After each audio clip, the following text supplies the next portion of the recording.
Hey, everybody. Welcome back.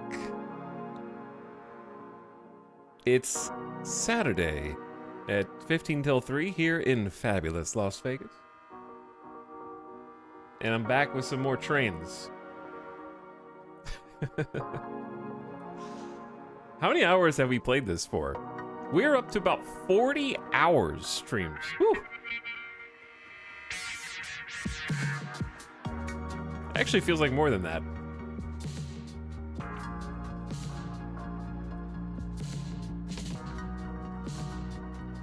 And you just started this week. No, I didn't. We started last week. Right?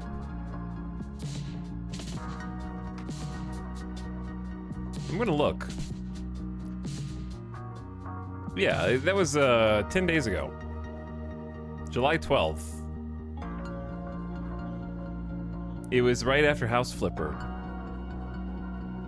And then it was Derail Valley, Derail Valley, Derail Valley, Derail Valley. So I did 4 in a row. And then we tried Xenonauts. I was honestly committed to a full Xenonaut stream, and then the save got corrupted, so we did like 3.5 hours of train after that. So that was like the 5th day. Then we did Diablo patch notes complain stream. And then we did Derail Valley day 6. And then we did Halls of Torment for a little variety. And then we did yesterday, which was the morning stream special, almost 12-hour marathon. And that was Diablo notes, patch note thingies / more trains. That's 7, and today's 8. Okay, so it's not as many as I thought. It's still a lot for me. To play a game 8 times on stream is a lot for me. Doesn't happen very often.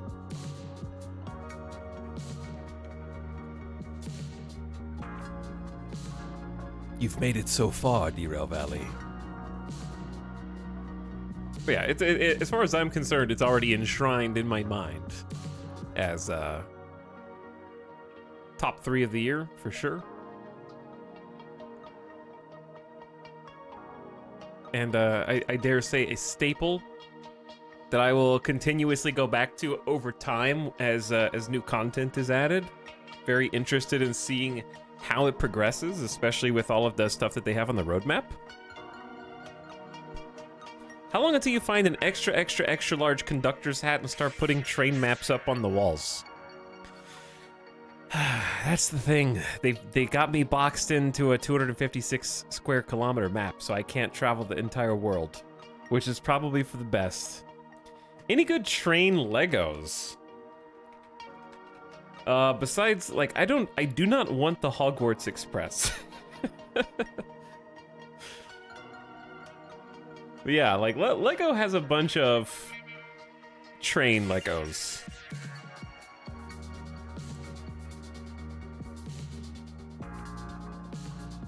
They have a bunch of, like, full sets. I think a full set is too much. Like, there's not enough space. But yeah, they got a bunch of cool train Legos. They got, like, Christmas-themed, like, wintry ones. There's some neat stuff. Anyway, it's Saturday. Hope your weekend has been well. How you doing, everybody?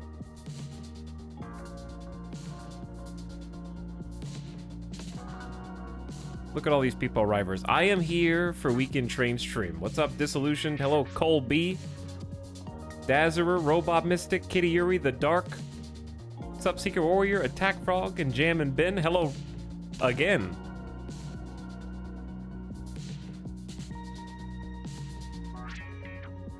Welcome to Taruk. Hello, The Floofening. Hi, Peachy Keen.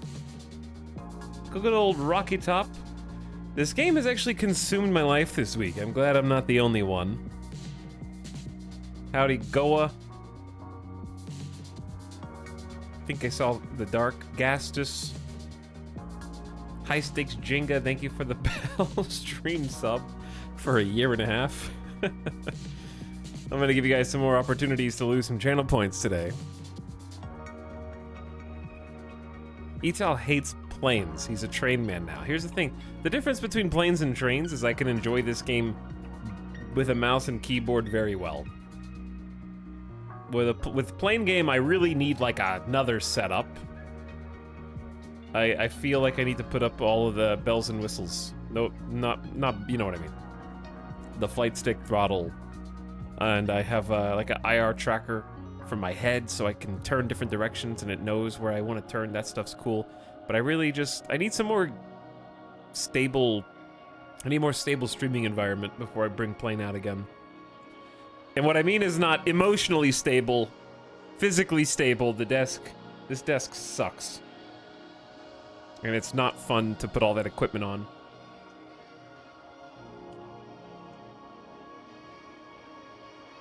But also, we already know that Microsoft Flight Sim 2024 is coming out. So I'm not like in a huge rush. I think it'd be fun to go back and see Microsoft Flight Sim 2020 before 2024 comes out and kind of like build up the hype. You know? Hope you're having a wonderful day, Alex. Thanks for streaming. Hello, first-time chatter Formula Cats, who I've never seen before and isn't following the channel. How did you get here? How do you know of me?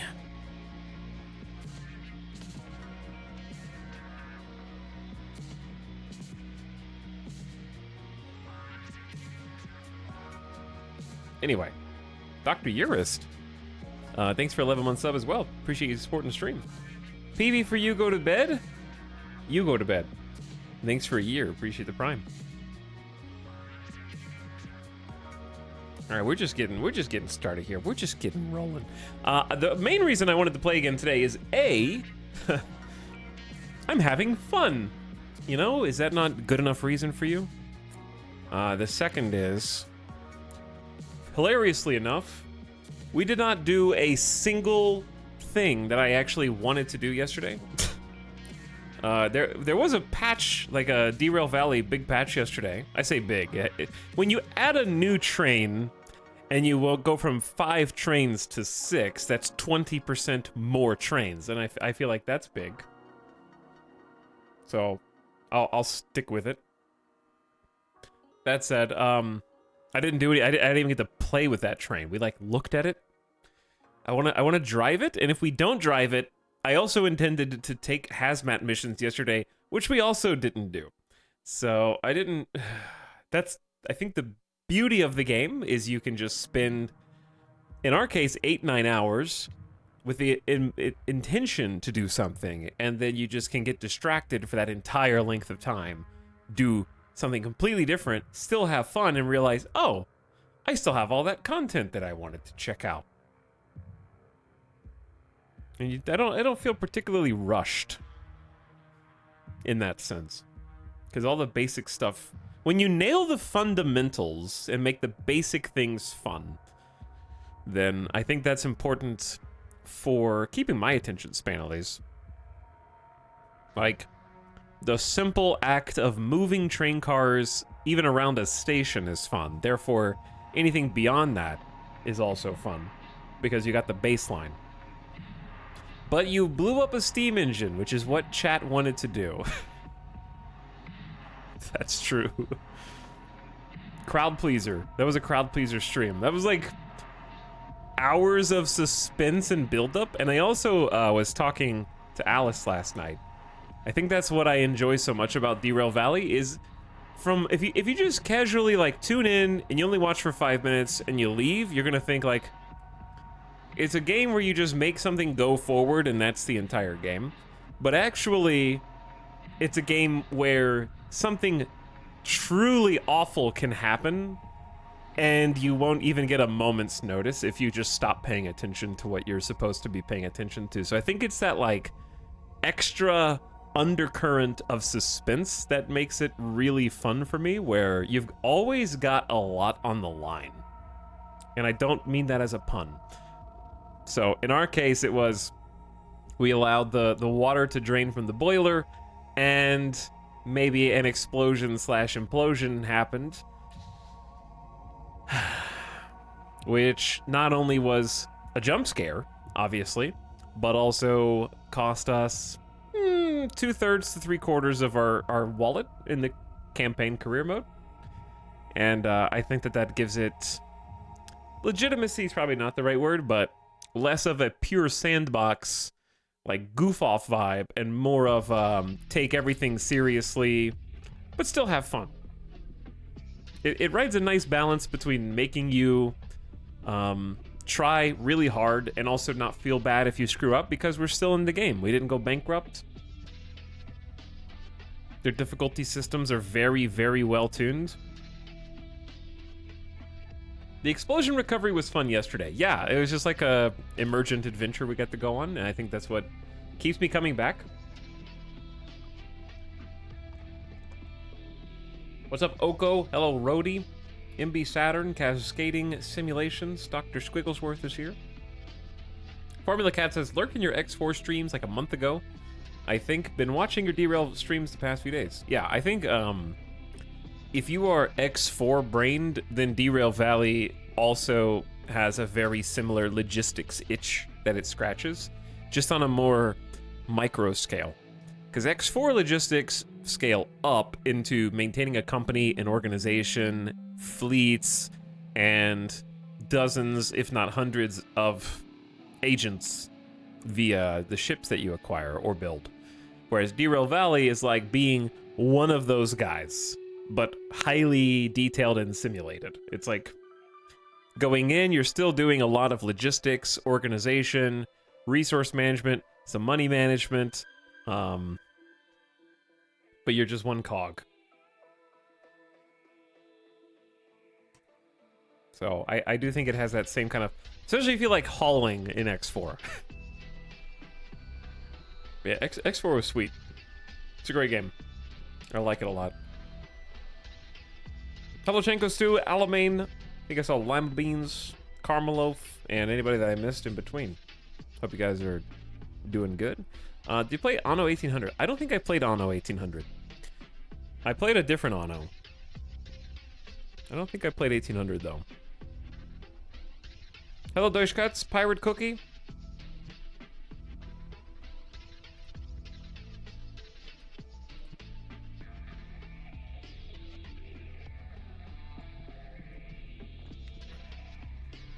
Abyssal, Dazzler, and more. Chat, I just wanted the record to show, okay? It's something about Derail Valley in this style of game. It's something about it. You can just be all smiles, having fun, talking about how much you enjoy something, and there's always going to be one person like Kikujux who says, will we get to gameplay in less than 15 minutes of turning the stream on? I'm just gonna do both of us a favor and get this vibe check going, so I can have an enjoyable 8-hour stream, and that way you can just sit there without being tempted to type on the keyboard. It might be longer than 8 hours, who knows? But let's just, I want to make my experience better and your experience better.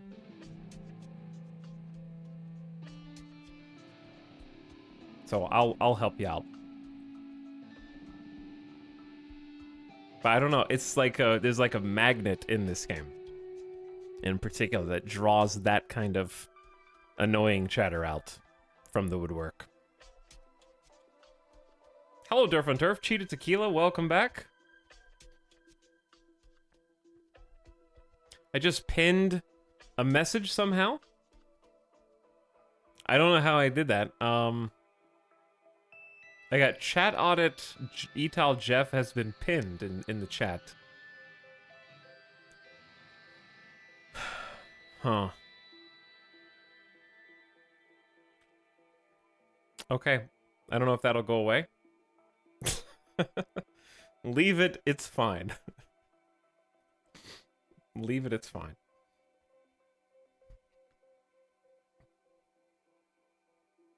I've been rewatching your sorcery playthrough. I really wish they made more games like that. It's so fun. Sorcery was a fantastic time, yeah.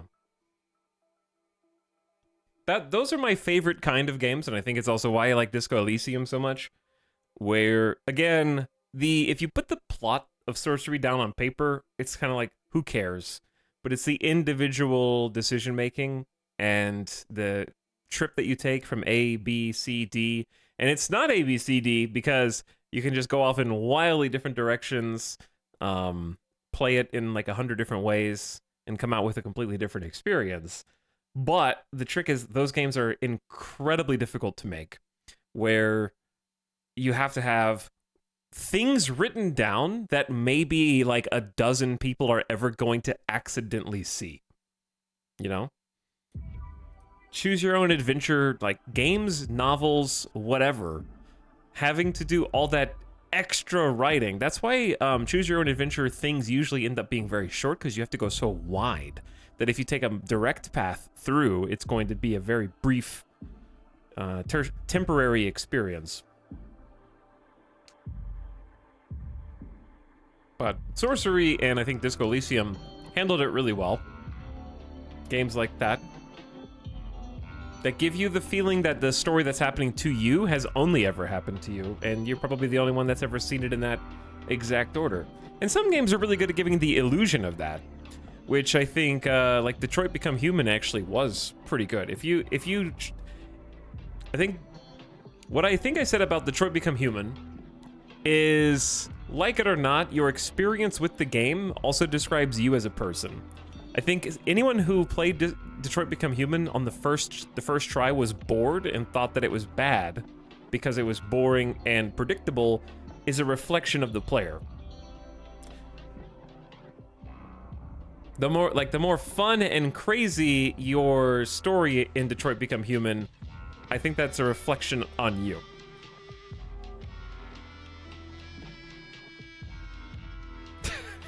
No, not the choices that you pick, but like, because I heard some people say that it was very predictable, boring, and a standard storyline that they could see coming a mile away, but the funny part is you're in control of where that story goes and how it ends up. So that's what I mean. Like, if you try to constantly get the good ending and the safe ending, you're going to have the least interesting, drama-free plot.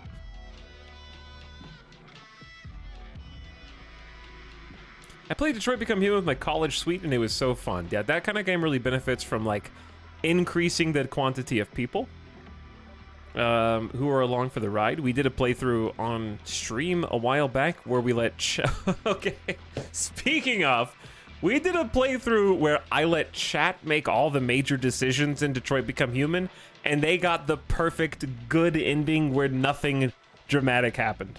So, sorry chat, but you are what I was just describing a minute ago.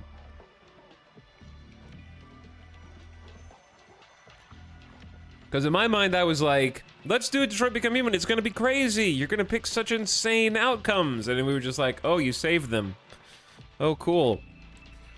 Oh, no. We're about to... Nope, never mind. That character's safe. Yep, we're good.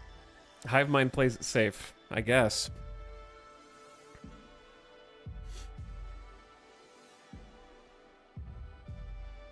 But I know how to... Never mind. We're just gonna stop there. We're boring! You're not boring. You entertain me. Sometimes. Hello, Nico Deliro. Thank you for 71 months, by the way. Appreciate the sub. Did you ever do Firewatch? I did do Firewatch. And, had it as my PlayStation background because they had like a custom background with music for like 3 or 4 years, and that song is burned eternally into my brain.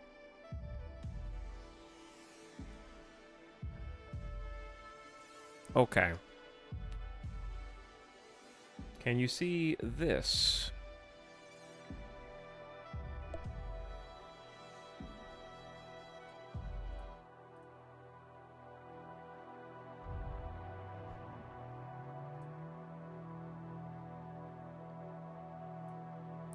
I see it!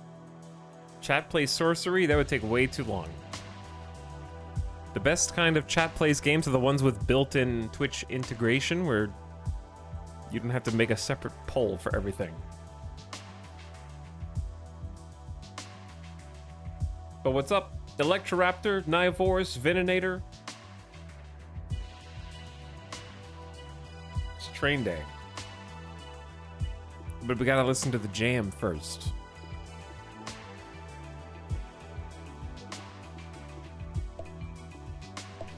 Yeah, this is the right one. Okay, just checking. So I was looking at the difficulty settings. Quite a bit that you can customize. I didn't see all these before.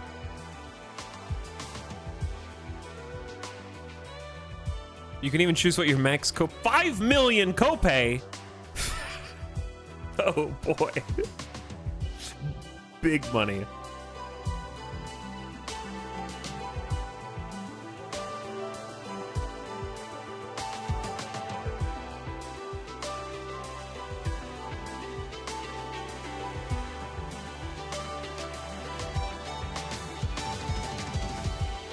Oh yeah.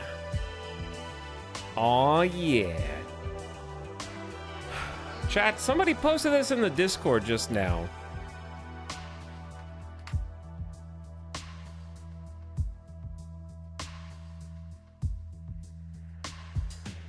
This looks edited. I know that my forehead is big, but this this doesn't look like a real picture of me.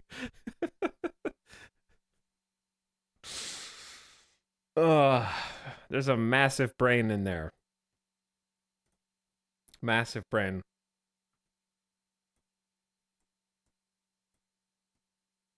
Chat wants this to be a new emote.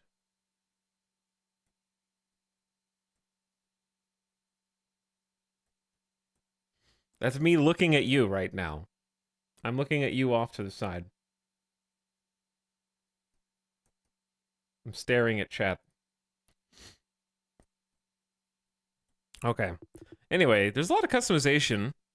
You can even change the time of day, starting items, how much damage your stuff takes. So it's on 100%. I guess they let you go up to 200% because why not? Make headlights turn on automatically. Lots of stuff to facilitate custom difficulty for people who don't want to play on realistic mode, which is understandable.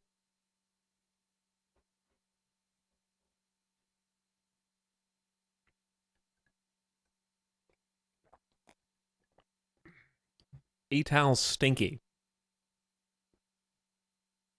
It's possible. It is possible. What's up? Thanks again. Sorry, Nico Deliro for 71 months. Choo choo. Him. I understand that reference. I forgot about that. I wonder if I should have made that the sub sound.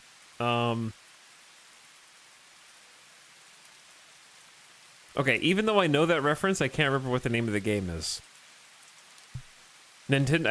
We played it on Nintendo. The sequel was only on Nintendo Switch, and it was terrible. Chat, what game was it? I know it, but I don't know it. My brain's not working. It's the detective game that's super janky, and FK in the coffee. FK in the coffee.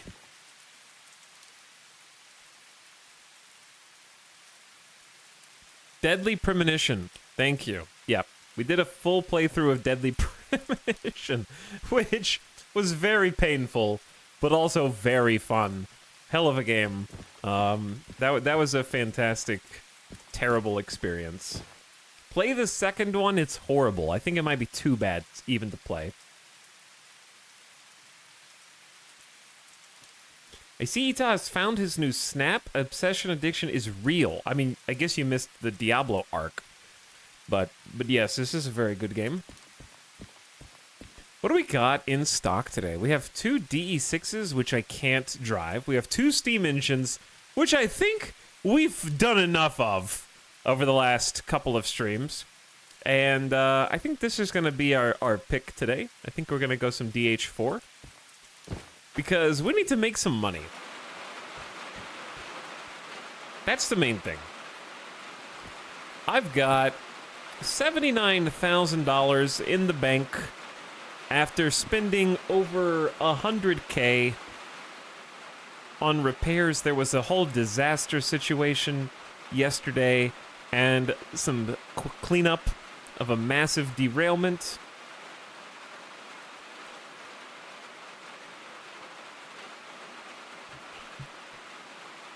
So today is going to be a different story. This is a nice view. Maybe we'll check out the S060 if we come across it. Maybe we'll save up for a new license. I don't count Diablo because I don't give a shit about Diablo. Well, I don't count your opinion because I don't give a shit about your opinion, you know? Chat is very rude today. Not all of you, just some of you. What's up, Kaibo? How's it going?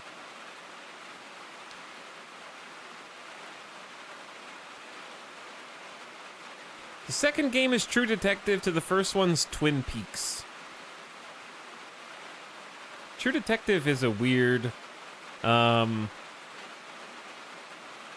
think, what's the word I'm looking for? A blueprint? It's a weird blueprint. Because True Detective only has one good season. Whereas Twin Peaks is, like, revered. Twin Peaks is like a historical document compared to True Detective. Season 3 made me cry at least. Wow, it was that bad? Made you feel something?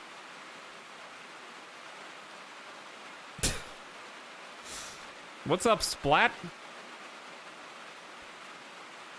How's it going, man? I'd like a derail Void Train. I've heard Void Train is leaving something to be desired.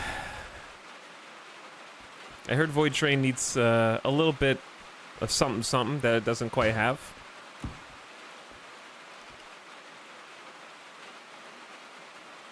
But I haven't played it myself. Alright, this is going to be our baby today. We're going to do some DH4 gaming. We're going to go... I guess we're just going to take a mission right out of the gate, so we might have some channel point gamba. Possibly. Still on that toot-toot life. Yeah, dude, right now, the way that I would describe it is this game makes the time disappear. And free time or stream time, it's just like such a chasm between this and the next closest thing, where there's probably like 3 or 4 other games that I have that I'm like, you know what, I might stream that, but I'm gonna feel every hour of it. You know what I'm saying? Like 2 or 3 hours go by and I'm gonna be like, damn, it's only been 3 hours. Whereas this game, I look over and I go, oh shit, it's been like 5 or 6 hours. How? I haven't stood up in 4.5 hours. What's going on?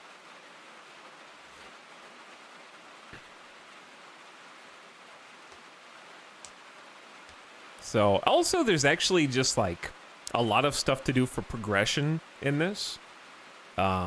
Because it's not just like a sandbox where you just drive trains for the sake of driving trains, which you can do, but also the campaign mode or the career mode, you actually got to pay them bills. So we got 79,000 in cash. There's still like licenses that we can get. I don't even have the license to drive the 6th and most modern train. This is the big boy. This is the DE6. So I actually got to save some pennies that I can clink together so I can drive this thing still. I think the license for this is 200,000. So it's achievable. It's a powerhouse. But the thing that actually makes it the, I would say, in-game train is that since it's a diesel electric, it's got this little blue dongle right here. And this is the multiple unit hookup. So if you take the DE6 and put it in with another DE6, now you got 2. If you got 3 of those things, you can hook all 3 of them up. Some people came over from EJSA's stream yesterday. He was playing some Derail Valley and said that he did like a 4 DE6 or 5 DE6 or something crazy hookup with like 100 cars connected together or something ridiculous, and went across the entire map with all of them. So you can just sit there and plug away if you want to make like an 8-hour Omega trip and just make your Frankenstein train. Some streams really drag and you feel each minute. Yeah, and sometimes it's, at least for my brain, it's something that I'm like, this is objectively fun on paper, but I'm not vibing with it for some reason. Which happens to things that I should like, but end up not liking for reasons I can't quite explain. All right, let's get this on the road. I can't walk and chew gum at the same time. So first we got to hook up this train, just to make sure that it's gonna get us on the tracks. Let's go back over to the station. We got to grab some missions, give Chad a chance to lose some channel points today.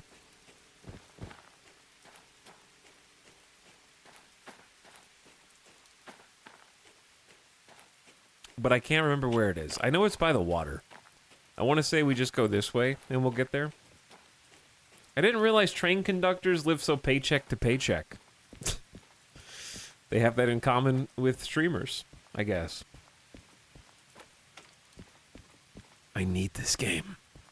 It's been a lot of fun, Crack Crowd. We've already got 40 stream hours in on it.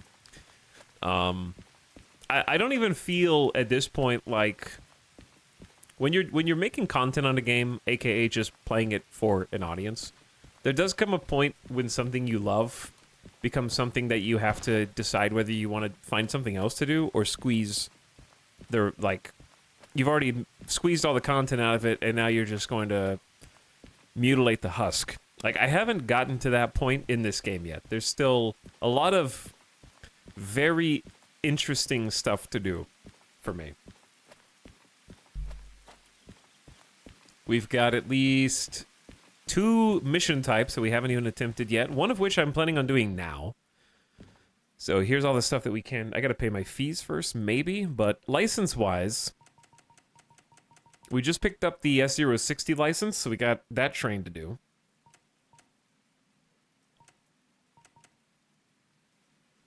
And then hazmat missions, what I want to do now, and there's 3 grades of hazmat mission going all the way up to 290,000. So this is kind of like pay more money to get paid more money. You know, it's a pyramid scheme.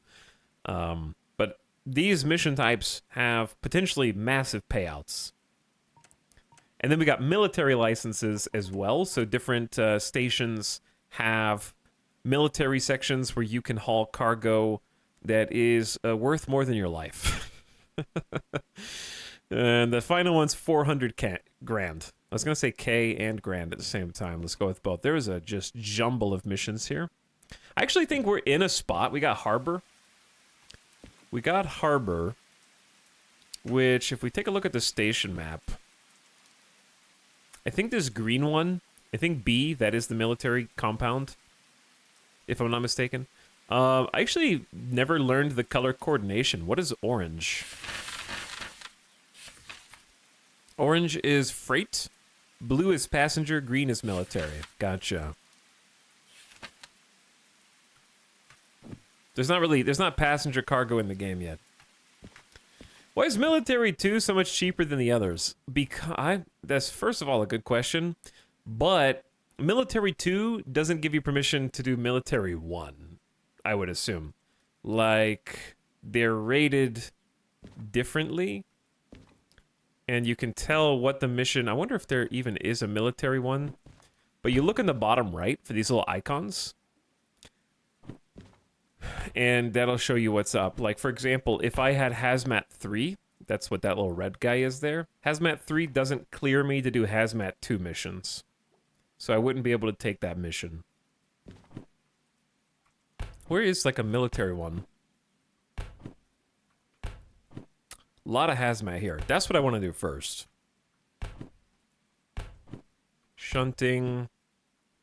Oil Wells Central. We haven't been there in a long time. You might have to have the military contract before you see the missions.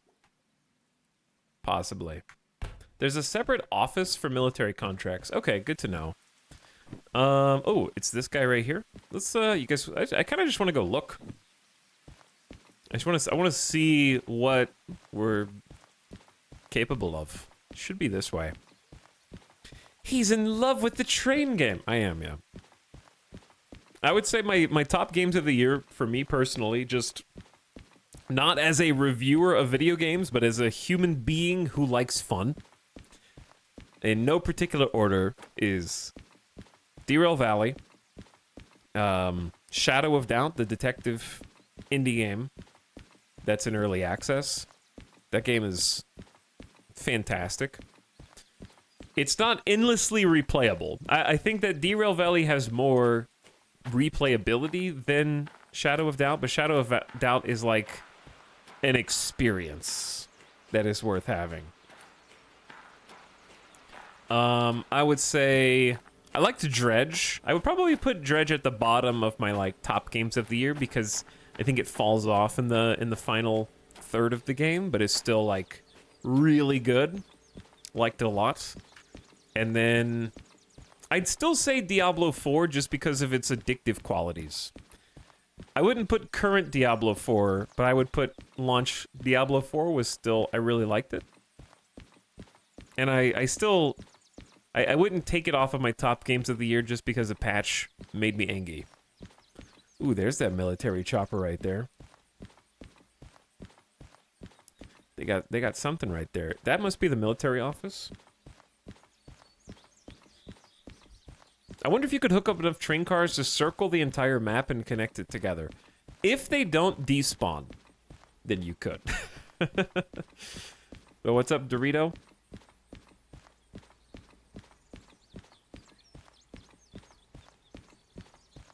I don't think there was another one for me. I haven't played Dave the Diver. And I don't think I will. And I'm not saying this to upset Dave the Diver fans. I just don't think... I don't think that it's my style of humor.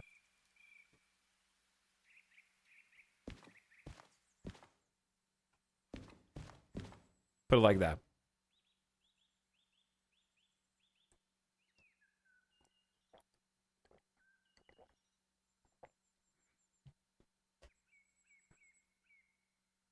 Talus is a longtime Diablo franchise player. The fact that a patch made you angry means you have officially completed your growth into a real Diablo player. That's fair. Interesting.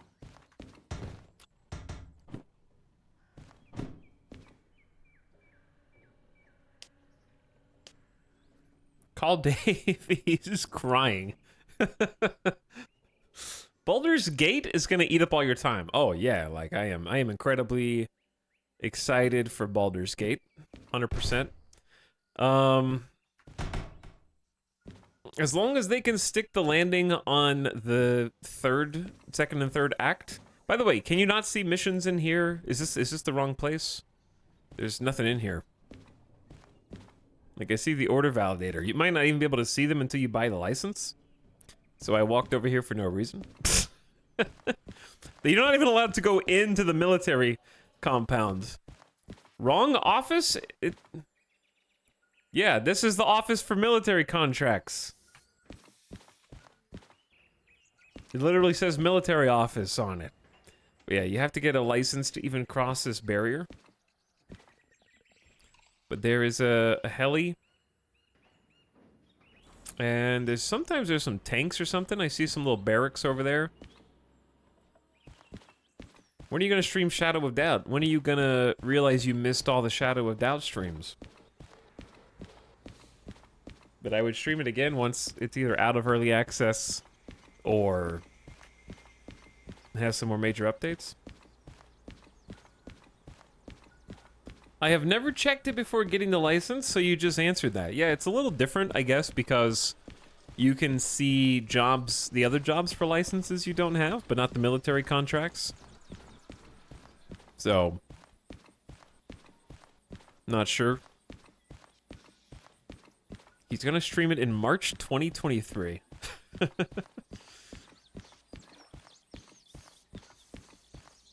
Dave the Diver is a super cool game that appeals to me in exactly 0 ways. Yeah, I just, like, I've heard it's good, and I believe you, and I'm sure that it is objectively a very fun, high-value game that gives a lot of entertainment for not a lot of initial investment, but at the same time, I'm not sure why I would play it, personally, I guess.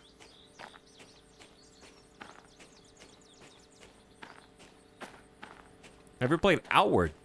Outward is one of those games that I played like once or twice. I was like, whoa, I think I really like this, and then I never played it again. That's how it went. But oh, this is kind of hardcore, pretty enjoyable, and see you later.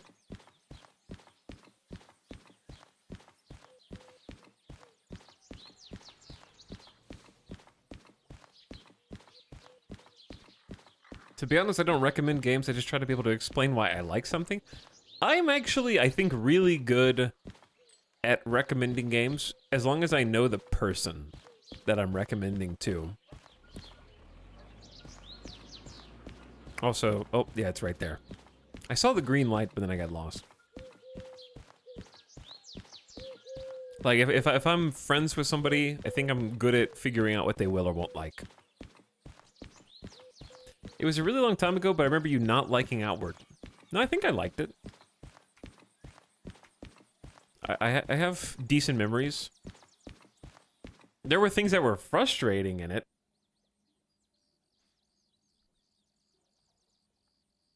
Kaibo, what is that clip? Hello, Bucky, what's up? We're about to take a mission. Okay. It's high time we got this going. There's a lot, though. Well, I'm not gonna say we won't do shunting. Let's organize by location. / mission type. There's just a lot. There's a lot on this table, dude.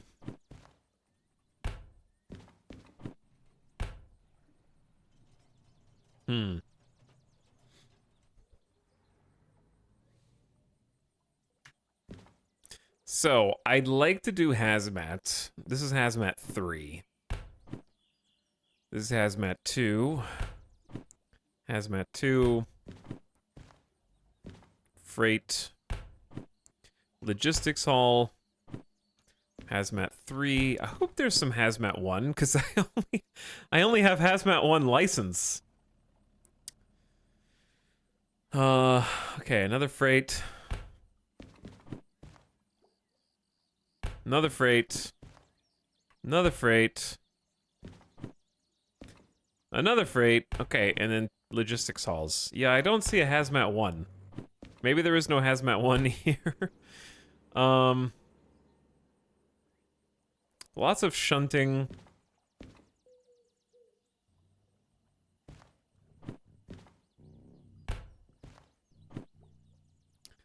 These hazmat 2 ones don't even, like, pay that much, to be honest. Like, 22K. Ooh, 83K?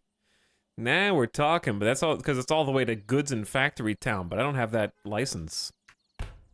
What's the difference between freight and logistics? Logistical haul is always empty cars. Freight haul is sometimes empty cars. I'm not really sure why they're sometimes empty, but anyway, I think logistical haul is to say that we need to get these empty cars to, say, like, take these oil tankers to Oil Well Central so that they can be filled up. They need them because of logistical reasons. So, like, Oil Well wants to fill them, they need cars to fill, therefore, it's a logistical haul. Does that make sense?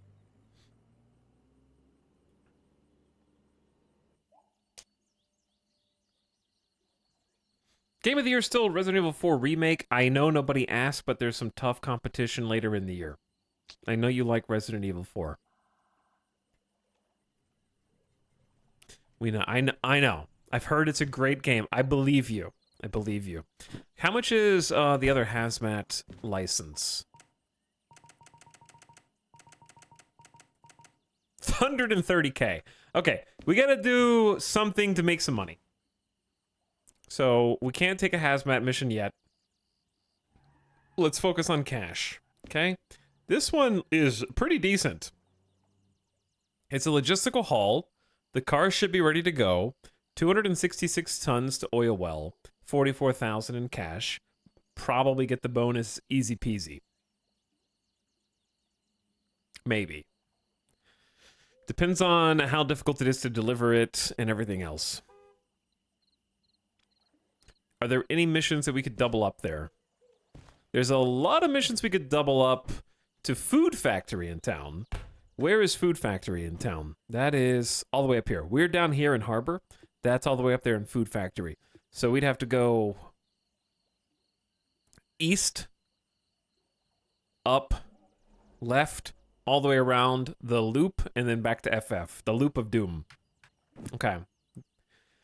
Also, we're going to be driving the DH, the DH4. This is over 1,000 tons. Yo, this would be such a fun trip if we had the DE6 license. Oh, it'd be so much fun if we had the DE6 license, but we don't.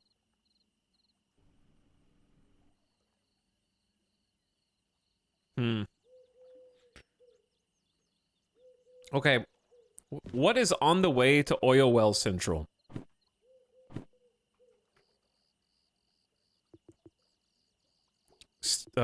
Steel mill, technically. FM, so farm, and the oil well. Are there any other hauls? Okay. Maybe we swing into steel mill.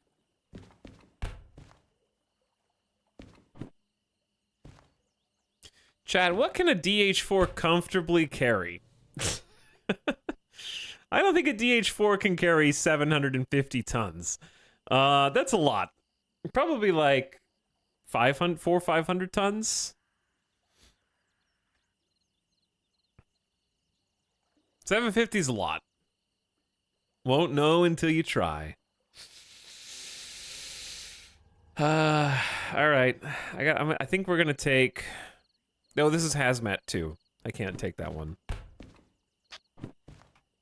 All right. Here's the play. Here's the play. These two missions right here. So if you want to put channel points down, pay attention because this is where they're going. We have a total of almost 500 tons, which should be reasonable for the DH4. It should be within its capabilities. We have 61 minutes to get, that's an hour. We have an hour for the bonus to get to Steel Mill, which is on the way to Oil Well Central. So we go to Steel Mill first, drop off these 4 cars. Oh, there's a problem. These are going to be laden. They're going to be heavy. So there's a wrinkle. I'm going to have to put these 4 cars behind the engine, which is unfortunate because we need to drop them off first. So I need to put the heavier cars behind the engine. So what we're going to have to do is we're going to have to get to Steel Mill. I'm going to have to decouple my engine, go get a shunter, like a DE2, take these 4 and then put them where they need to go with the DE2, basically.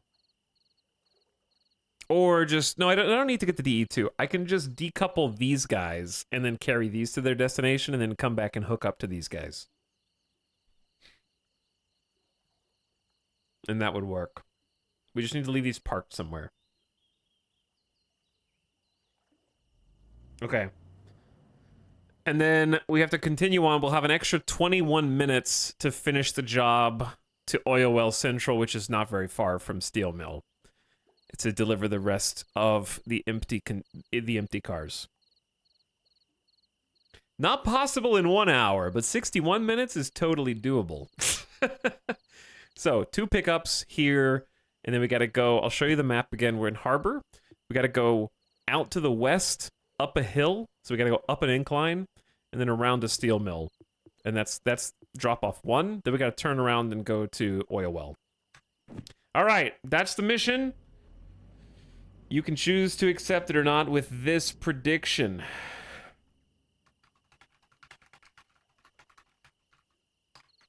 How will we complete the halls?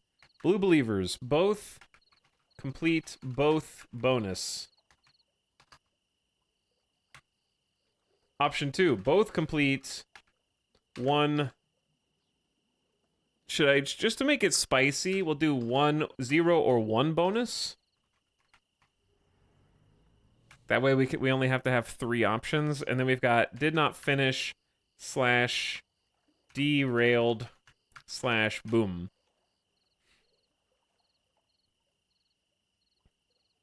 And when we say derailed here, we mean the cargo is derailed. Not a random engine, okay? Also, we're driving a DH4, which is not a steam engine, so this is not a steam engine trip, okay? It's the little red shunter, okay? Got 2 pickups, 2 deliveries, 2 different locations. You got 10 minutes to put your channel points on the line while I take these up and get things started.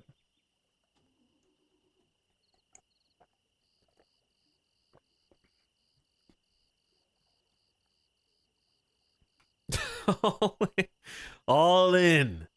Tab back in and put your channel points down. All right, freight haul number 1. Let's take the second freight haul first because that's 82 minutes. Are we ready? There's order up. Make sure I take the right missions. That would be really awkward if I didn't. So this is going to be our first pickup on G30, and this is going to be our second pickup on G6S. Nice. All right, let's go hop in our train and get started. So our immediate goal is to earn enough money to acquire Hazmat 2 license, I guess. And or DE6 license. Basically, we just need money. Because yesterday was costly in many respects. Time, resources.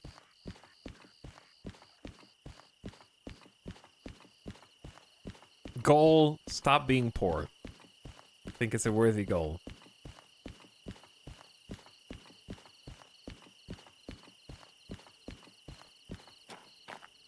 But yeah, if there were some other games like this out there, I would love to play them. The problem is, I know that there's a lot of other simulation games, but I don't think there's a lot of simulation games that successfully marry their sandbox-style gameplay to a money-earning and, like, job system. I think that's part of why it is very addicting, because it's actually a strong, like, sense of progression in the campaign and your own knowledge. All right, so we got the starter on. We got electrics. This one's pretty nice. Like, this train is pretty nice, but it has chat's least favorite noises.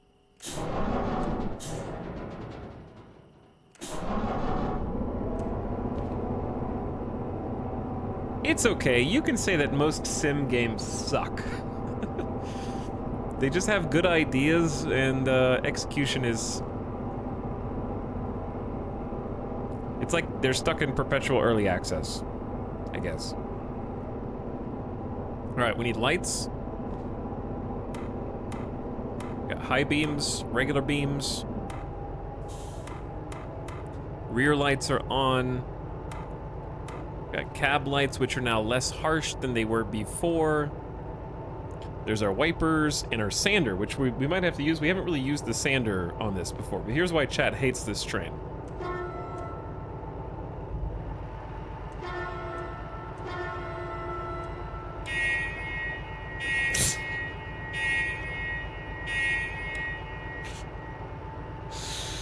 I love it. I love it. All right. Let them know.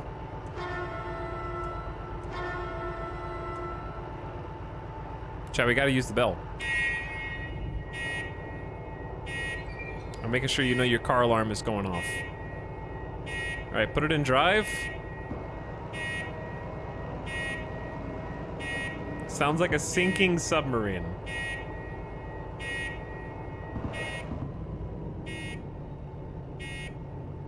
Beep. All right, we're on the turntable. It'd be really bad if we derailed here.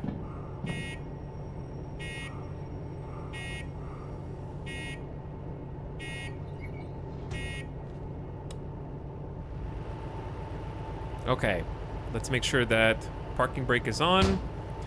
We need to hop out because we have to put this on the track. Otherwise, we're just going to drive off into the concrete, which would be amazing.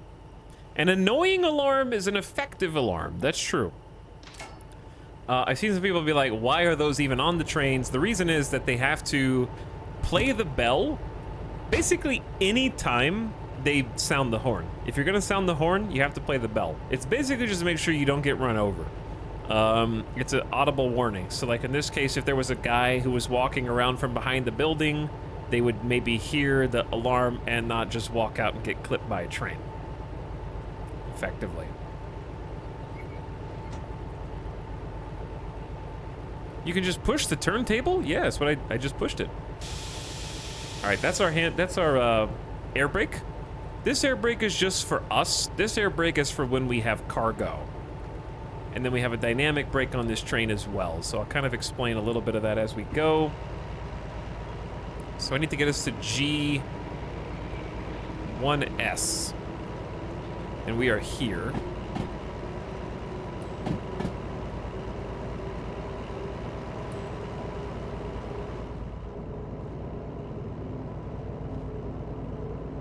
I've been running to this stupid house that can't see anything to move the turntable.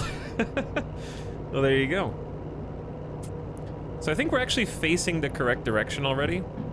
Let's go ahead and let this coast into position because we're gonna pull out and then back all the way into G and then pull all the way out. Hopefully, I mean, I might have to turn around if it doesn't cooperate. If like the cars are buried behind other cars, that would be kind of like worst case scenario, I guess.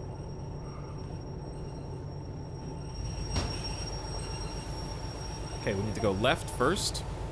So to get to G from here, we gotta go left, left, right, left. Left, left, right, left.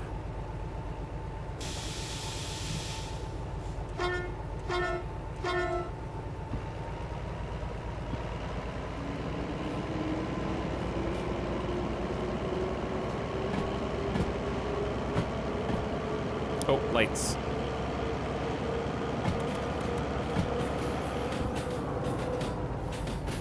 Okay, we can go, what's our speed right now? 20 kilometers an hour? That's reasonable when we don't remember where all the, like, switches are. It's raining outside. Maybe we get the wipers on, too. So we can see a little bit better.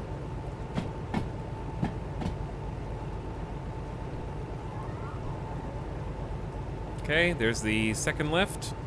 Right there.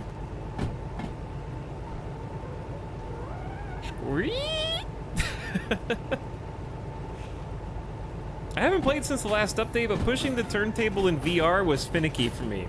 Huh. Just because it's like your hand's a little shaky or something like that.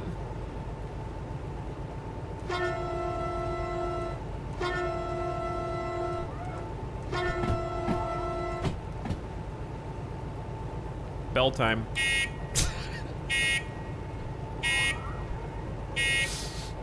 Alert! Alert! You must spend channel points on a gamba.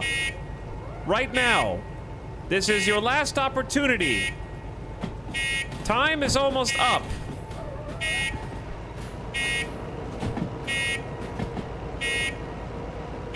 You must tap back in and spend at least one channel point on this gambling opportunity.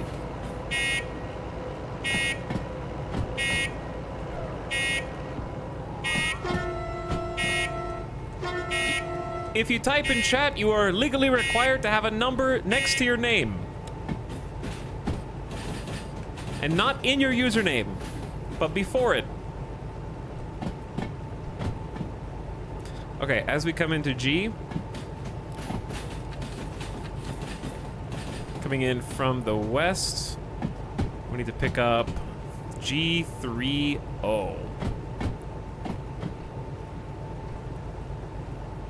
which should be left, left, left, left, right.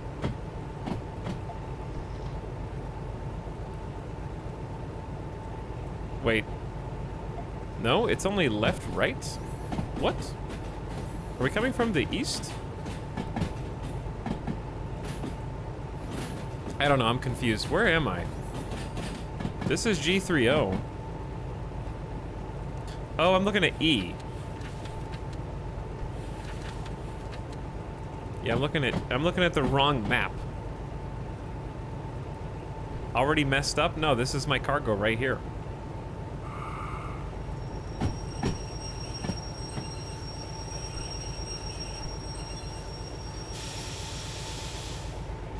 Because I was looking, I was paying attention. Egotistical streamer cannot stop looking at E. Okay, we want to back in at about this speed, 3 kilometers an hour. Very safe.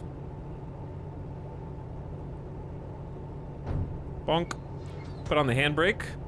I'm fairly confident this is... normally I would get out and do a visual identification to make sure that this is our cargo, but seeing as how it's the only cargo on this entire line, I can assume that it is, and then we can go get a visual ID. That is 808 right here, 808, 553. Oh, let's go ahead and couple these up first.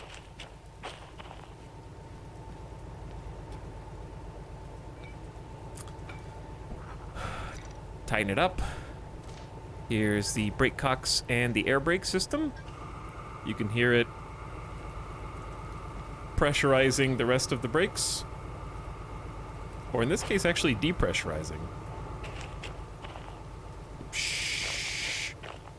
Okay, 808, 553, 098, 619. Let's make sure the handbrakes are off. Check, and all the cars are coupled with the brake cocks engaged. Handbrake off. Looking good. So the front one probably has the handbrake on. There we go. Don't want to drive with those rails screeching. All right. Now, the next pickup is G6S. Channel point bet is over. Good luck to all participants. G6S, I believe, is this one right here. And this is a long one, dude. CGS 958. Yep, that's this one, so it's okay to pick up from this side. So we got the majority of our cargo here because these guys are empty tankers and they're about 19,000 kilograms. So we're putting the lighter cars at the back. Whereas these cars, I'm getting stuck on the road, are 16,000 kilograms, but they have cargo, and that cargo is 42,000 kilograms. So these are by far heavier. So if these were empty, they'd be much lighter. All right, put it in forward.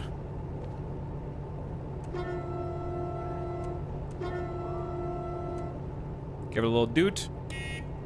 Give it a little horn. Give it a little bell. Take off the handbrakes. Make sure the cargo's following us.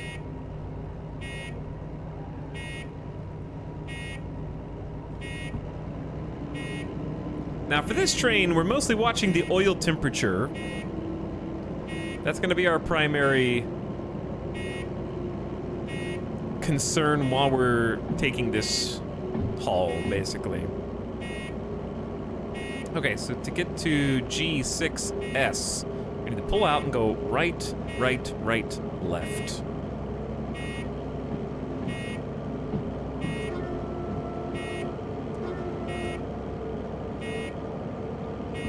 All right, 20 kilometers or so. It's like 18 kilometers an hour is good.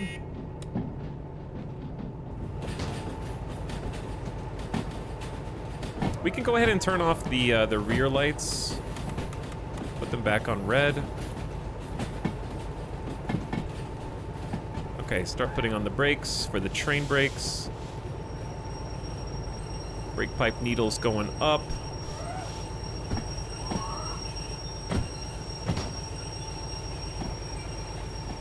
Did we go far enough?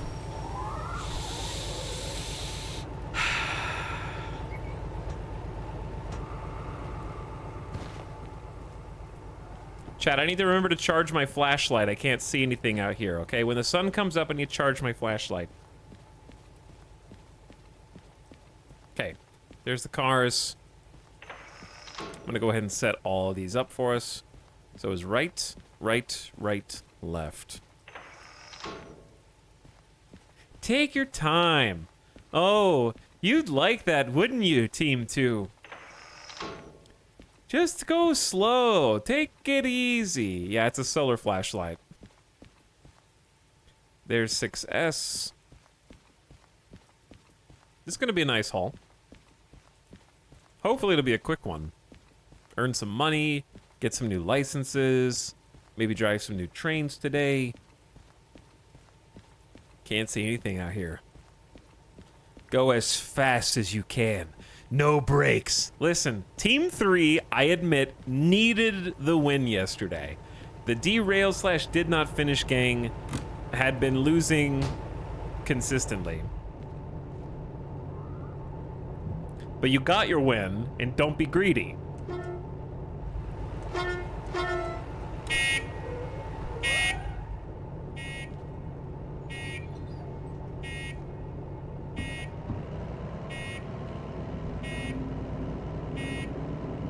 I have faith in you, Ital.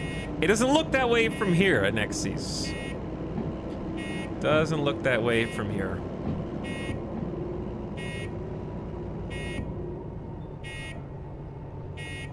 Okay, so we're going back into that blue tanker.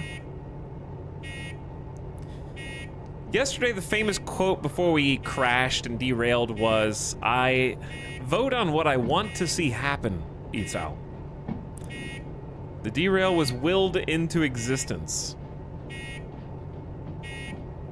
I won't let it happen again.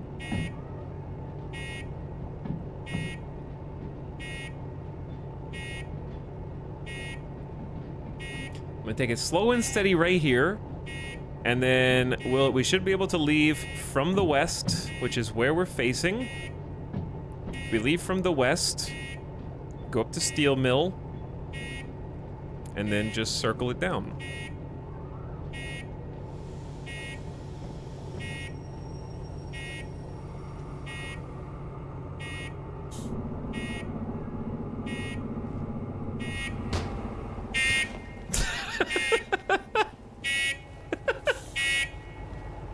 Quack!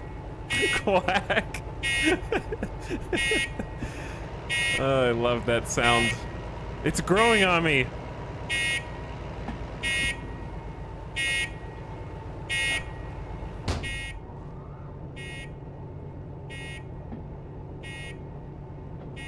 There we go.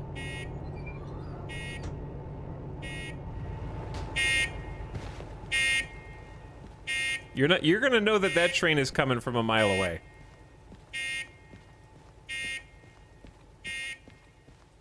Dude, did we bonk this? I was going like 3 kilometers an hour.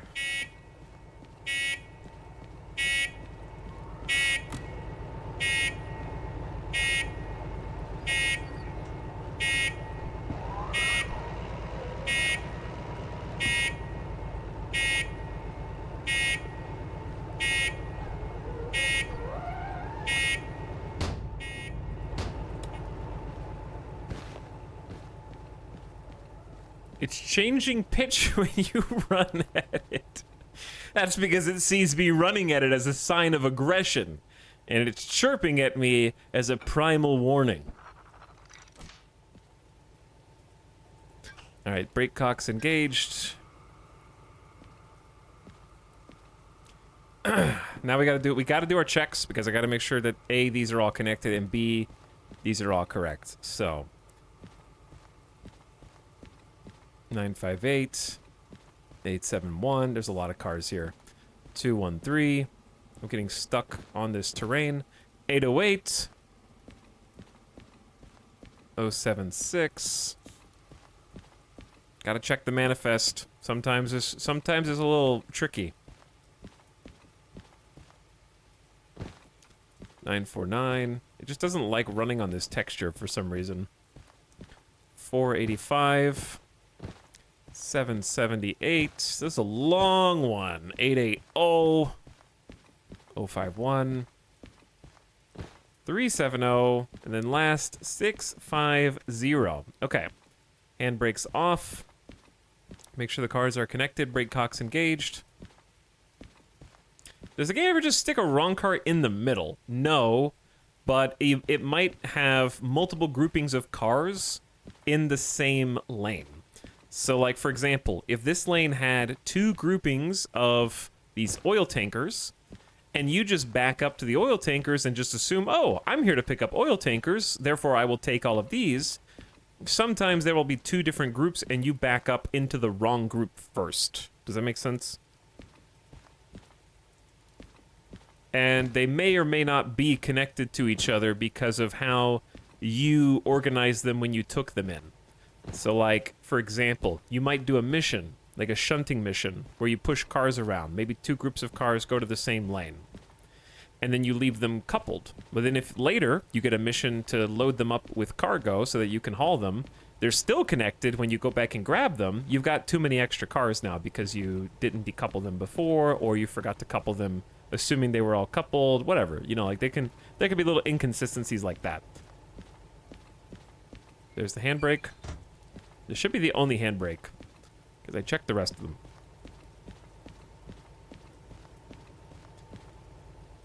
Okay, triple check this. And we should be good. So, how many cars is this? 6, 12, 13, 14. We got 18 cars? Not the biggest one, but still sizable for just a DH4. Just a little guy, just a little DH4. So how are we leaving? It's time to hit the road. We're facing west right now. North is that way, west is that way. Good. So we need to go out to the west. And just follow this. We're gonna go right, right, and then immediately right. So right, right, right. And then we just go up. Right, right, right, up, left. And then we go all the way into Steel Mill. All right, gamers. Buckle up.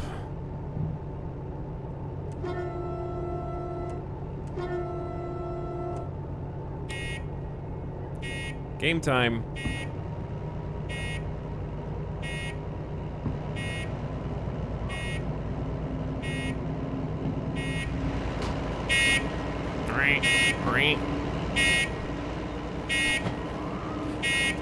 Got the cargo.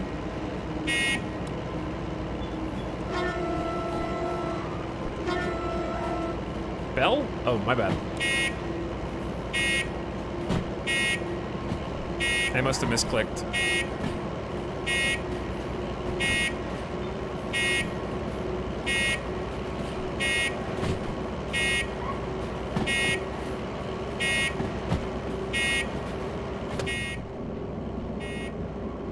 Chat said more bell. I thought you didn't like, okay. I guess it's growing on you too, that's good.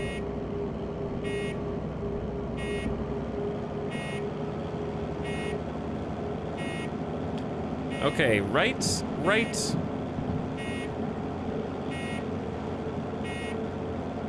Right. Right, right.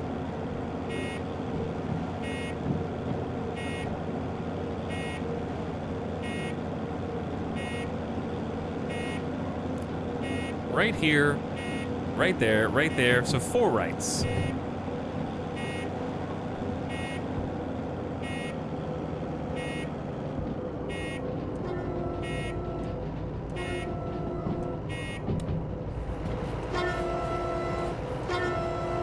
Gotta honk the horn if you're in a train. All right, we got all the cargo. They're all behind us. We got 4 going to Steel Mill right here, and then the rest of them onto Oil Well, which we haven't actually gotten to go to and stop in quite a while. Wipers. The rain is kind of letting up a little bit, I think.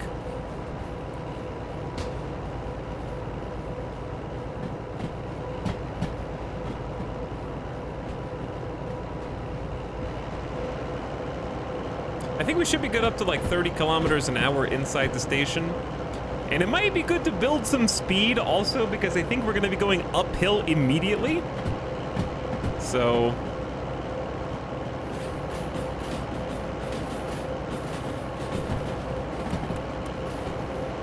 let's get some brights on so we can actually see what we're doing in here.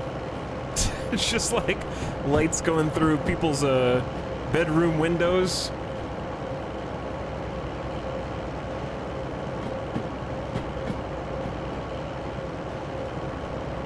Well, it is still raining, chat.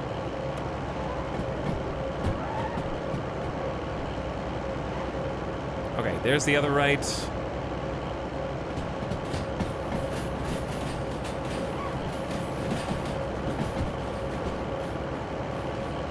They live next to a train station. True.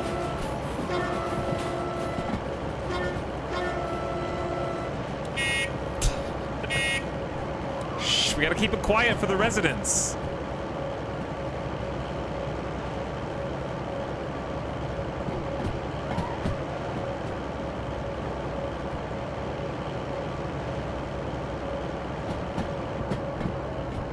Okay, one more right. We can go 50 and it's gonna be uphill.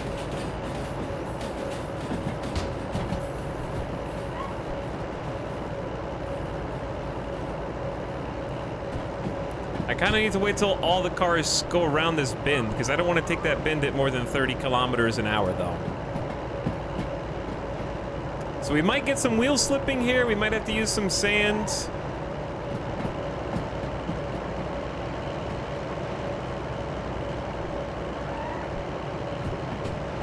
They're almost all around the bend, and we're starting to go up. And the speed is going to start going down.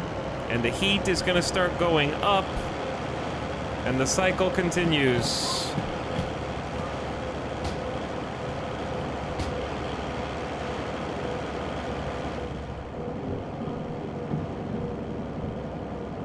All right, we need to go right at this next spot as well. This is the one that always confuses me. Here comes the oil temp.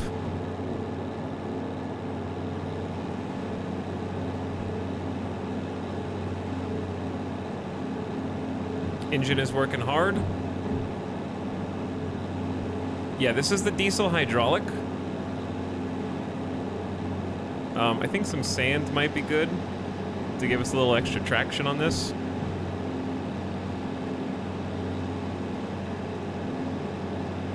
Since conditions are a little slick right now. But yeah, the exiting harbor is definitely a challenge point. It is very steep here. So this blue light means that a cooler is coming on to try to keep the oil temperature at a level that is below this kind of yellow threshold. As the oil temperature rises, in spite of the cooler, especially if you throttle up more, then you are damaging the train and the locomotive itself, but you won't necessarily blow up until you max the meter. It can handle the heat up to a certain point, but it is taking more wear and tear, doing additional damage. The other stuff that we're kind of looking at is, these are RPMs, but this is an automatic transmission, so I don't have to worry about upshifting or downshifting. It's taking care of that for me. We just want to keep an eye on our speed, because if we start slowing down more and more, we can give it a little bit more throttle, but that's going to have a result here, like I just mentioned. What does sand do IRL? It that red indicator and noise means that we are now heating up oil, and to watch out so you don't explode. It basically gives grip on the wheels. So every train comes equipped with a sander, and it's little tubes, little nozzles that point under the wheels and spit sand out. So when steel wheels start spinning out on steel rails, the sand gives friction. It's to prevent the wheels spinning out and losing traction. Okay, we're gonna let off the accelerator, take the oil temp back down, heading through a tunnel.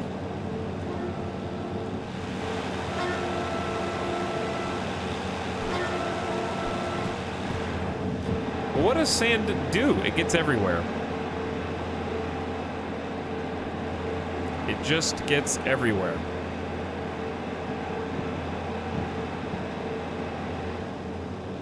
All right, we don't need the sand anymore.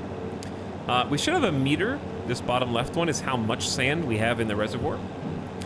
And then that's our fuel and oil, which of course we're burning more oil the hotter the oil temp gets, which makes sense. We're gonna go up another hill here.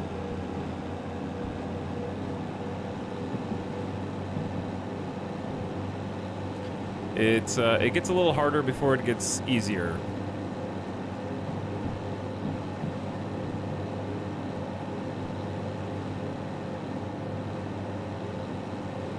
So what did it say? Max speed was like 50 here.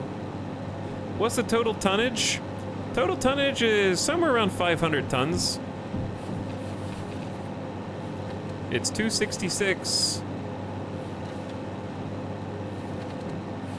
and 232.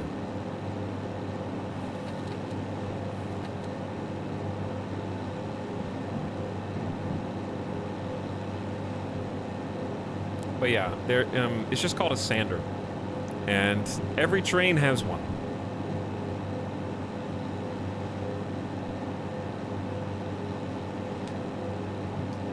And it's probably the thing that confuses the most amount of people. I feel like every time someone sees Derail Valley and then hears the word sand, they perk up and go, wait a second, what? Are sanders new or have they always had them? Sanders are very old. They are very old.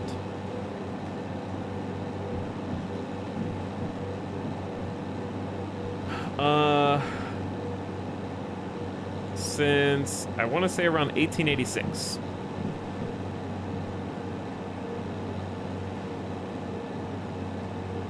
Somewhere around there. Sand delivery systems and locomotives.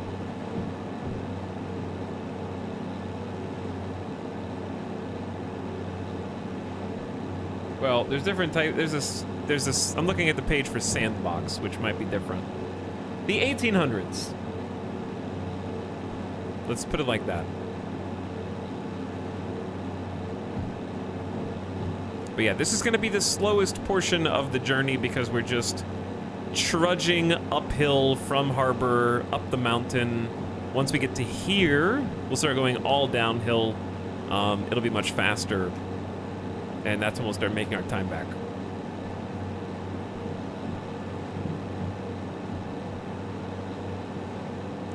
But right now, we're maintaining decent speed at 20 kilometers an hour. Maybe it'll start leveling out for us around here. Got a speed limit sign change. You can go slower. Nah, that's okay. And crank the throttle up a little bit. Can't really see anything.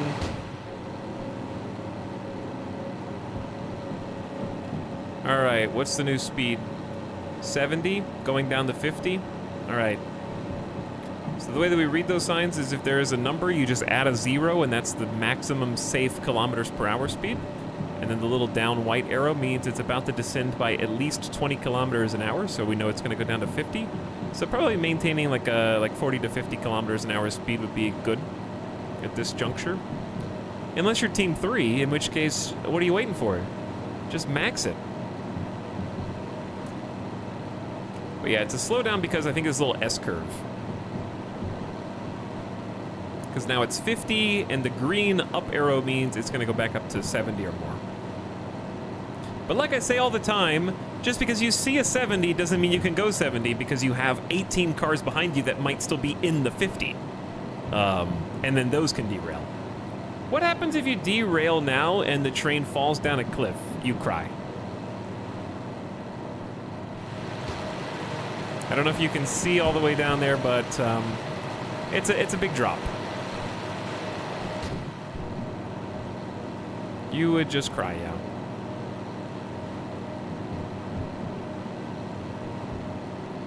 But we can pick up some speed here.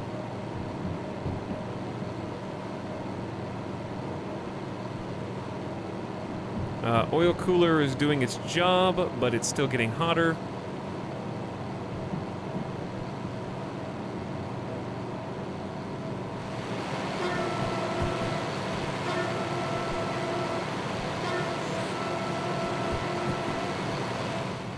I want to hear the horn. All right, 60 going down to 40, so we can kind of ease off the throttle here.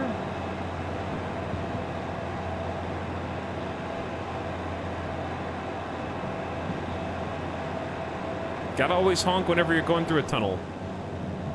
The lighting there was kind of spooky, huh? All right, coming up to a junction. To a fork in the road, we're going to go left there, and then we go all the way into steel mill. We'll take a right, so we just need to go left and then right. And the junction's in 400 meters, and we're going to be going uphill with a maximum safe speed of 40 kilometers an hour. I want to bring Blue Believers some channel points. I think Team 1 deserves channel points. That's right, I'm playing favorites.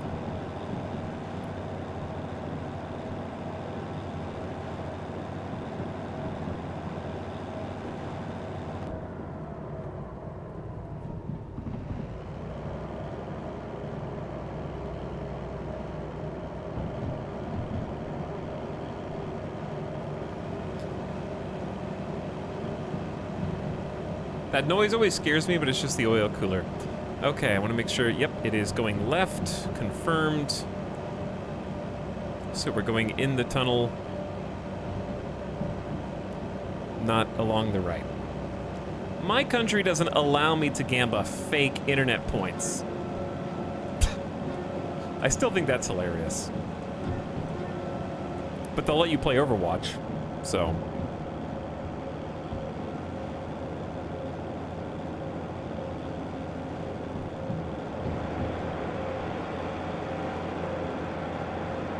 I am down to 2.8K. Just quintuple that. By betting on Team 3 and then willing me to derail.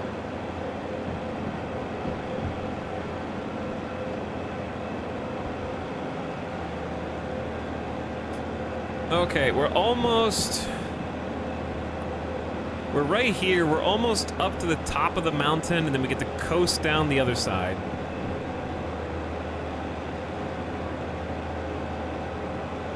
It's gonna be great.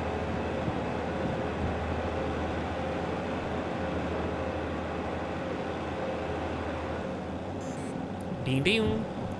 It's getting hot. Ding ding. Oh, level ground. We are at the peak, I think. So the white and blue with the little line means we're leveling out. I don't want to run the oil too hot and burn too much oil here, so let's get that down, and we should start picking up some speed.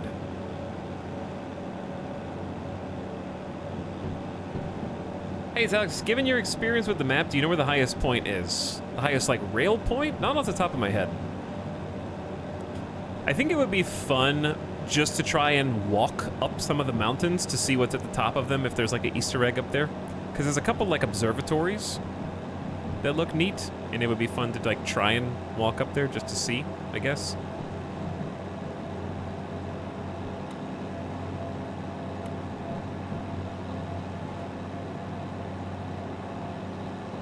But that'd be cool. Why not do that now? Why not just hop out and go do some exploring, dude?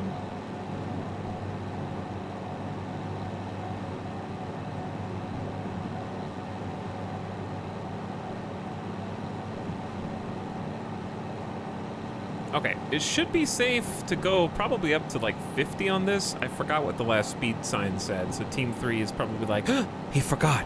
He doesn't know. He doesn't know. Because it seems like a gentle curve.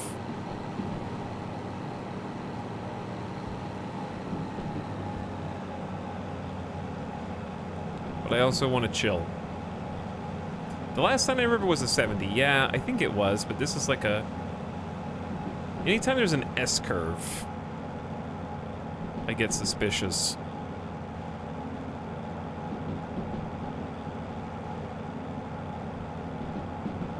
I like that the wipers are actually... They actually do something. And the brights actually do something, like our brights are on right here. And now they're off. The lighting system in general is just really good. I am a 2 supporter, but 3 is a favorable friend. Don't say that. Why was I just bouncing?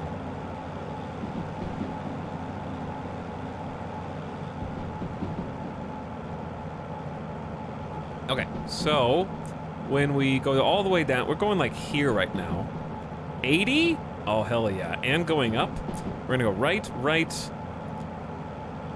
right into Steel Mill from the southwest. And we need to deliver our stuff to B3I. There might be a 3000 IQ play here.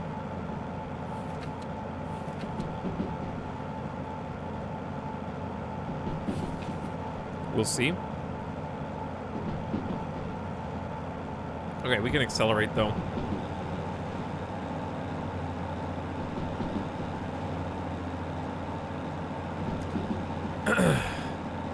We're clear for 90. This is a big straightaway.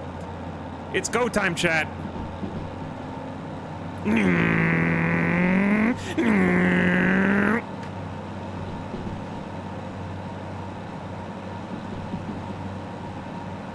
The problem's gonna be when they inevitably, like, change it back without warning.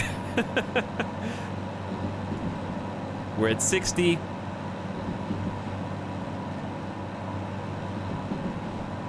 We got 18 cars behind us, down to 80. Okay, so let's not go much faster than this. I'd say 70 is probably the maximum speed I want to go. Oh, yep. It's already downshifting to 70 here. We're going 65.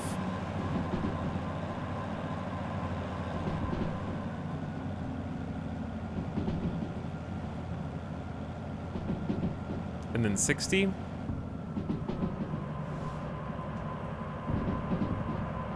So we're gonna ride a dynamic brake.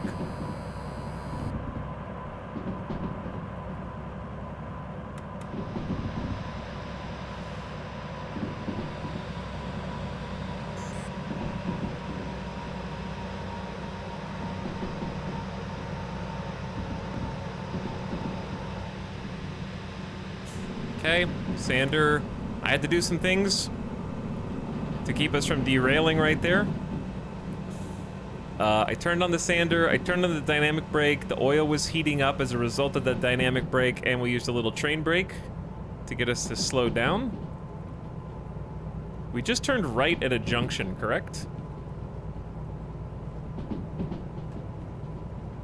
Was that a junction, chat? I was too busy trying not to derail.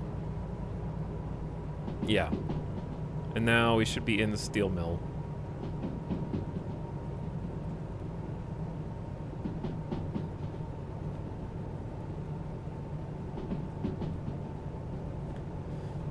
That should be steel mill right there with the lights. I love the lights in the distance, letting you know that you're basically there. Okay, so we're gonna be coming into B from the southwest, and we need to be on B3I.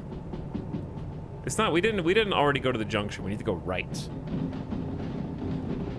We haven't gotten to the one that I need to go right at. We'll go right, and then right, right, right, left.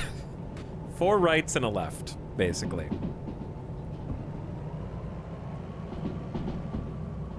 I'm kind of happy with our speed. We're going like 55.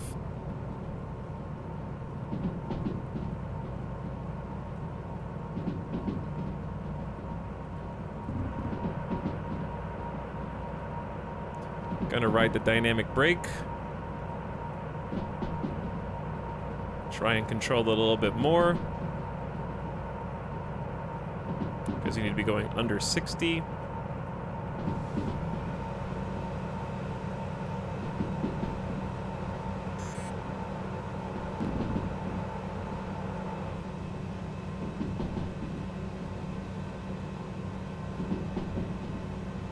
Man, the dynamic brake heats the oil up a lot, dude.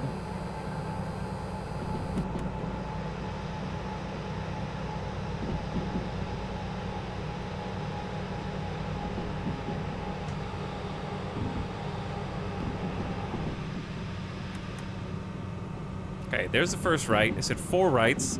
It's taking a little concentration here. Basically, we're going downhill, and gravity is trying to make us gotta go fast. Is basically what's happening. So we need the sander to get grip.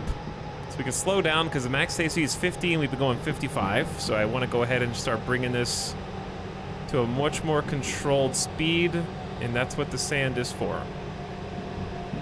Okay, we're almost to 30.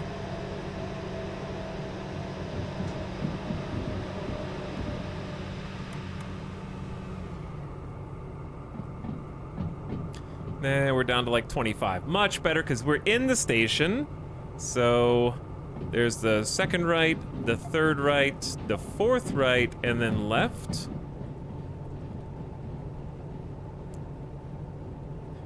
I need to go to B3I.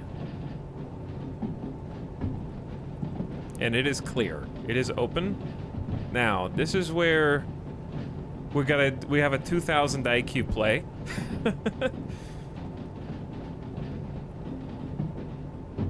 You'll see what it is. I forgot to do the horn. Hi, I'm here. I was so focused on not crashing.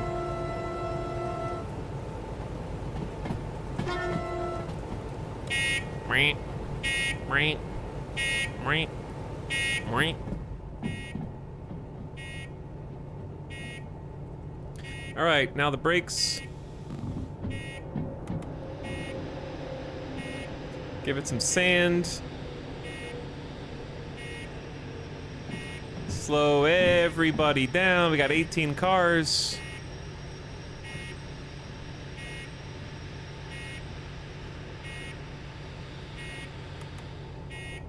Turn off the dynamic brake.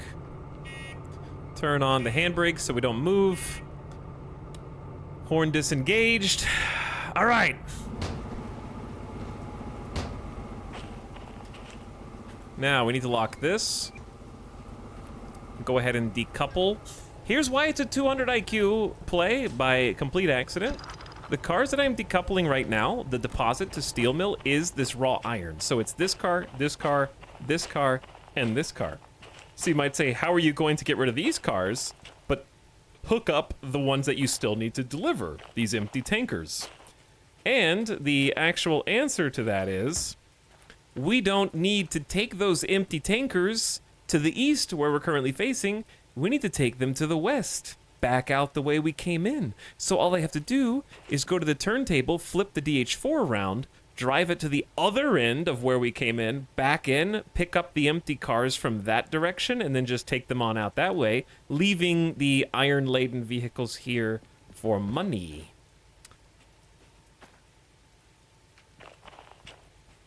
Okay, handbrake is on. Decouple these guys.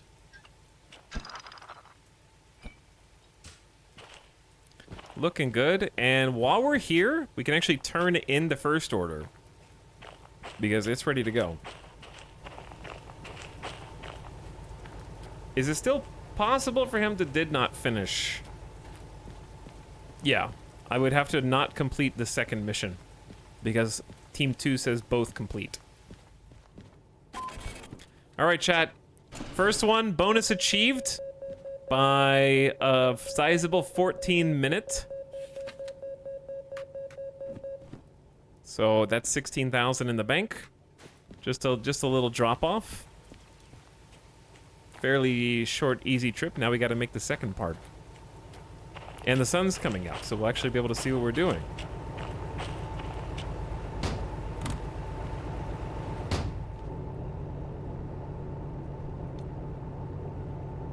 Have you bought the cassette player yet? No, but I'll do it today. I don't know if there's a shop here. There's not a shop here. There is a turntable though.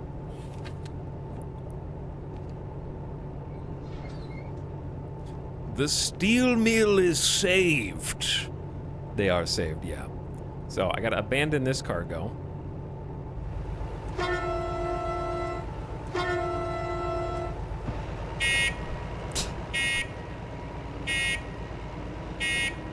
He gets believers' hopes up just to crush them. Never again. Distraction foiled by lack of shop. I like that people in chat are actively trying to thwart my run. What's up, Skullgar? How's it going? I was betting on there being an hour of shunting to do. That is part of the bet. That's part of the bet cycle.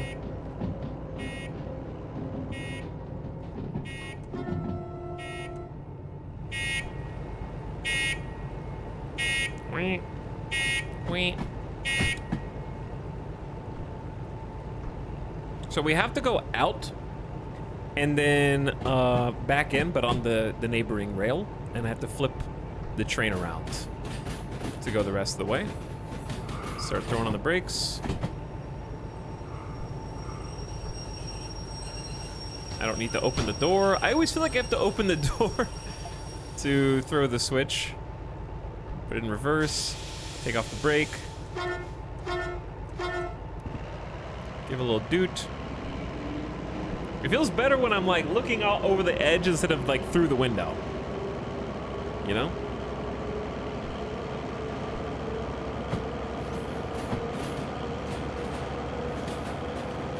Okay, we need to not be going this fast. Guys, I need to just hit the turntable. Maybe we could reverse the lights.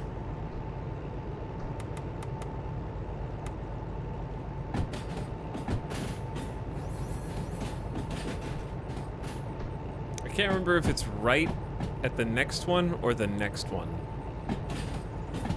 I think it's not this one, but the next one.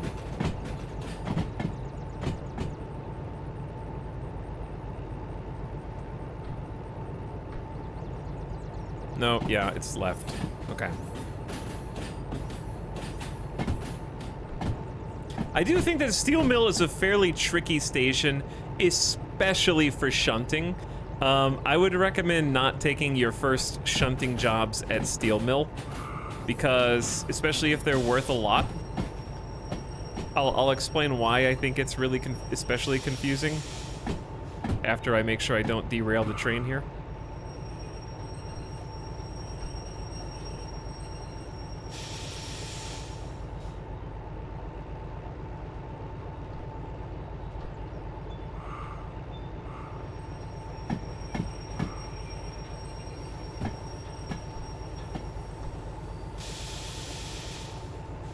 I feel like I need to go a little further back.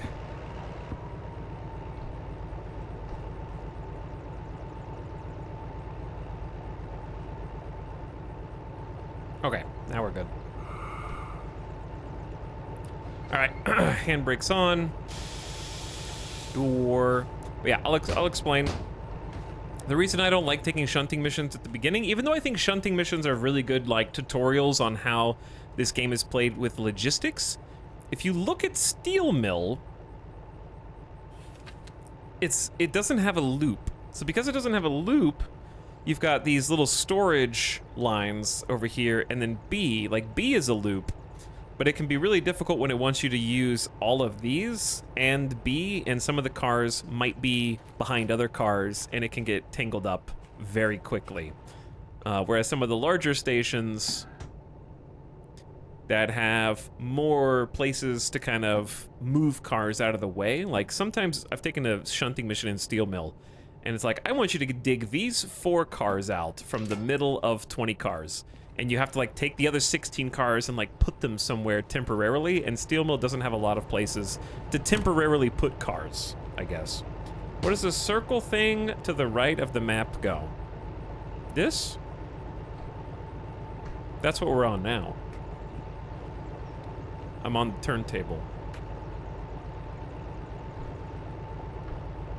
Okay, we need to go out.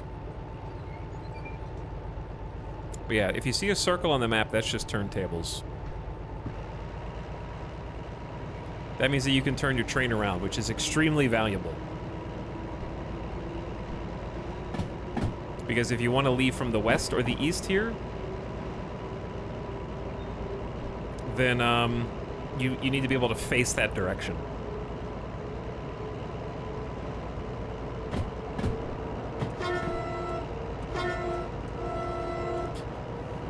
Okay, so we just back out the way that we came in. We pull all the way through B, then we back in, pick up the empty cars, and then we just head on over to the oil well and drop them off. That should be it.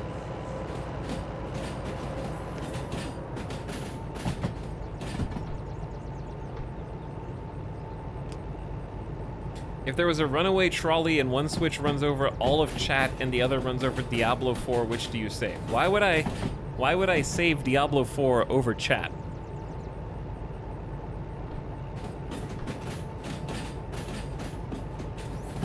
Like, before the last patch, definitely save Diablo. Just kidding.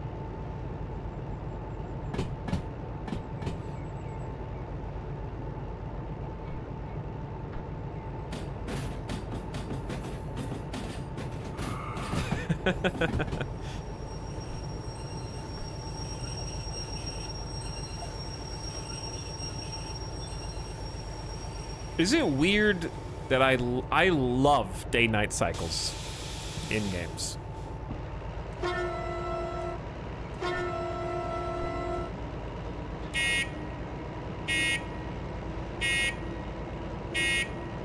I think a good day-night cycle makes any game significantly better.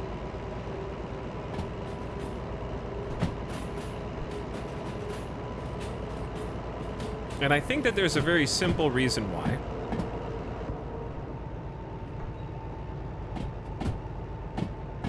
If you take a day-night cycle with just decent lighting, it doesn't need to be amazing, just decent lighting, decent visuals for like the sun coming up, the skybox, and then you add just a few types of weather. In this case, we have what? Sprinkling rain, thunderstorms, fog, and then maybe clear skies or overcast, right? Just like 5 different things.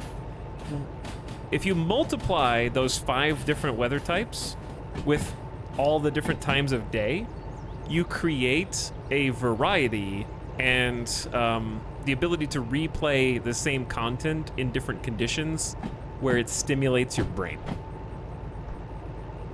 Where you can't necessarily memorize the, like it does something in the visual cortexes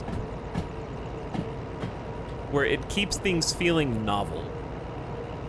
Even though it's a loop, but it's just the way that the loop combines with your location in the world, right? You're in different places, so you're seeing different places at different times of day, and you're seeing them at different times of day with different weather patterns, and it just maintains a sense of novelty.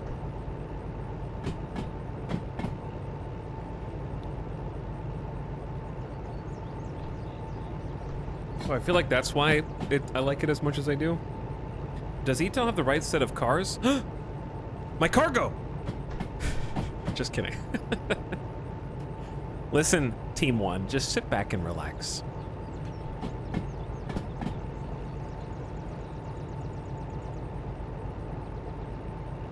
Where did my cargo go?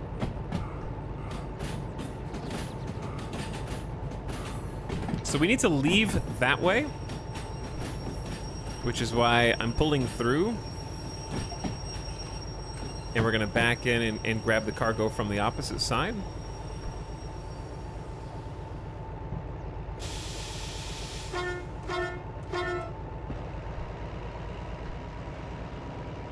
Team 1 is going down. I don't think Team 1's going down.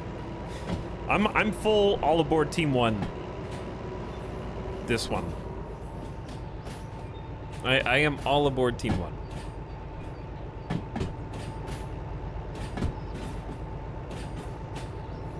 I think we got this made.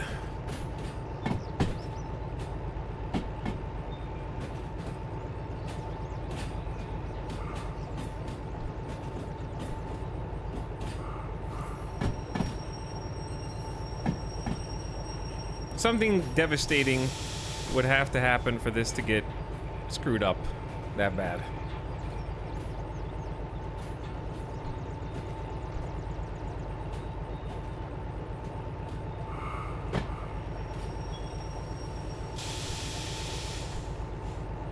Okay, I may have hit the brakes slightly too hard.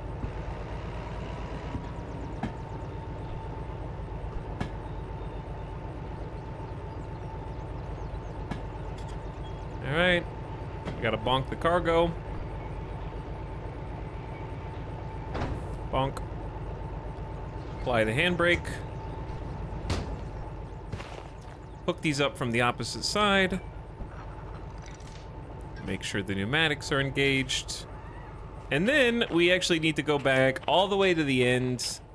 And there is a handbrake on the very last car.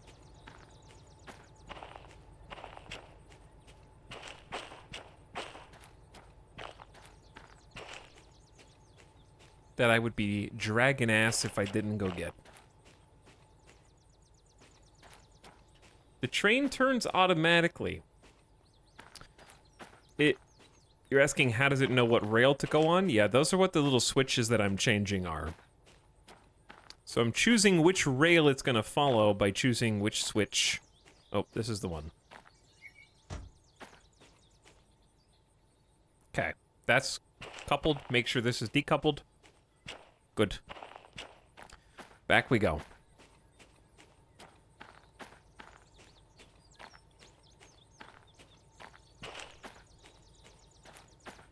Can you show us how they work? Team 2, please. You're being helped along by people who don't even have any channel points on the line right now.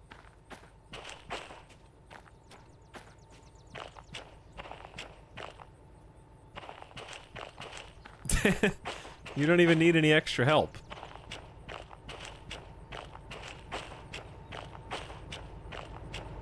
That's the only way to switch rails in the game? That's the only way to switch rails in real life. Yeah, do you see how the rail is going out? These are what the switches do. They determine what line the train is on.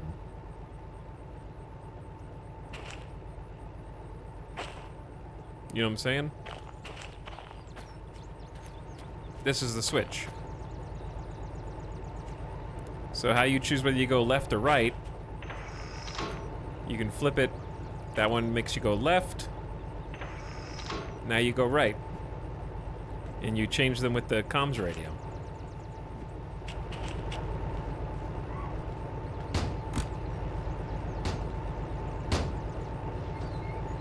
All right, here we go.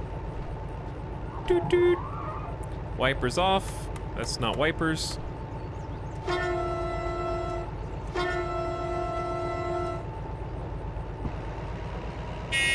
Listen to that, chat. How about that for a distraction?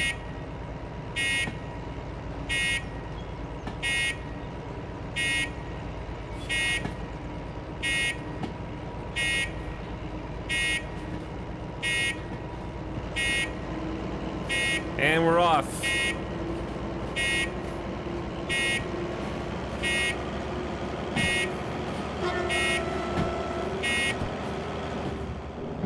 Beep, beep.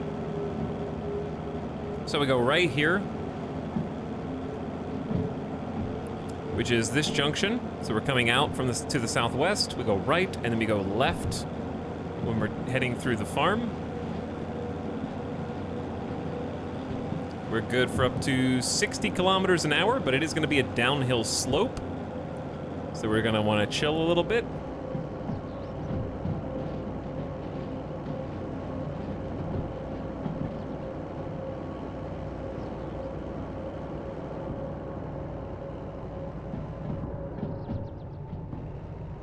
Okay. And as we get into farm, I need to kind of like plan ahead a little bit.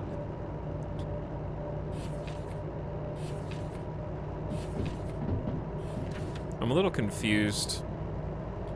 So we need to go left at the next junction.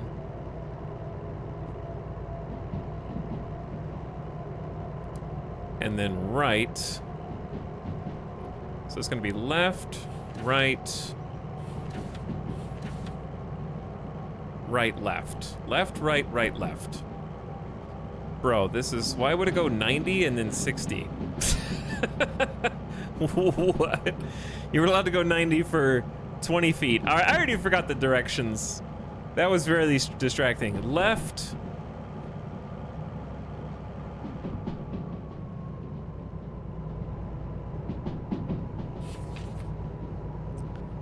It's left, right. And then we're in B.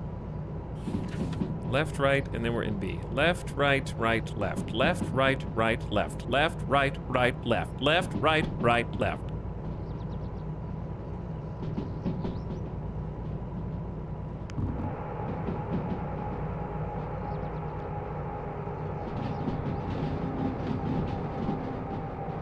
There's the left.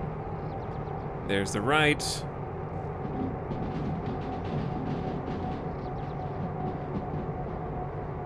I'm riding the dynamic brake to slow down because it was like 50 was the maximum safe speed. Left, right. Right, left, and the tracks are clear. Perfect. We can let off the dynamic brake. I was doing that just in case it came out wrong. So we should head directly down the middle here, safe and sound. Then we're gonna come out.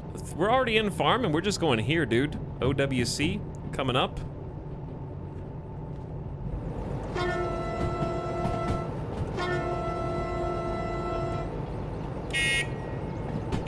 Got a beep. All right, we can accelerate a bit.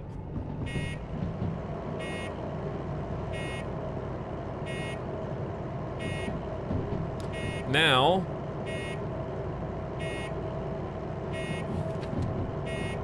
Oil Well Central. Yep. To get to Oil Well Central from the east, we need to figure out where we need to deliver this order. It's B6.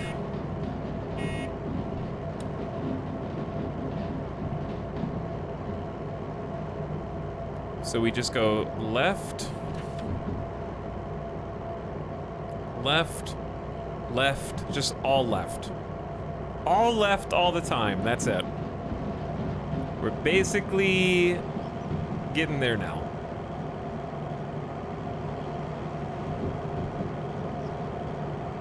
I don't want to go too fast through here though.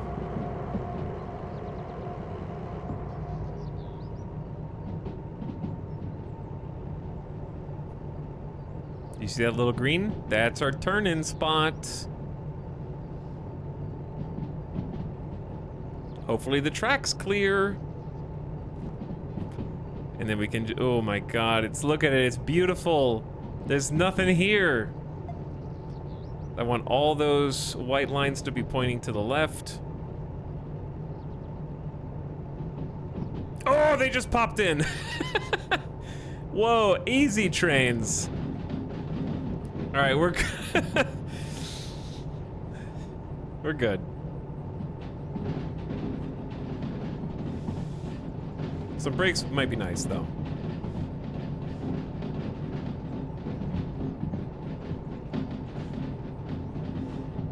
Okay, oh shit, there's trains here. Why? Who parked this here, dude? Who did this?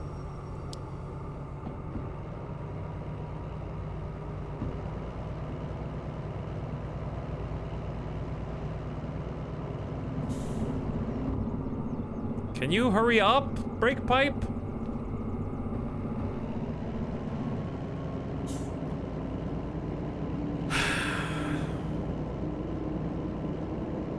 How will you manage? I'm gonna manage. Don't worry, we're just gonna push him out.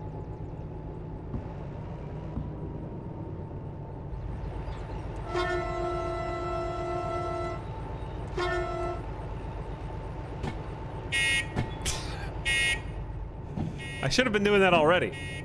We should have already been doing the buzzer.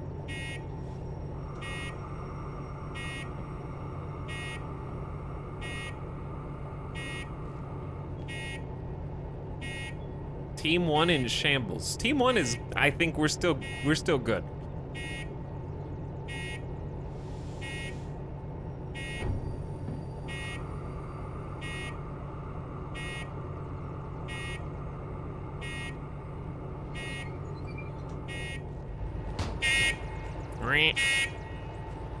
I forgot to turn it off. It's okay. Right in my ear. Right in my ear! Right in my ear! It's just one little dude.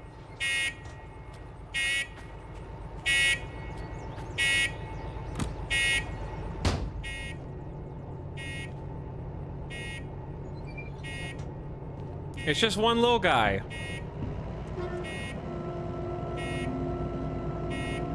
Pushing and pulling. This is how real trains operate, I guess. They do now anyway. What would happen if you just took that one little dude to another station? You could. You can do whatever you want. You can take that little guy along with you. He can become your new best friend. Chat, somebody make like a remix song with all the different train bells in the game and their horns.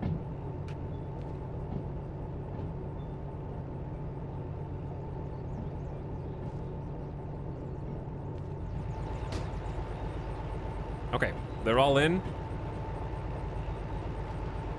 We're gonna push this little guy a little further.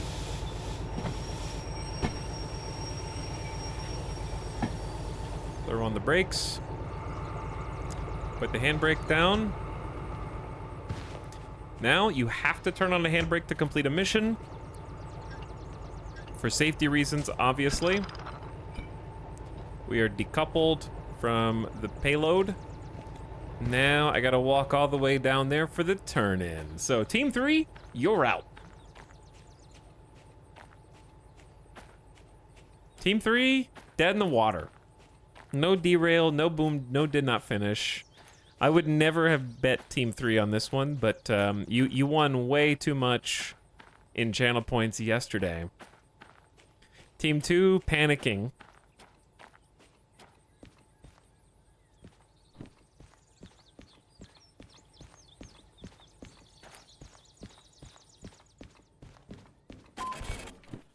Which I would be too if I had lost by 11 minutes. $44,000 in base pay. We got a 22,000 in cash time bonus. So if you do your time bonus, you get 50% more cash. However, sometimes it's worth it to just do more missions at the same time and just say forget about the bonuses because you can just make more bank by stacking 3 or 4 missions on top of each other. 66 grand in the bank, and big payday for Blue Believers. It's about time Blue Believers got a good old-fashioned win. I believe and lose everything. I finally doubt and he wins it for Believers. That's why if I go to the roulette table, you don't go red, black, red, black, red, red, red, black, black, red, black. You just gotta pick one and just stay, you know? You gotta commit. You gotta have a method.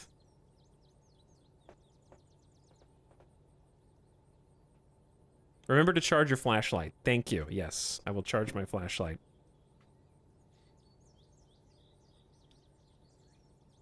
All right, both complete, both bonus. Here come your channel points. Let's count the money. The majority of people, 60 people did vote for both complete, both bonus. They put 2 million channel points in the pot and pulled down a 2.08 to 1 return on investment.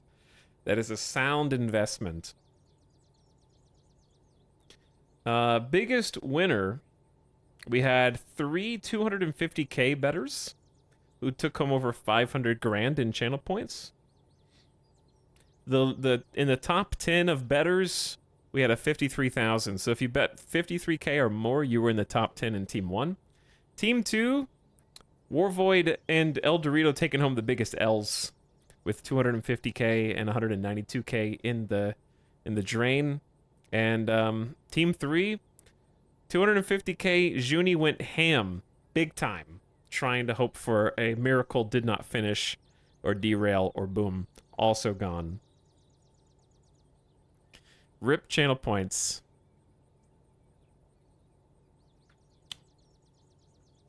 Goodbye, sweet, sweet points. GG Team 1. Last time I talked myself into sticking with Believe, the Steam engine exploded. Okay, understandable, understandable. Also, I'm going back in time. Chromasims, Gamba Pog for 8 months. Sorry, I missed you earlier, Chromasims. Sewer Rat gifted a tier 3 sub to Gamer Deathbot. Thanks for the tier 3 sub. Appreciate the 5 and 1. GDB's back for 45 months now. Potato Elijah, subbing for 60. Happy 5 years. Thanks for coming back all this time. And Ninazi, happy 1 year. Some nice anniversary subs there. Thanks, guys. GG, believers. GG. All right, hold on, chat. Don't let me forget these flashlights. This is how you charge solar flashlights, right? I love that they can actually just charge just being outside. That's great. All right, there's only 5 missions here. It's not a very big place, but they have a Hazmat 1 mission. They have 2 Hazmat 1 missions. Ooh, they have 3 Hazmat, 4 Hazmat, 5. They're all Hazmat 1. We can do any or all of these missions. So it's Hazmat time. Took us to the right place. Finishing the job in Oil Well Central was good. So now we can get some of that oil well action. We do have fees. We have an $18,000 fee. Why is that? Locomotive damage. It just says regular wear and tear. Most of it was on resources. So we had 8% damage on the wheels. Diesel cost us about 9,400. Oil cost us about 1,000, so over 10 grand in resources, $400 in sand. Does this game have radiation poisoning? Not that kind of hazmat. They are oil tankers that are highly volatile.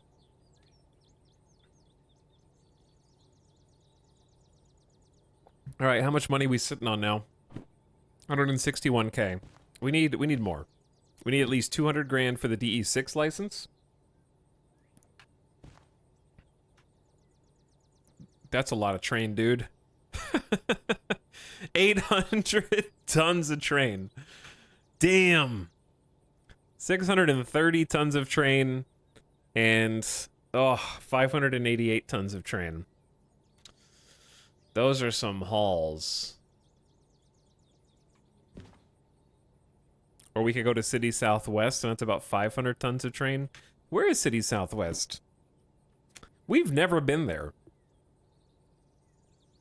I think it's down. I think it's like just there. Here to here. Yeah, let's just bounce over there.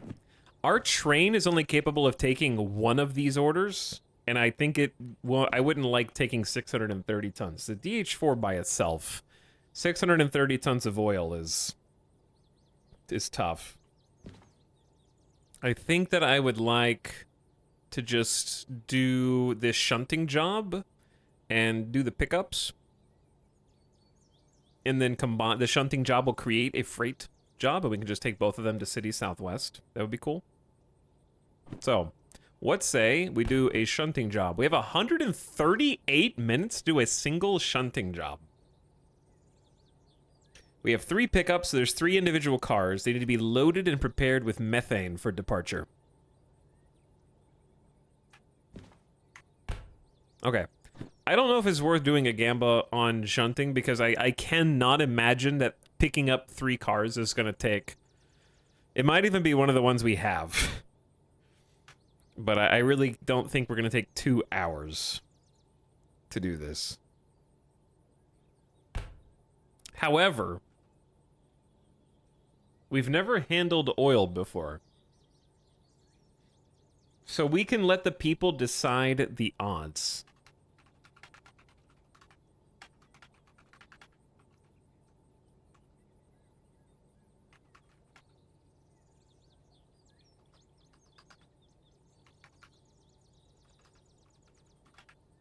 How will we complete the hazmat shunting job?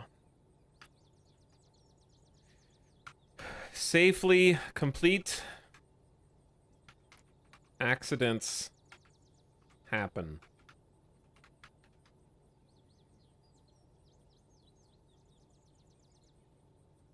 Okay. You have 5 minutes to put your channel points on the line. Haul the flammable material with the steam engine. So now you can just be blue believers or pink doubters.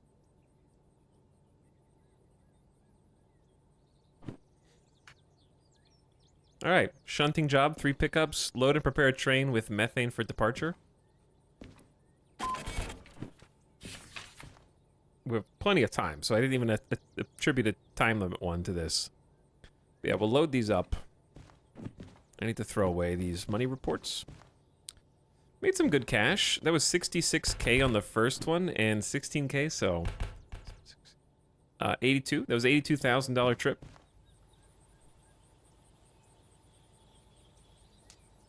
Accidents are fun. Glad to see more people streaming Derail Valley. How far have you gotten? I haven't unlocked the DE6 yet, and I've got Hazmat 1. So this is my first Hazmat 1. Haul, well, we're doing shunting first, and then we're going to do a short haul. So I haven't tried the new S060 either, but I do have the license for it. But what's up, Ivan Hound? I've been having a great time with this game. Super fun.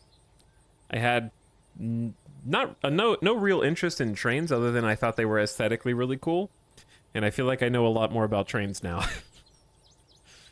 But we've obviously started with the DE2, which at first you're like, get me out of this thing, and then after you drive some other trains, it's like, oh man, I love the DE2. So got that. I learned how to drive the DM3 after money shifting it. We learned how we're in the DH4 now. We've done a few hauls with the DH4. And I learned how to drive the steam engine, but it was a lot easier when it was bugged before the last patch, and now that they fixed it, it's a little harder to drive. And I may have allowed the, boiler to explode after forgetting to fill it with water on a long trip. So yeah, I've done the rounds on everything except the DE6.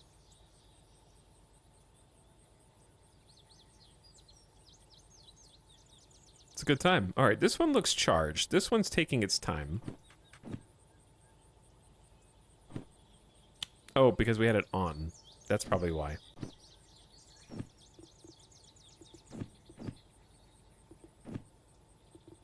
I'm gonna lock. What is that? What is this?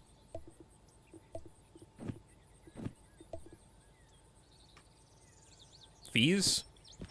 I don't need this. Okay, yeah, we're gonna lock the shovel, lock everything on the hotbar.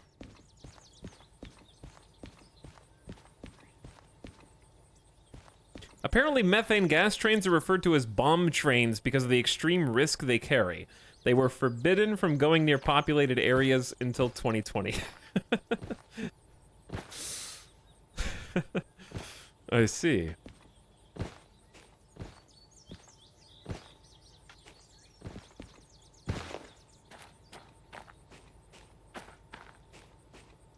Okay, where does it want us to grab these from?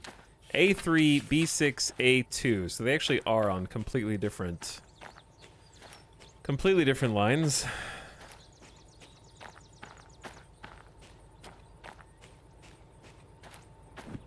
Wait, I'm on the wrong line.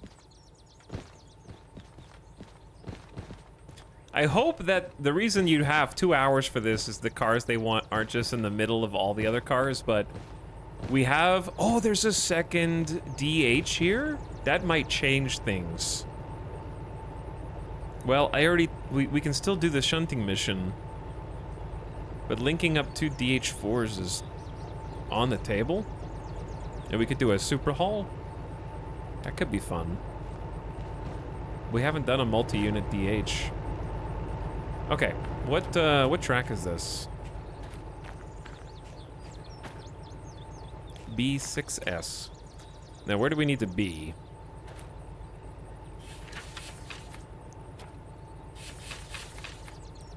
Oh! You! Oh, hey, what up? The one that's right in front of us is part of the hall. Okay, that's cool. Friend.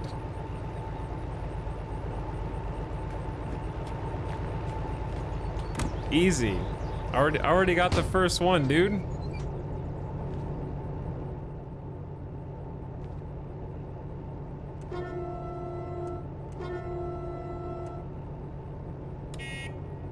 Let's go.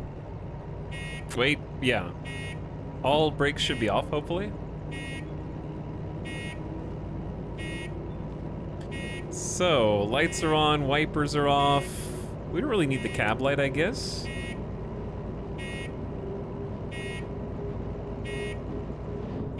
But I'm already a third of the way done with this little shunting job. But the question is, how am I going to get on the other side of the train, and which direction do we need to leave?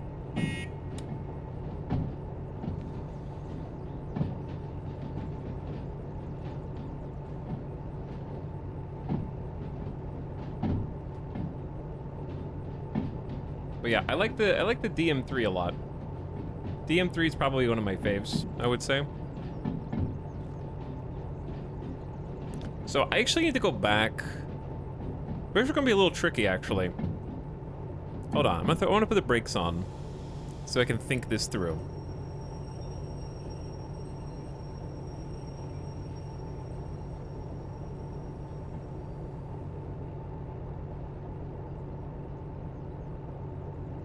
What's up, chat? Oh yeah, I was like, why are there... I'm so used to your channel points all being blue that I was like, who's pink? Oh yeah, there's doubters. It took me a second to figure it out. Okay, here's the issue from a logistics standpoint. We need to go west after this. Here's what I really need to do. We just leave the train parked here for a sec. And let's go locate where the other cars are that we need and which side we need to be on. Because we know we need to be on B6S, A2S, and A1L.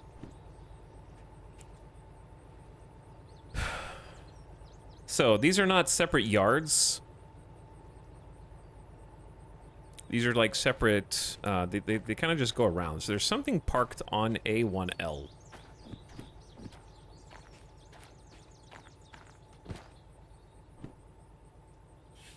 No, that's where we load. That's where we load, sorry. So A3S and A2S are back in the back. Okay.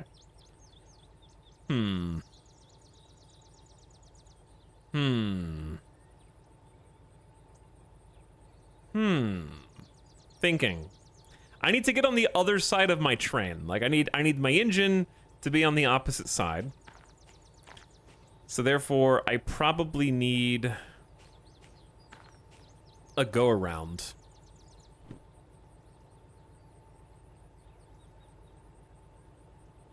Like... This is a logistics problem. How dare Streamer Man start while I'm at dinner? What's up, Chillin' Sicilian? How you doing?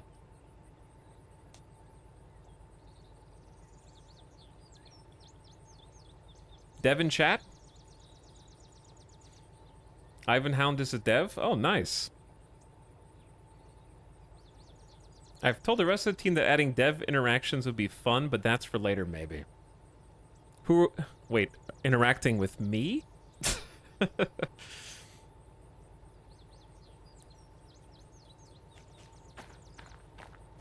Always good when a train stream is happening. Chillin' Sicilian. Luckily for betters this time, I don't have to be in a hurry. I can take my time. But if you just joined, what we're doing now is our first hazmat missions. And we're picking up some empty tankers, and we gotta load them up with methane. And then hopefully that'll generate it should generate a haul mission. And we have 2 haul missions to kind of just jump over to the neighboring city.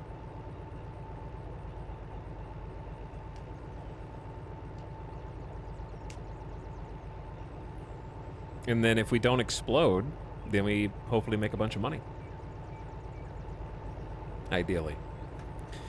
But I need my train and my cargo to be on the opposite side right now. So I'm pondering what the best way to do that is. One way to do that is to pull this train. We're on the western side, so if we pull it back into B and then decouple it, and then I continue to drive east. I can go around 1L and then pick it up on the other side, then go forward. Yep, that's what we gotta do. That's exactly what we have to do. That's why it's really good when there's like a loop.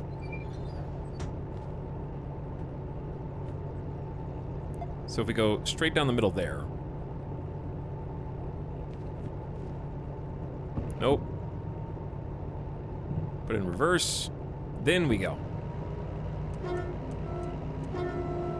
Chat, I want you to tell the devs about your favorite noise. And how much you love it. Tell them to add more bells into the game.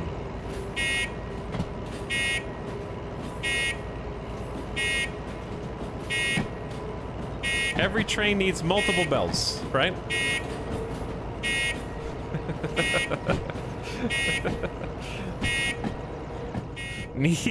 Needs more train bell. This is the gift subs. And Feng Shui, thank you for the gift sub. I appreciate the over 100 gift subs in the channel. And welcome, of course, Ivan. Howdy, also Golden Fishy says, wow, 63 months? Time for a chill train stream. Hey. What up, Golden Fishy? What's the general goal of this game? Well, what I'm playing in the career mode, Flux Point. So it's a sandbox game that also has baked-in missions. So the goal of the game is sort of to familiarize yourself with the 6 different trains that are in the game right now, but you do that with the foundation of earning money for jobs. So you take jobs to earn money. The money lets you buy licenses to drive the other trains and take on jobs that pay more money.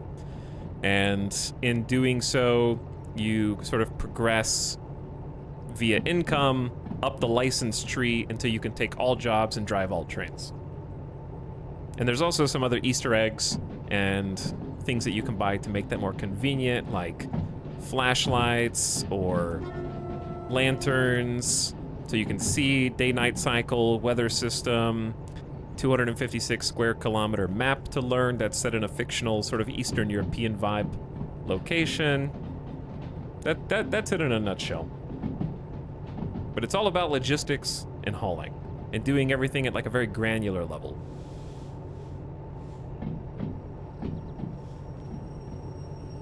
So the trains in the game are all fictional, but they're based on real trains. And they have real train systems. 2 of them are even steam engines that you can shovel coal into and the whole 9 yards.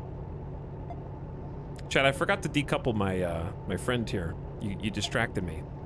So now I have to embarrassingly go forward again.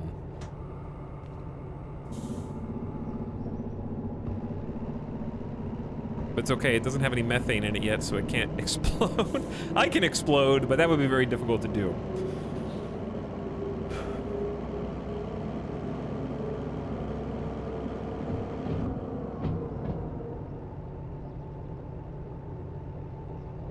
Okay, yeah, I gotta drop this guy off and then go around him, get on the other side, pick him up from school. Alright, I don't want to park him on the road because I'm not mean. But parking him right here is fine. So about that exceeding long time limit. No, it's not going to be that bad. Certainly won't be the 2 hours that we have for this.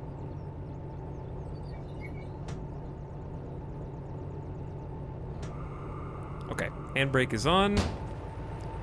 We're gonna hop out. Spin that one into place. Disconnect the brake cocks.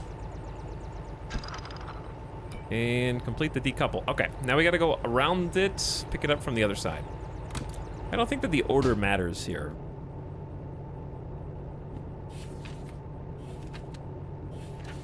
But if it does, I can grab the other ones first. I'll just do it in the order that it wants, step by step. A3S first is fine. Handbrake disengaged, it's in reverse. We can turn the rear lights. Rear lights are already on.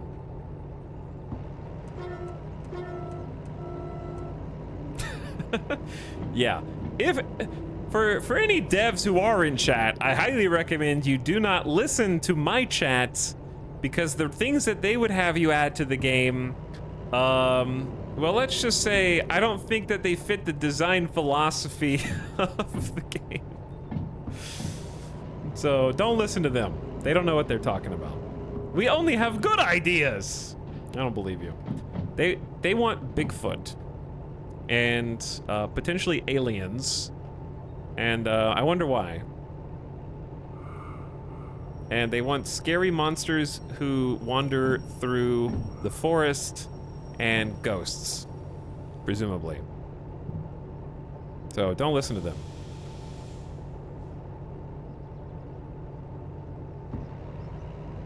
Okay, I need to go right.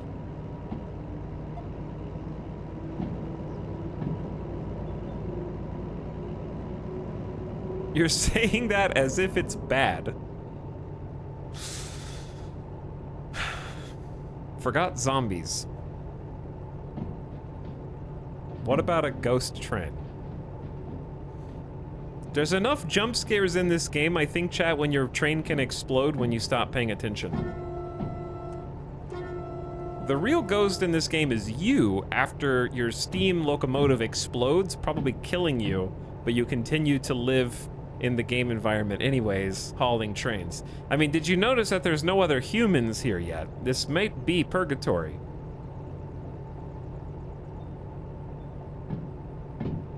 This might be like you're doomed, you've already died, and you're stuck inside of Derail Valley all by yourself to eternally shunt cars around. For money. You might be the ghost. Okay, we need both of these, but in different orders. Faces, add faces on the train. I feel like modders will already do that so that the devs don't have to get sued by Thomas the Tank Engine Company.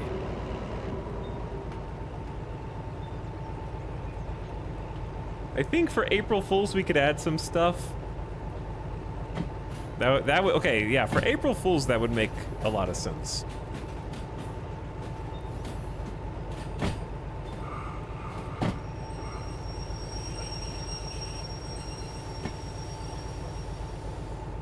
That's just the plot to Lost Detail. False. Incorrect. That's just the common misconception that people who've never seen Lost think the plot to Lost is. Actually. Okay, 3S first. That's on the far left.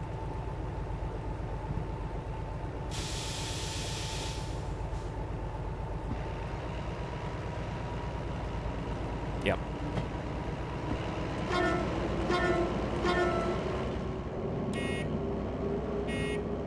Too fast, too quick. Okay, left to 3S, pick that one up, then go grab the orange guy, which is more complicated than it appears, then grab 2S, then load them. And then we'll get our mission, well, we'll have to decouple them safely first.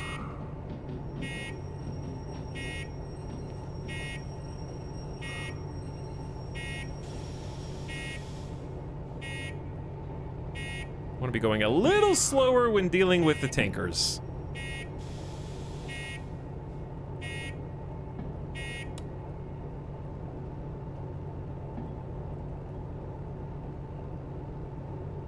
I tried rewatching Lost with my boyfriend, and it's definitely a little rough around the edges these days. I mean, it was 2002, right? Like 2003?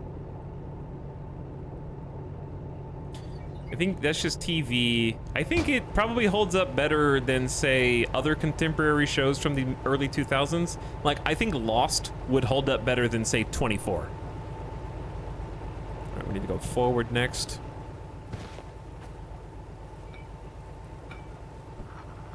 There's definitely a lot more cinematic flair in Lost, but there's also a lot of that, like, TV drama. Okay, brake cocks are both engaged. Take off the parking brake, and then be 100% certain this is our car, 917. Match it up with our manifest. Good to go.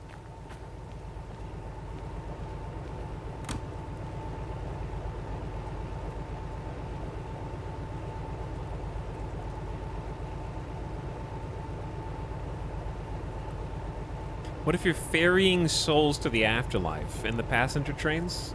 Maybe. Bigfoot confirmed in Derail Valley next April. Per developers, Kotaku is writing an article on this news as we speak. I think you're supposed to check the car before connecting. No, if it's not the right car, you just apologize. And go find the one that you meant. You know, these cars out here, they're just looking for anyone to talk to. They're lonely. They're just sitting all on the track by themselves. Any friend who pulls up to chat with them is just an opportunity to socialize. All right, let's go forward.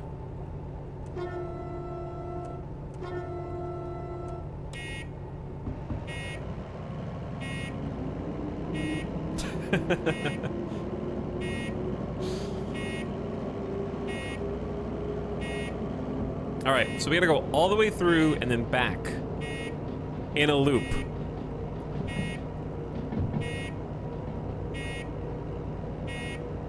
In before I get yelled at for confirming Bigfoot.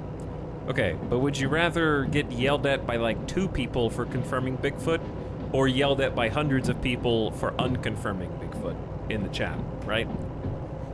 I dare say it's a trolley problem, given that we're on rails.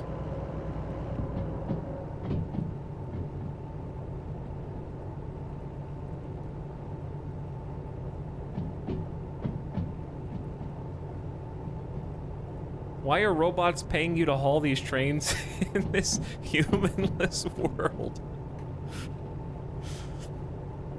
Wouldn't you rather get paid by a money dispenser than have to deal with a boss who you have to like say like get off my ass every time that you take a job?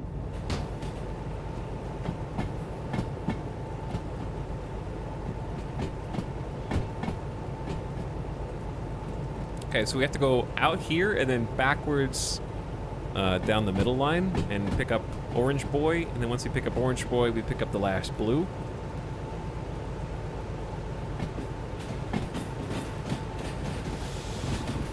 Throw the dynamic brake on. Get the pneumatic brakes decompressed. I've definitely learned a lot about trains while playing this game. Feels good. What happens if you derail in this game? Well, the short answer is you derail, and then this little walkie-talkie can re-rail train cars, can clear train cars, and that way you can get them back on the track and complete your job. Though, based on the way that they have the difficulty curve built around an insurance system, when you're really early on in the game, you're penalized by just like a tiny bit of money, right? Almost an insignificant amount of money. After you've played and acquire licenses and are progressing, you're responsible for more money in damages that you've caused. So it's a steady increase in difficulty that doesn't punish you when you're learning, and as you learn, the difficulty slowly ramps up, and you're liable for more of the damages. But it's full physics system. Physics is the only thing keeping these trains on the rails. We had a derail yesterday, actually, when I exploded a steam engine.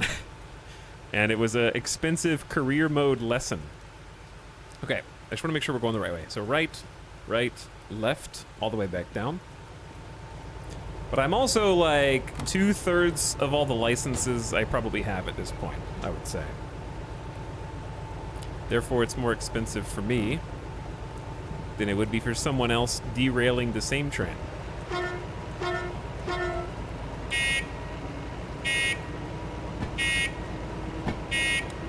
Beep, beep, beep.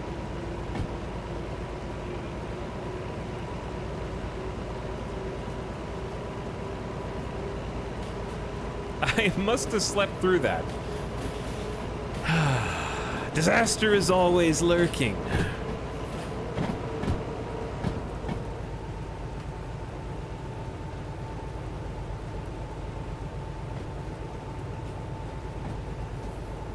And I think that's one of the things that can keep you on your toes in this, because it seems like it is chill, and it is peaceful, and it is zen, until you screw up. And the threat of that looming screw up, I think, is what makes it compelling.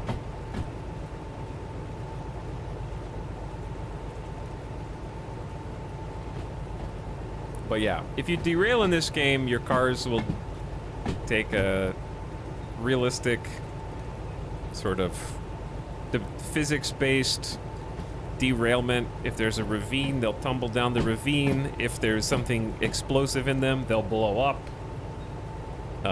If you overpressurize a boiler in a steam engine, does what you expect it to do. All that.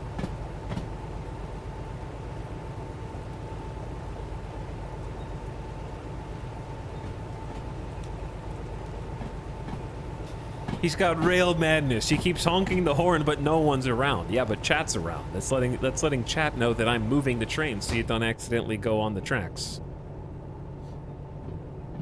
Make sure that you stay in your observation seats. Okay, we're going straight back to that guy. And then we just hook up 2S. We can load these up. And the great part is, it'll generate a mission once we've loaded them with methane to take them to the Southwest City. So we're here in OWC. We're gonna go to CSW, and we're gonna pick up another highly volatile series of tankers and try and get them all going in the same direction. And that's where it's gonna get real spicy.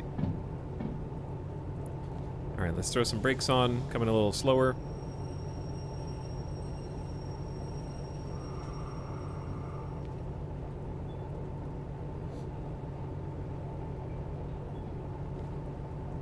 Like even slower. These tanker cars are probably more fragile than your average cargo, especially when they have fuel inside.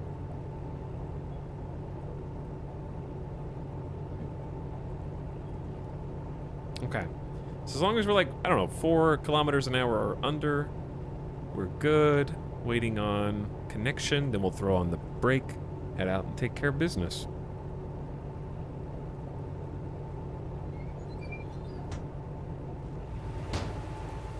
UFOs and little green men taunt you while switching at night.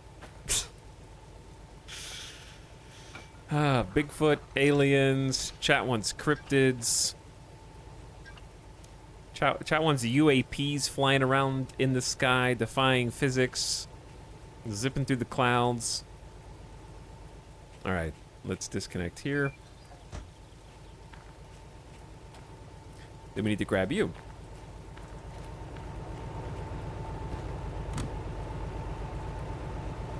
All right, reversed.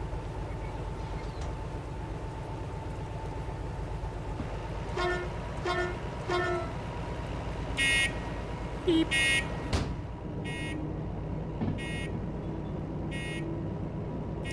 Cool idea would be random collectibles you find on the map to decorate the train interiors with. I think that kind of thing will happen on the road map.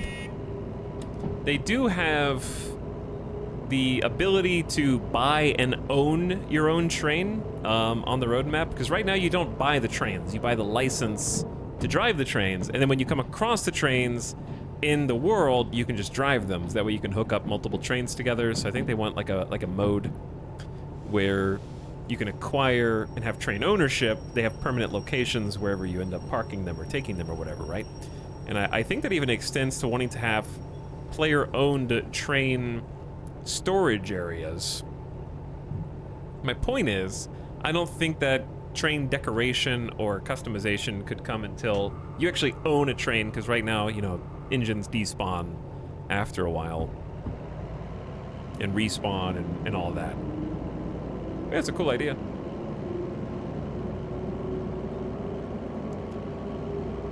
Kind of rainy outside. Sun's going down. Getting dark out here.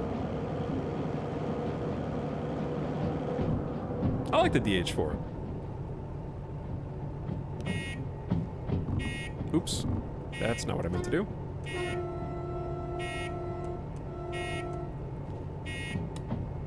All right, coming for you, blue boy. And then, honestly, I think it's actually quite easy because I think we loaded on this lane.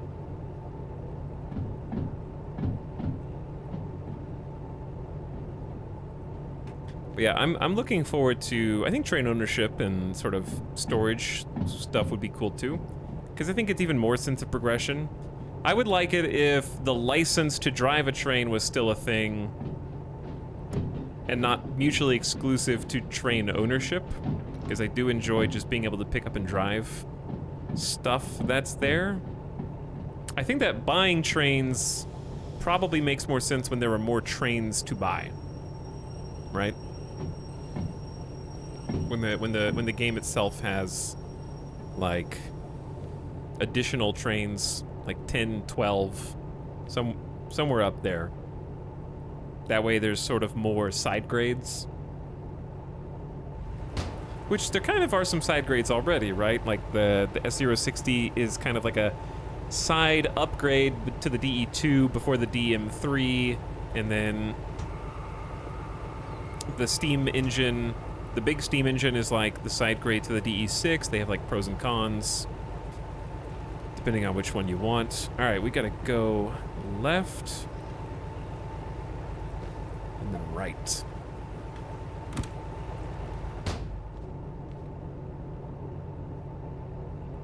In reverse. Don't know why I applied the handbrake.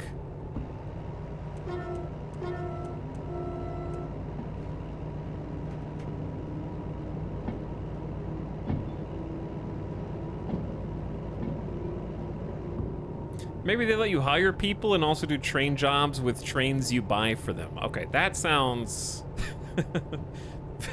very complicated, but we can dream.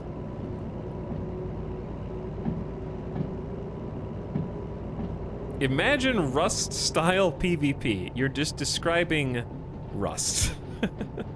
There are trains in Rust, but you don't need to have to know how to drive a train to drive a Rust train.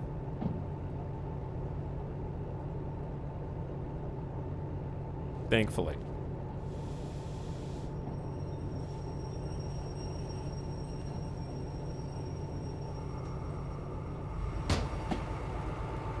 Okay, let's go in nice and slow, because I can't really see.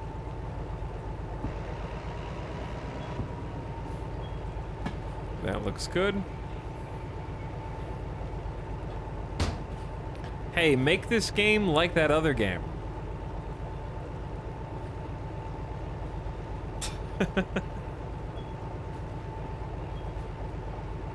If you guys keep up the terrible suggestions, we'll turn this into a battle royale.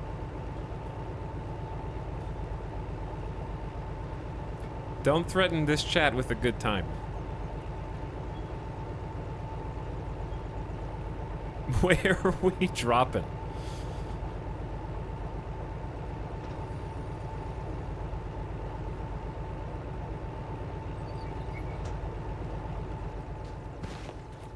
So Battle Royale, Bigfoot also confirmed.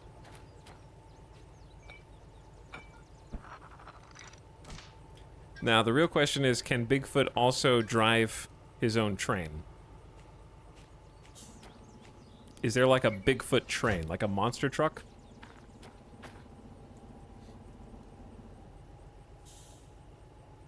I already drank all the coffee.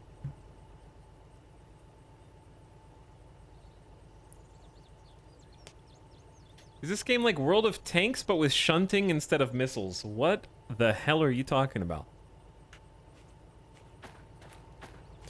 All right, you know what? I gotta double check that this is actually the train that we need. Yeah.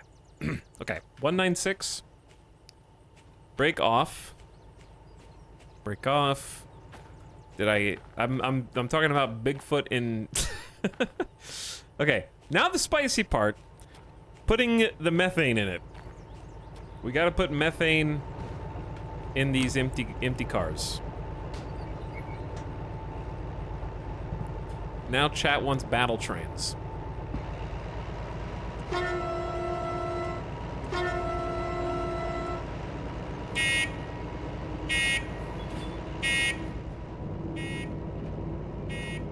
It's like Microsoft Flight Sim. There's a lot in common, I think, with this game and Microsoft Flight Sim. I think if you're the kind of person who likes one or the other, that you would probably like the variety. We've got planes and we've got trains, but I don't think we have like a good automobile game yet. Like, I know that that's a little harder because steering is difficult with a keyboard. The thing that trains have going for them is this game is probably best compared to Microsoft Flight Sim if you only have a mouse. Like, I think the mouse lends itself really well because you're on rails, whereas planes and automobiles are a lot more steering and finesse. SnowRunner, I don't think counts. SnowRunner is a game that is physics based, but you don't have to do all the interior innards. You just drive. You either go fast, slow, or backwards, right? There's not like levers, switches. You can shift gears, and that's basically it. But it's a different, I feel like it's a different genre of game.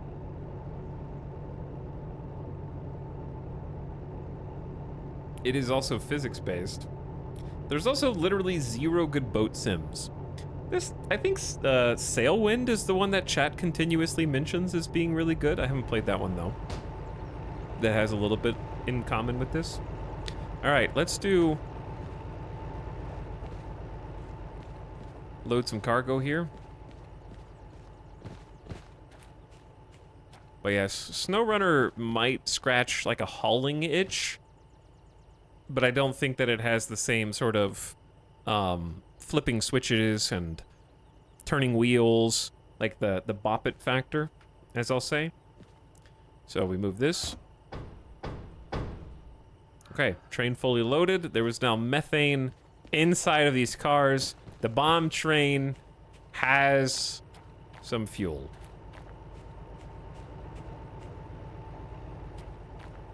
Kaboom. Fire, kaboom. Fire, kaboom. Anyways, by the way, Pink Doubters, you guys got completely scammed. I didn't want to say this, but this is going to be easy as hell. We got to uncouple these on B30. The Doubter is easily parted with their channel points. Ah, look at that view.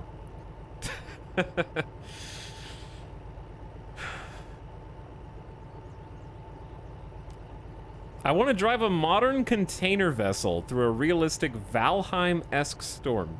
I like that your go-to is Valheim there. But I understand what you mean. B, what is it? 2S? B30. So we go out and we go right, right, left.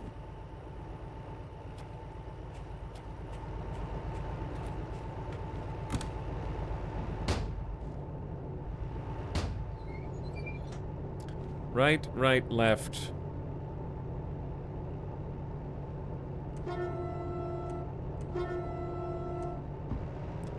All right, we got the oil.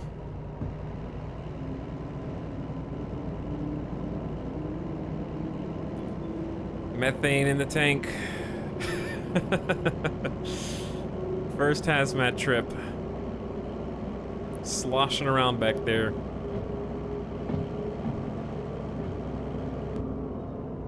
Alright, where is B30?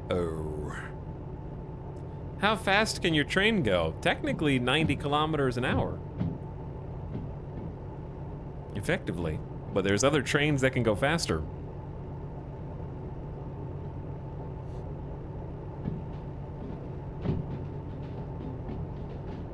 But yeah, Sea of Thieves has some really nice water effects and a really good wave system in the ocean and all that. But there's really just still like nothing to do in it, unfortunately. Oh, chat. Hold on. Brakes.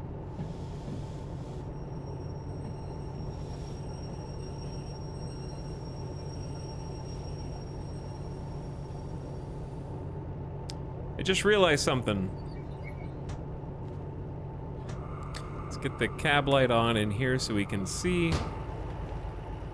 Someone's in my parking spot, and I'd really rather not, like, bonk them. I have two options. I either just pull forward, pull back, gently bonk, and then push everything back. Or maybe all the cars can just fit. I guess they can fit? Okay.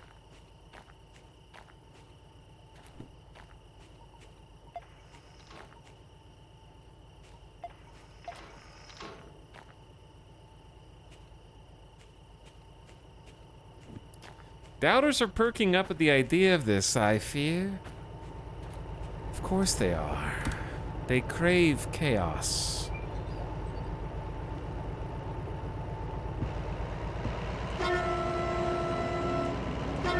And destruction.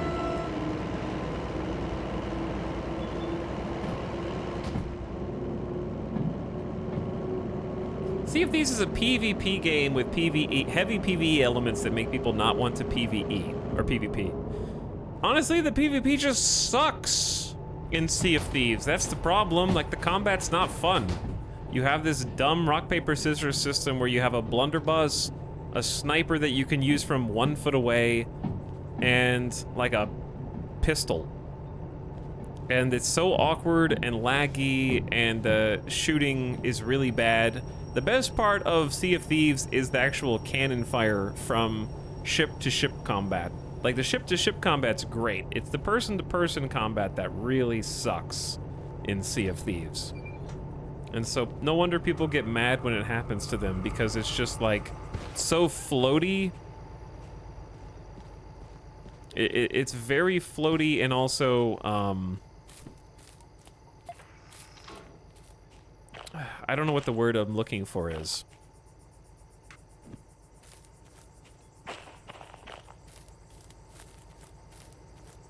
Awkward, I guess.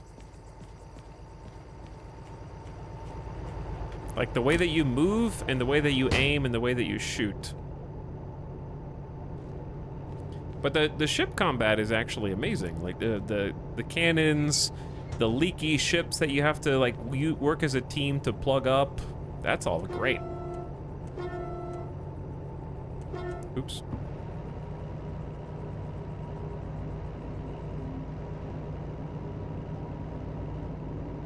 Okay, we gotta be careful here. I think I don't want to go faster than like 10 kilometers an hour.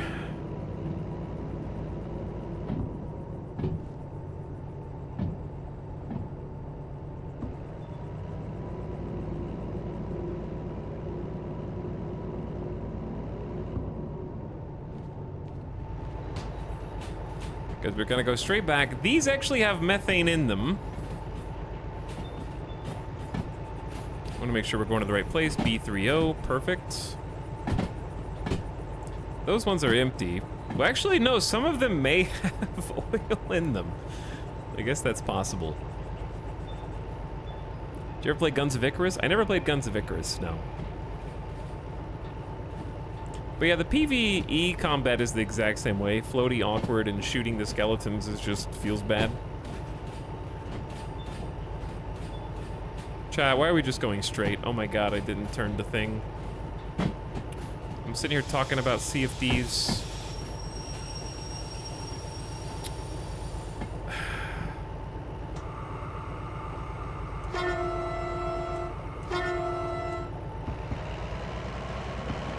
You're distracting me.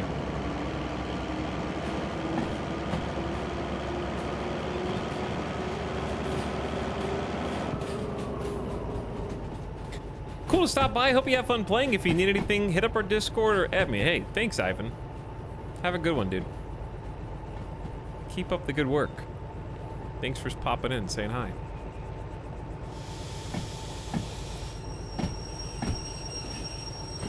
Okay, yeah, we need to go right here, then left. One more time.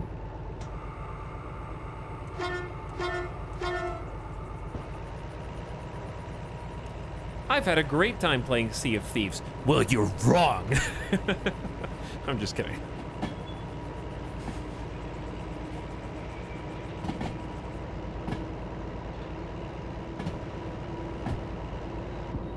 Imagine having fun playing Sea of Thieves. The problem with Sea of Thieves is the most fun thing you can do in the game is just be on a boat and like push the play instrument button with your friends and see which different songs that you can do together, right? Like, why is that the most fun part of the entire game? That's like all the game is as far as I'm concerned. Just hold the play instrument left mouse button down.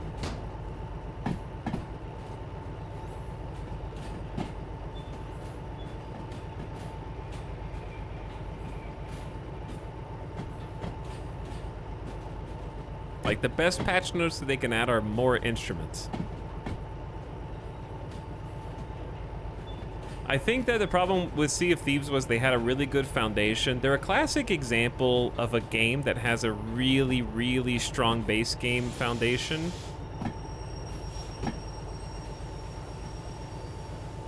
That never adds anything else except for cosmetics and, like, continues to expand on the exact same mission structure that they started with. And by expand, I just mean make more content. That's exactly the same. When they could have put more money into it and expanded on the premise. That's all I'm saying. Okay. The cars are here. They're where they need to be. Finally got them. Took longer than expected, but still not nearly as long as the bonus would lead us to believe. Rest in peace. Easy pinked outers lose channel points. It's just a bunch of blue believers splitting 400,000 channel points amongst themselves. Literally just a 20% return on investment for blue believers. Barely win anything.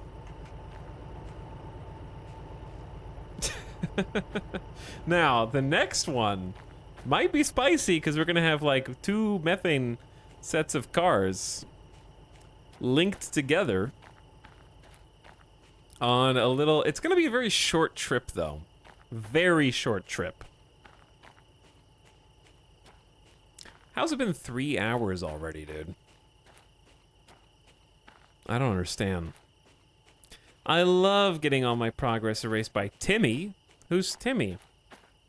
The problem with Sea of Thieves is it literally has to have PvP. And I'm sorry, I know this is a hot take for some of you, but Sea of Thieves without PvP shouldn't exist as a game. And the reason is this, okay? It's a simple feedback loop. Sea of Thieves revolves around you finding chests and goods to make money. Money is exclusively spent, to my knowledge, on cosmetic unlocks. Therefore, without the element of PvP, PvE is just you doing missions to grind money, stacking 150 chests on your ship before you go turn it in after spending 7 straight hours just loading your entire ship with money that you can't possibly lose, and then turning it all in, and then getting a few cosmetic unlocks.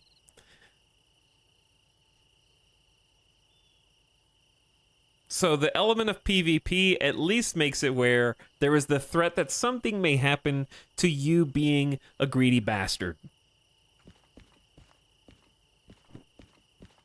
So it literally just has to have PvP, otherwise the game itself is just a very sad number go up game that has no downside. By the way, that took 49 minutes. We had 138 to do this, which was very generous. Probably could have done it in like 40. But that's a quick 20 grand. I have 182K. We're moving on up. We probably got some fees though.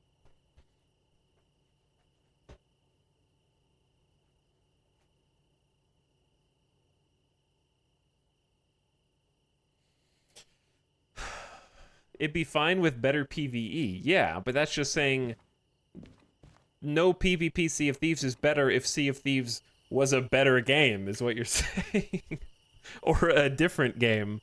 But it's not. It's just Sea of Thieves and has been for like 7 years now, or however long it's been. They just kind of kept it the same.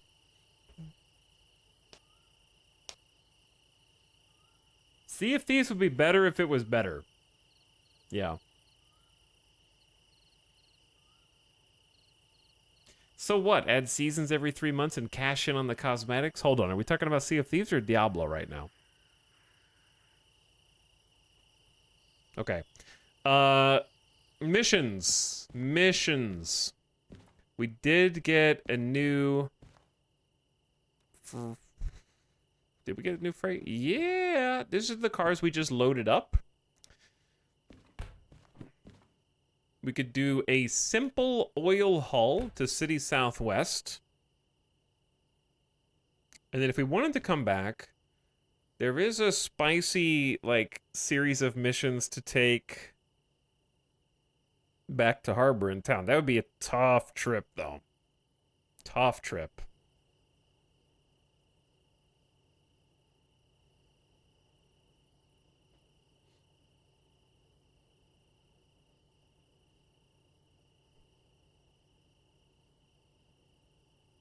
We're talking about ways to improve Sea of Thieves. Streamer mentioned how PvP sucks, then went on to defend the PvP. Okay. What I was criticizing was how the PvP is executed. What I was praising is the idea of PvP as an ideal.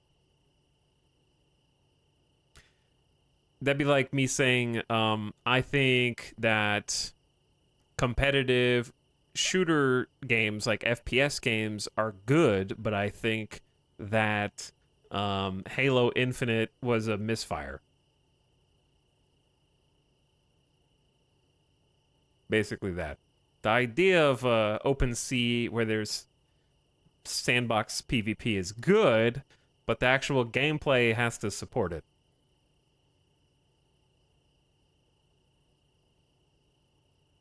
And I don't know if this is still true, but I remembered that one of the biggest problems in Sea of Thieves was, like, one guy on a sloop had a better advantage against you than, like, 4 people on a galleon.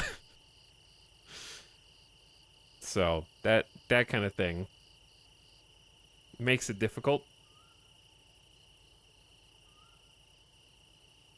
Does Derail Valley have PvP? Yeah, you are your greatest enemy. Sea of Thieves is still being developed, bro. What the hell are you saying? It's been 5 years.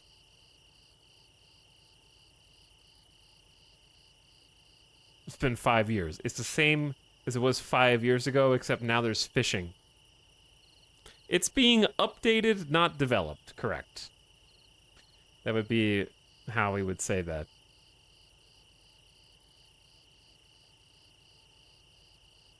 It could be good one day.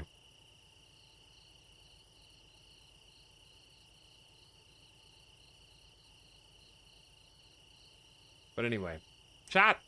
Let's see how much time we have. I'm gonna let you gamble on this while I take a BRB, take Midas outside. We've got a very, I think, basic mission. We have 29 minutes, which should be more than enough time. This could be easy money for blue believers. This could be a oopsie daisy, all the methane blows up for people who go did not finish / boom. Or this could be a surprise, oh, those cars are actually harder to get to than we thought situation, and maybe there's an extra bit of shunting, or maybe we just pull right in, grab them and go. I think time-wise, there's plenty of time. But also, we may have to deliver them in a weird spot in City Southwest. I don't know.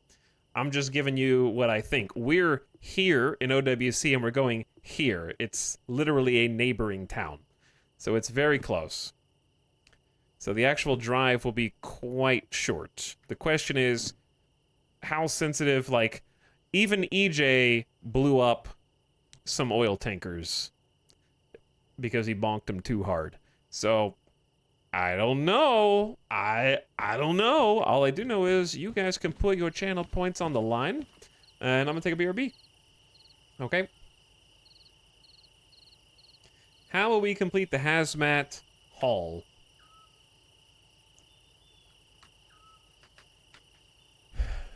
Safely complete with bonus. I really don't think bonus is going to be the issue here, but I'm going to allow you to put channel points on it if you want.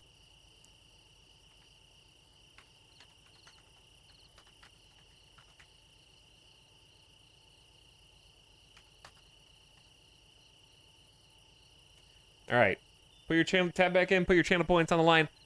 I'll be right back. Thanks for hanging out with me on this Saturday. Hope you guys are having fun. It's been fun chatting with you, seeing some Devin chat, and doing some new missions. So, hopefully, we don't go boom, we get money, we get a payday, we can do one more big mission, we got one last job, Arthur. And then we can maybe check out either the DE6, or maybe we can check out the S060 if we can find one, and start moving up, maybe do a military contract, maybe do some Hazmat 2s, Hazmat 3s. I don't even know what the difference is between those. I'm assuming it's the contents of the tankers being a different type of material. But listen to this, and I'll be back in a few.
Okay.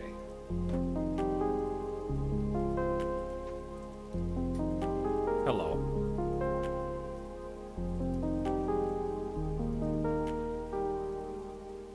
By the way, thanks Just Mojo for the double gift subs earlier. Hitting up the Outdoorsman and Glove Job.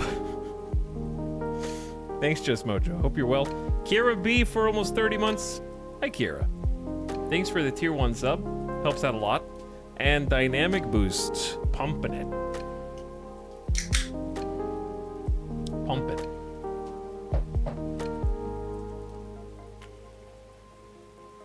I just spilled water. We won't be needing that anyways. Whew. I think Derail Valley would make, if there was some kind of like cinematic spectator mode, really good time-lapse videos. You know? Listen, if you're out there and you want to go, I'm going to help you promote your own game by besides streaming it. Create a camera mode where if I'm driving the train, there is a static camera that can be a recording. And you can plug it into like the windshield of the train and do those YouTube videos where it's just like a time lapse of the train going through the day-night cycle following the tracks with all the train sounds. You know what I'm saying? And then have those videos on YouTube where people go like, whoa, this is so relaxing, I love it. And then they look at the game and then they get the game. You know what I'm saying? Add a GoPro. Yeah, GoPro feature to the trains.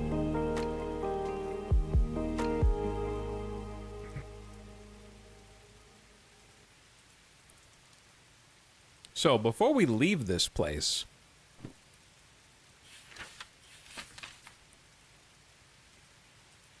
there's a mechanic and the station, and that's it. Okay, just checking.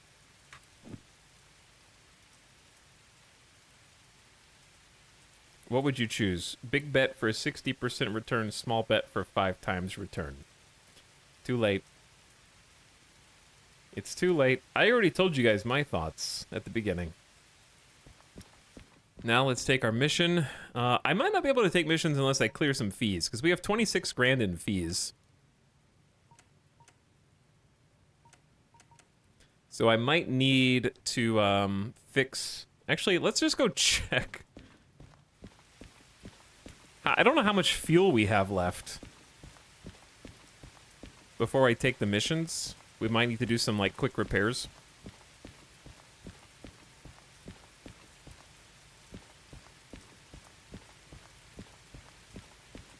Game does look pretty cool. Yeah, I think for a game like this, where you just kind of exist in the game world as just a little guy in first-person cam, you could play in third person. I just don't think it would have the same appeal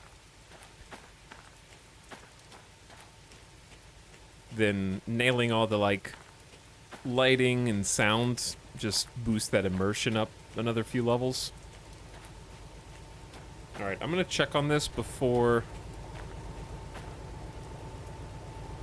I actually kind of needed to push it back a little further. But it's fine. Alright, let me go in. Sand good, fuel good, oil good. Everything else seems fine. If they let me take the mission...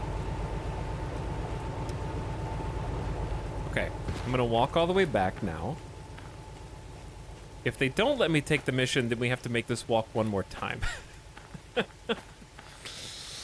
Depending on my fees. So, we'll see.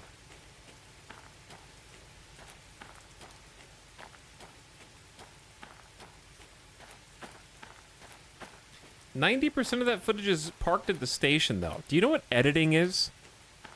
You might not be familiar with editing, but you would just simply only record while you're doing a haul trip for said videos. I'm allergic to editing. That's why I stream.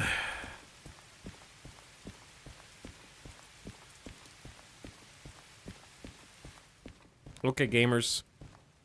2 halls, 1 hop, skip, and a jump over to City Southwest. You have been suspended until your debt is reduced. Please pay the fees you can afford. Okay, cool.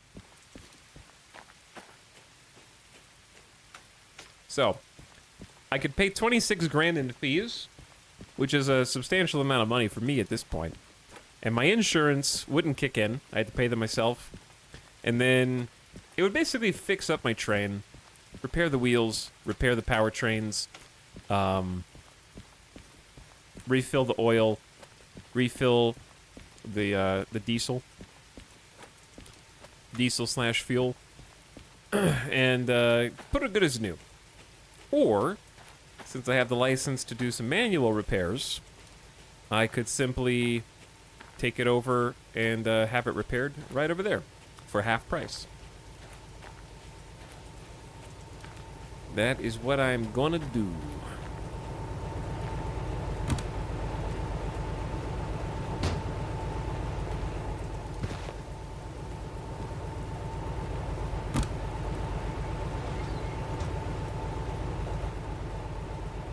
Okay.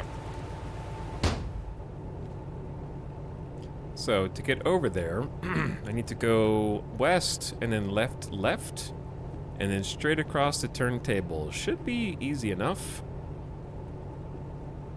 Put it in drive.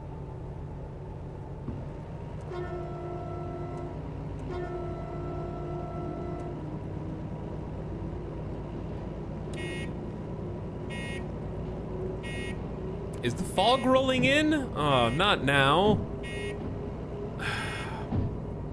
Just before a big spooky mission? We got fog and rain.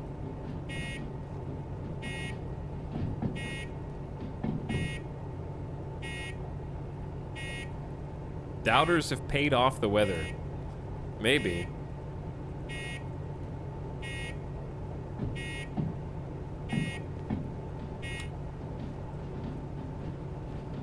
Okay, so that's gonna be our switch.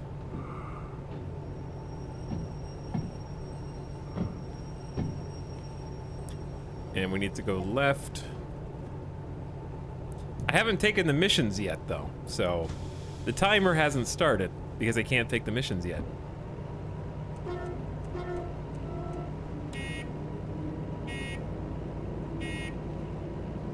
But yeah, if the fog stays and the rain stays, that does make a couple extra layers of difficulty.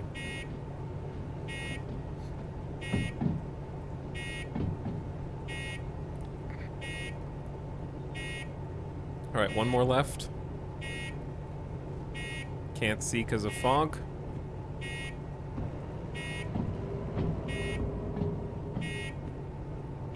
There it is. All right, now we should make sure if I derail before the mission starts, that doesn't count.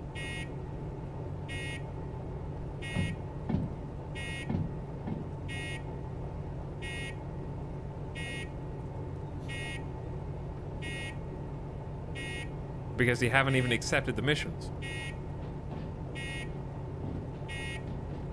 Okay. Somewhere back there, chat, did I pick up both flashlights? Yeah. It's misaligned.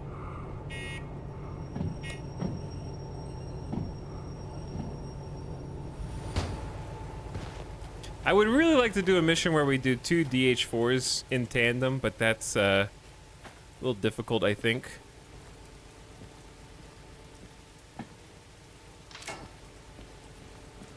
Okay, where exactly is the repair portion of this turntable?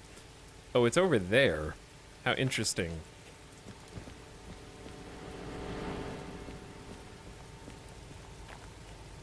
So just don't pull all the way through.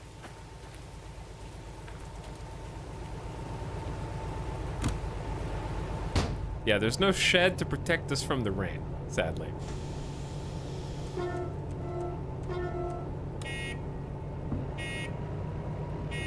Are things usually spooky? Rain, fog, and darkness are usually spooky in any context. Yep.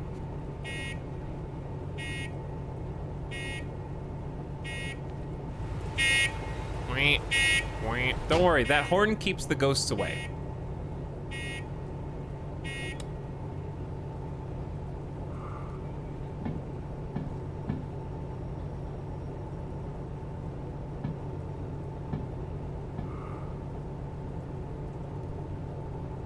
Okay, I think we should be clear.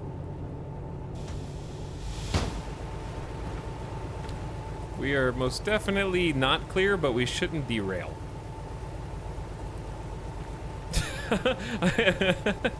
I like the shouldn't derail. I mean, the wheels are there. They're on the right rail. This is probably not a safe way to push the turntable.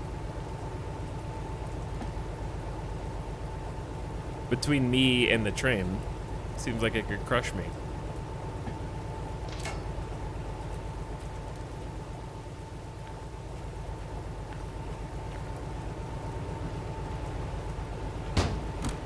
It's a tall step, man. Rain's coming down even harder now. All right, forward drive. Handbrake disengaged.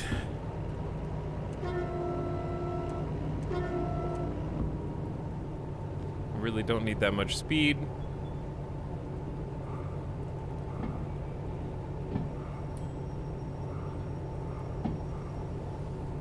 And we're here. Okay. Gotta do some maintenance. So I'm gonna go ahead and get everything turned off. Wipers, cab lights, front lights, rear lights. You don't really have to do this, but it makes me feel better. It reminds me of Microsoft Flight Simulator. Got the box in the back for the breaker, for the electrics and the starter. And then fuel cutoff. Boop.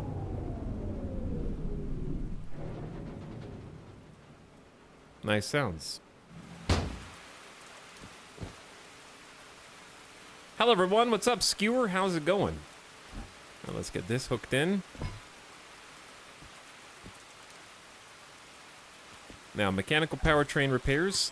The reason we do the manual repairs in this case is because our insurance copay is like $64,000. So if I don't do more than $64,000 in damage, there's no reason to pay insurance. I can go here and do a manual repair, which takes more time, but it will cost 50% of what the insurance-based repair will cost me out of pocket.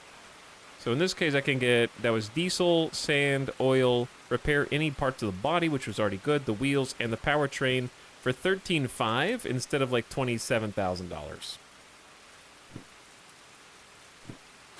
So we save like decent amount of cash here.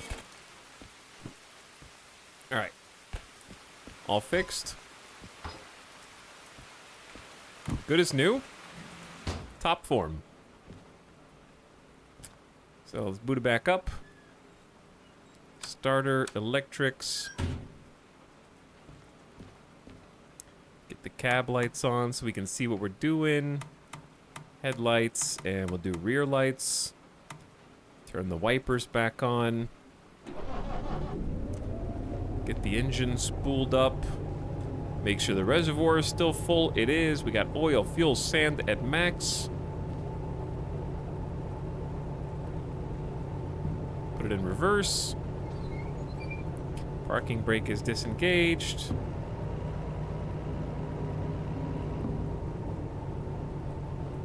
Little bit of acceleration is all we need. Get back on the turntable, flip it around, and make sure we're facing the right direction.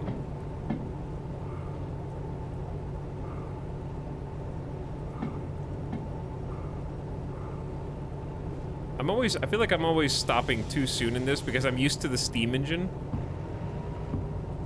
which is much wider.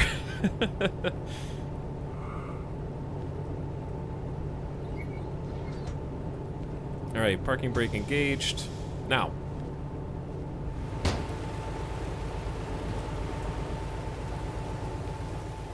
Do we want to go out facing that way? I guess so, because we want to go west, right? So we want to be facing west, which is that way.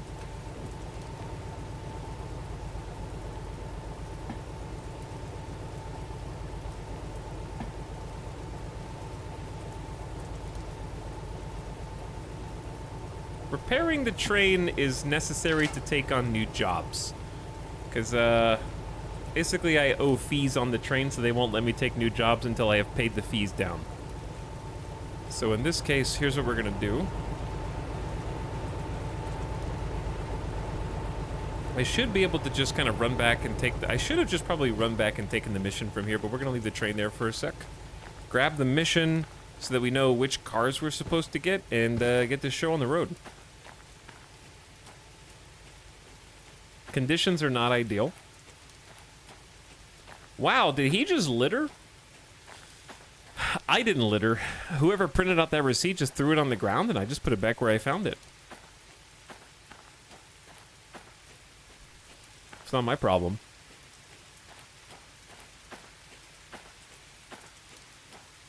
But anyway, welcome Saturday evening, people arrivers. Also, Grulon, thank you for the 3 years sub. Hi, Grulon. Shadowlight for 56 months. Welcome, Shadowlight. Thanks for subscribing. And War of the Worlds getting a sub to Dalek Squirrel. Hey. Hey, everybody. Okay, mission time. 29 minutes starting now. Which should be the least of our concerns. So we need to pick up from B30 and B10. Let's check these. But we are now on the clock.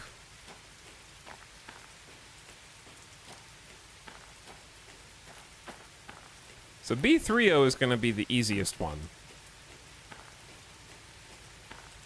Rejected Star Wars droid names.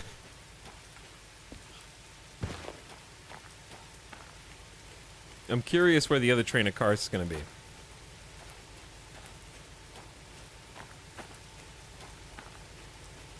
Okay, so we need the, well, let's see. 3-0. Yeah, 3-0's those guys. That's the easy part.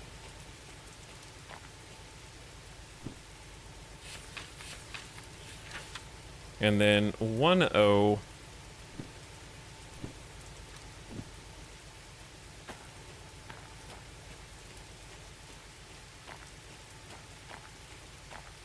Bro, where are the signs?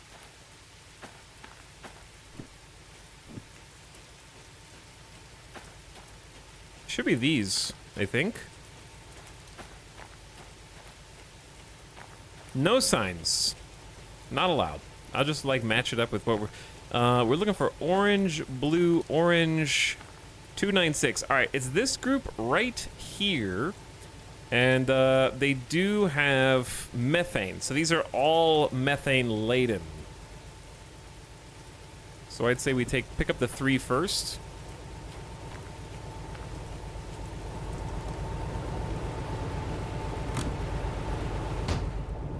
For the record, I am full blue believer for this particular run.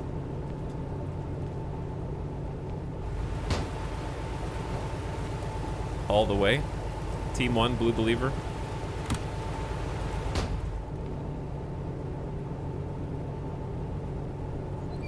Parking brake disengaged.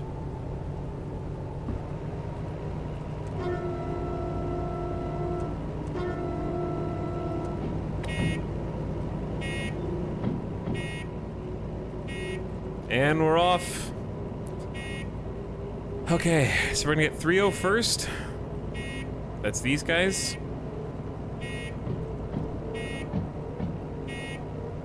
And we just gotta be careful.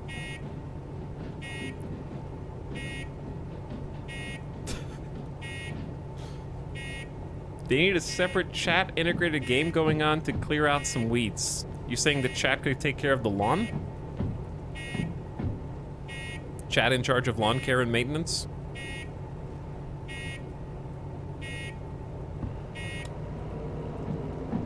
Kind of like in that bridge building game, you guys just have a little thing down below the stream that you can work on.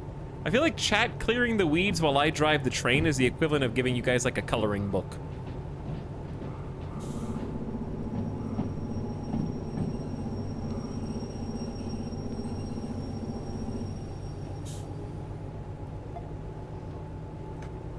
that's all we can handle. All right, put in reverse.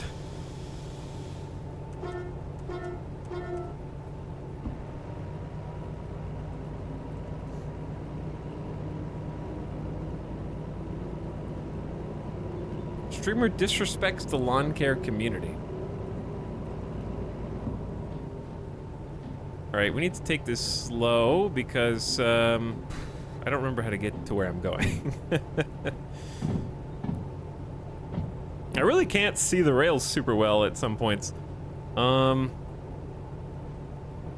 it's for sure right here, left. Yeah, no, we've already got it. Okay, that's our first pickup. It is rainy, it is foggy, it is spooky, and everything is full of methane.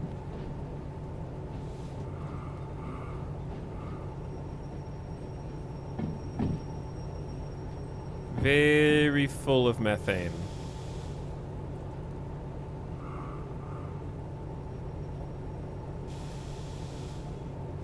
We're gonna go very gentle. Very gentle. This is like...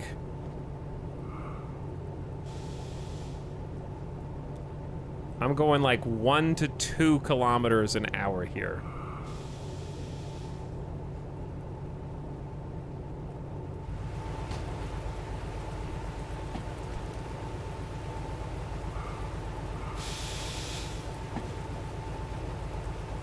Very gentle.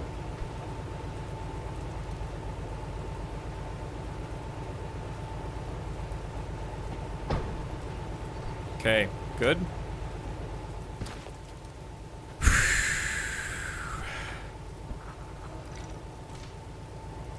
Okay, we are engaged. Brake cock's engaged. Coupled. Locked in. Got the first 3. Let's double check. Not that one. This is 917. 680. These are the ones that we just shunted and filled up with methane, and now we're taking them on to their ultimate destination. Okay, so we need to double check their parking brakes off and make sure they're coupled. Connections look solid. Parking brake. Connections. There we go.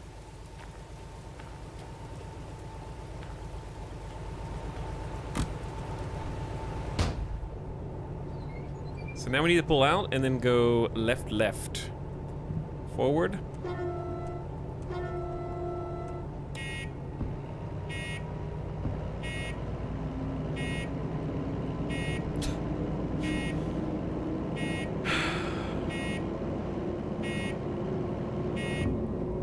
Does the rain vary in intensity? Yeah, it does. It can like sprinkle. There's also thunderstorms. So very, very much so, yeah. The fog also varies in intensity. Okay, we need to go back to B10 and just back it on in.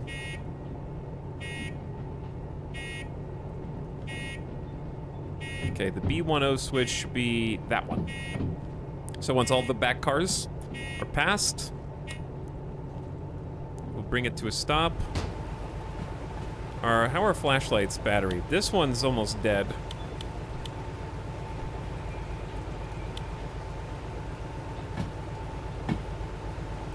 Let's see, a little farther.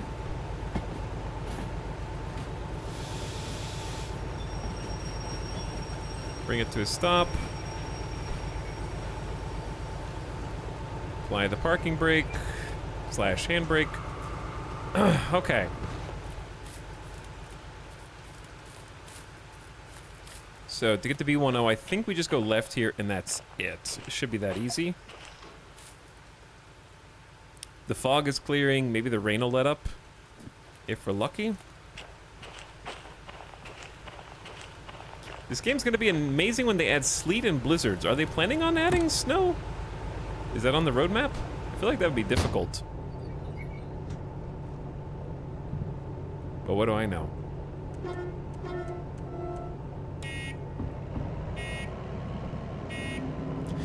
All right, let's back it up.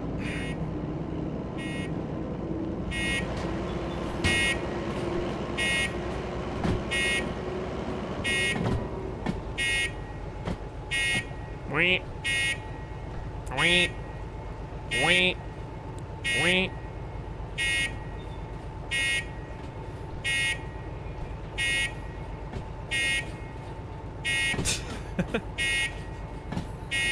With the physics already in this game, I trust the devs. Yeah, I mean, they've already got so much going on here.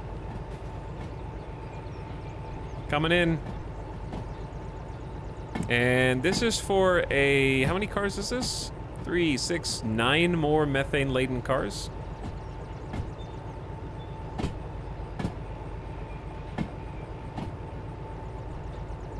Alright, I'm gonna go ahead and slow it down.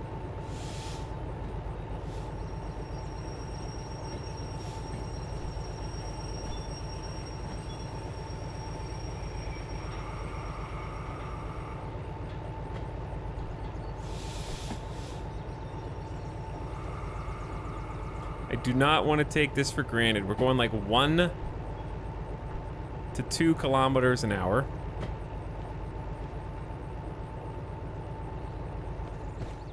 Oh, we still got space.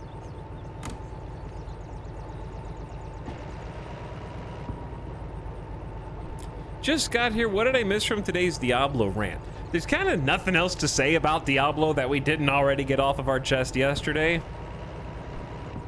I feel like the hotfix seemed kind of like it. Who cares? I don't know. Just they nerfed the nightmare dungeons by shedding like percentages off the difficulty. But I don't feel like that matters because it's a weird thing to be like, okay, we're nerfing every character by 30 to 40% just flat if you're in the game, like if you have ancestral gear. And now we think Nightmare Dungeons are overtuned, so we're gonna nerf Nightmare Dungeons. It's just weird to like bring everything down. And it feels arbitrary because it's like, why you nerfed the people, and then yeah, the content is harder. Obviously, that's how that works. If you make the people 40% weaker, but not the content.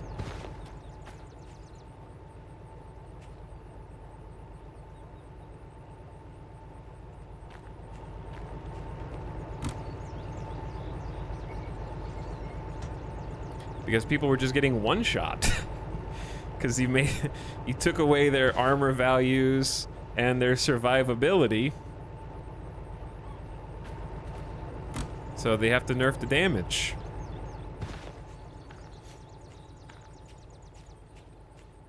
So I'm a little confused by the taking everything down approach.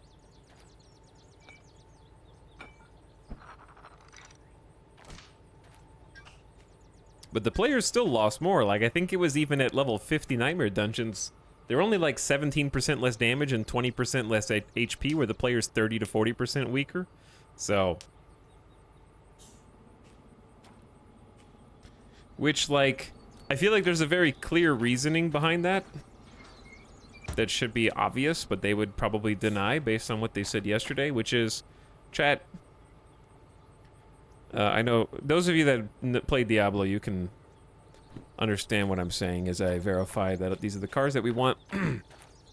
I was saying this yesterday. The devs on the stream said that nothing that they did in the last patch was to intentionally slow down the game. Like, they looked in the camera and said that. But I ask you, as members of this community, if you lower the XP gains on something, experience in a game serves only one function: to speed up or slow down the game, right? It affects game speed, right? That's the only thing experience does. If you get more XP, you accelerate the rate that you progress through the game. If you decrease XP, you extend the length of the game. It's the only two functions experience rates serve. So if you nerf experience and say we didn't do anything in this patch to make the game go slower, then what is the other option?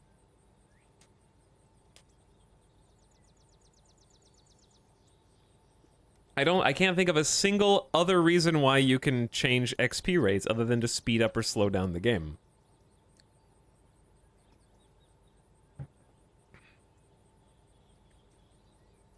Stop, you're distracting him! I'm good. I'm good, fam. These are all the cars I want, and I'm checking the, sun's up too, so that's gonna make things better. And the rain stopped, that's gonna make things better. I gotta make sure these dudes are all connected and the brakes are off.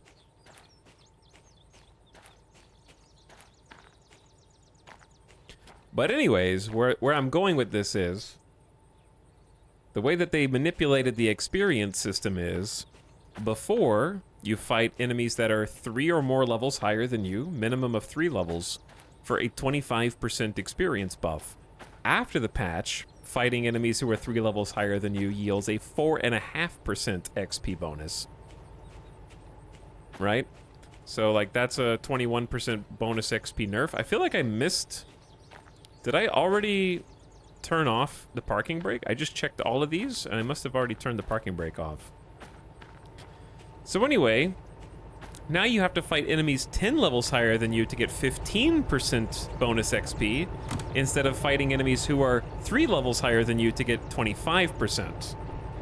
So then what happens? You've also done something else because you've made Nightmare Dungeons much harder by nerfing all the players. They have to try extra hard to get 10% less XP. Like, that's just slowing the game down.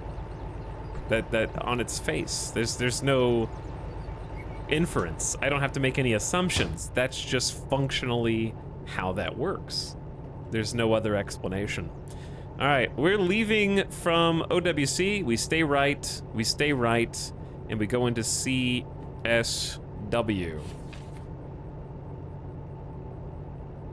From the east. CSW from the east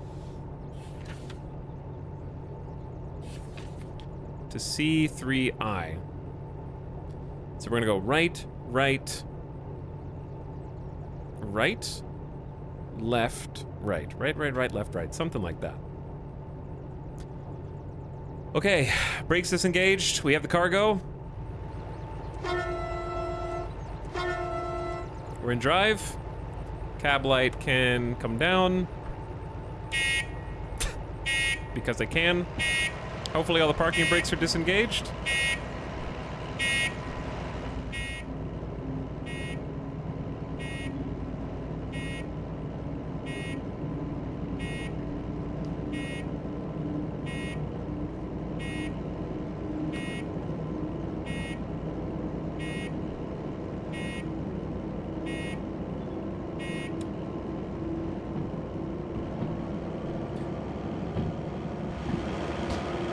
Listening for any screeching sound from the cars and making sure that they're all following behind us.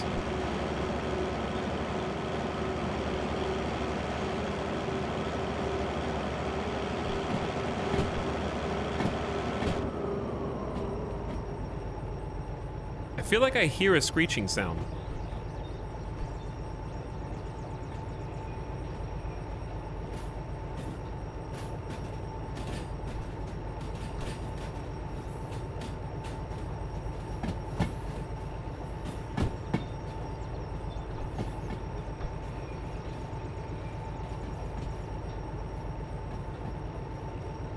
I'm gonna get out and check.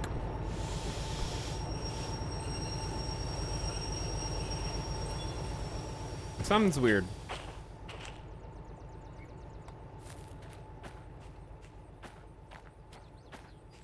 Something feels odd. You can visually ID whether it's right as long as this little red guy is on the sort of left side of the bottom.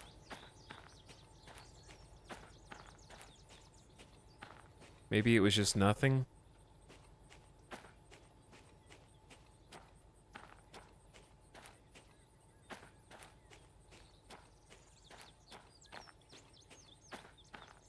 Maybe it was just nothing. These are all fine.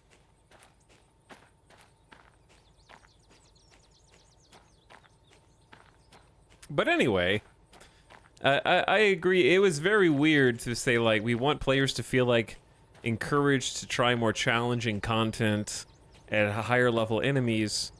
And it's like, this is something that I feel parents everywhere should learn. Positive reinforcement is better than negative reinforcement.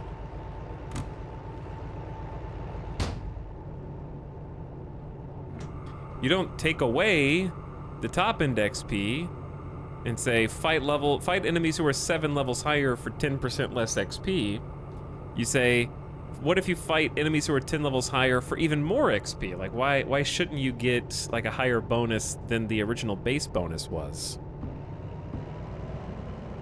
So instead of 25% being the top end, maybe 30% is the top end now. Players would have received that well, because then you can get even more XP by simply challenging yourself and fighting higher level enemies, right?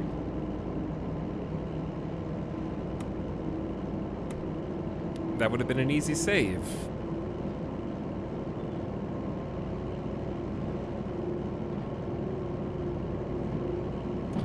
Glaring sun. What does DE stand for? It stands for diesel electric.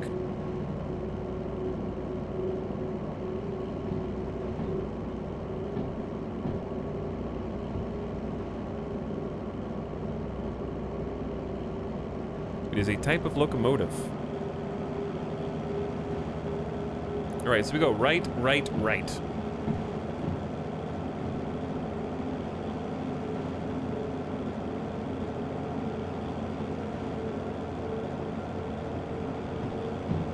That's not what positive reinforcement versus negative reinforcement means.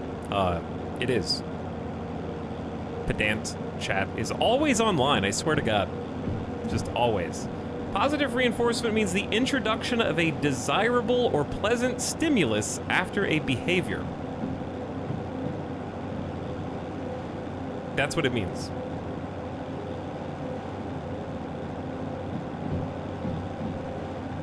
And it takes many different forms.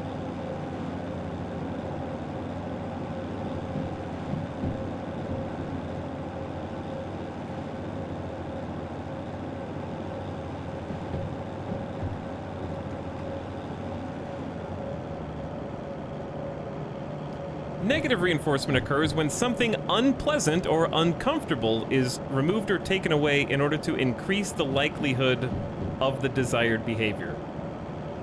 Example, kids want to avoid nagging, so they do what needs to be done. Thus, taking away something unpleasant, in this case, nagging, results in the desired behavior.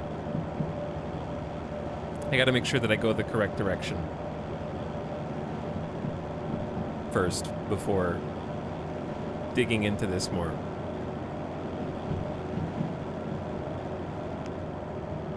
I don't remember what the speed limit is.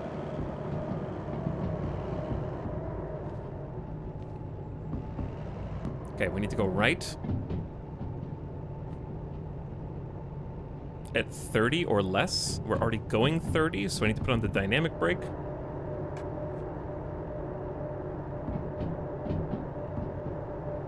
And then the train brake. We need to slow this down.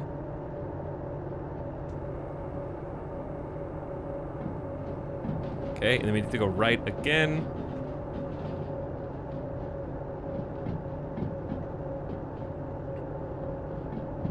Reducing XP gain is neither of these. What I said was increasing the XP gain for fighting higher level enemies is positive reinforcement. The desired behavior in this case is fighting higher level enemies. That's their stated goal. They want you to challenge yourself and fight higher level enemies. So positive reinforcement would be giving you something positive for doing the desired behavior. Why is it? It is so grassy here.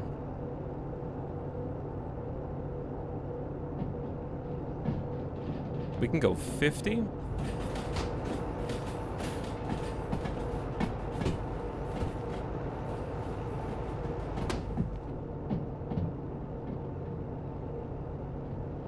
But I can't have the back cars going more than 30.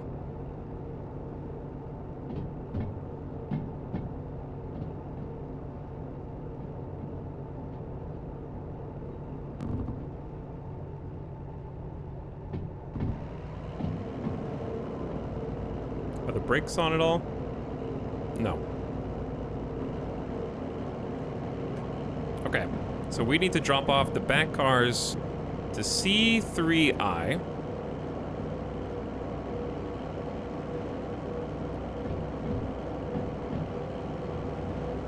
We need to go right again. And then go right, left, right. Once we get in there.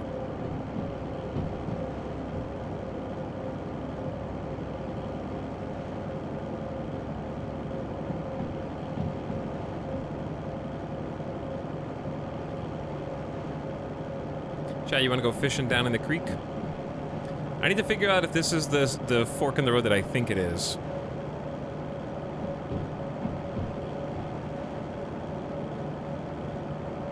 Because we can go a little faster here. It says we can go up to 60. I see the houses. So that's our drop off.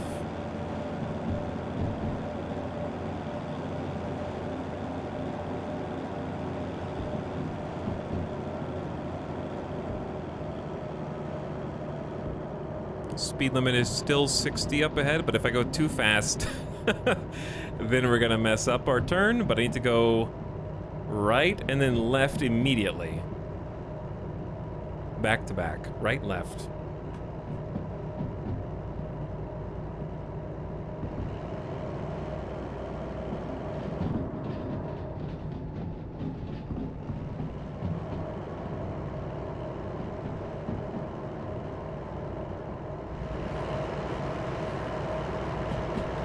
The engine sounds kind of weird, but I think it's fine. Dynamic brake is for sure off. Okay, here's the split. I want to say that's the first right, that's the immediate left. We can go up to 50, we're going 30. Hopefully there's nobody in the lane. Okay, then at the next spot, we go right, and then we're coming into C. And we need to get to C3I, which is gonna be, so we need to go right, left, and it's right down the middle.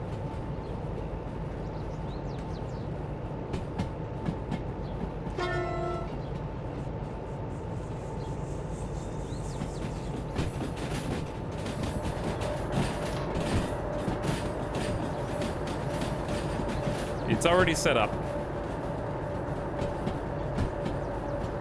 Already set up, the lane is clear. The question is, do we have enough space to pull through with the other 3 cars?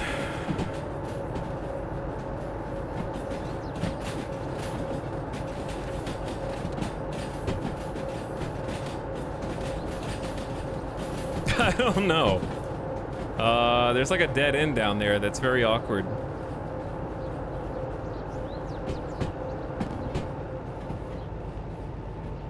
I don't know. I don't think there's 3 cars of room down there. Team 2? Team 2 is starting to salivate, I think.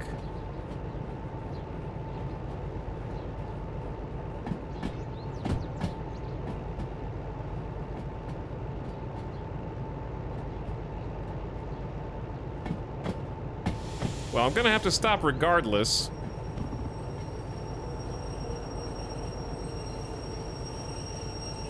I don't know if there's 3 cars of space down there.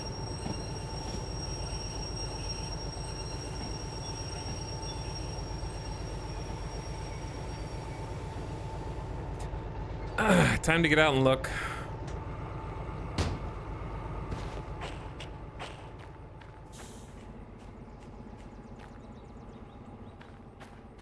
This is unfortunate.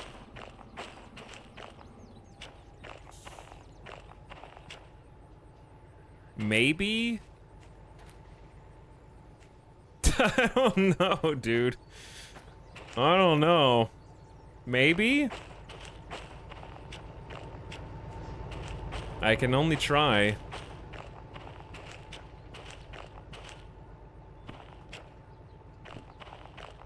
Simply expand the area by driving through. Okay, there's 296. Let's put on their parking brake.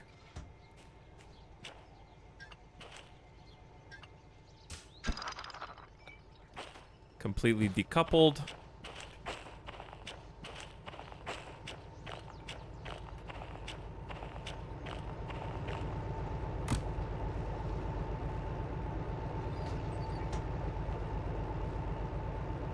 And then pull through and go all the way to the edge.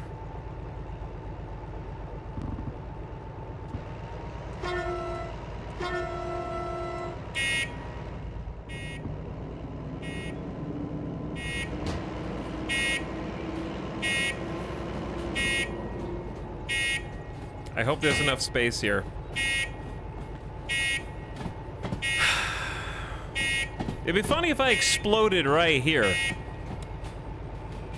Just run into this at like 15 kilometers an hour.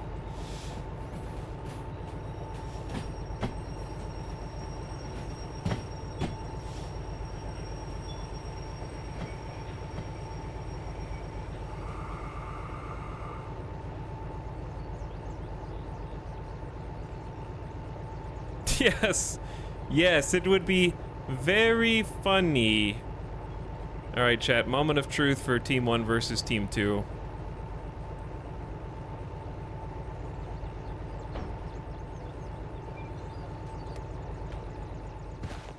Oh. Wow. Wow. It's beautiful. Okay. Now we need to get to C2I. That is a left here. Right there. Left here. Team 2, you're in danger now.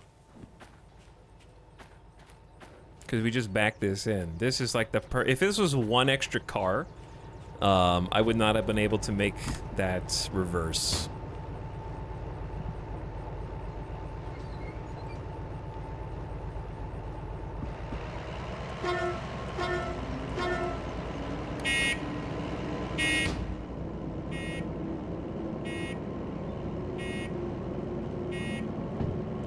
And I'm pretty sure there's nothing in that lane.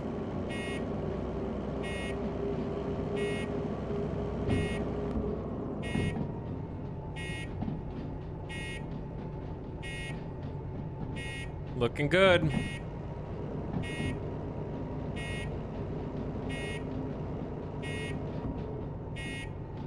Looking solid. Dynamic brake engaged just in case it matters. Train brake.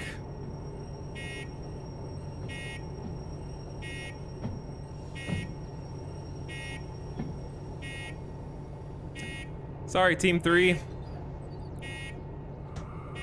No explosions here. Easy peasy. Now we gotta find where the turn-in is. Where is the turn-in? It should be north? I mean, east?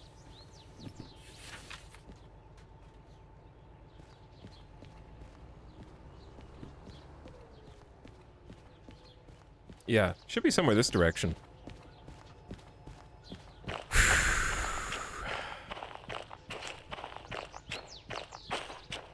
Yeah, Team 3 is dead in the water right now. Now it's a race between Team 1 and 2. I don't know how much time has actually elapsed on this trip.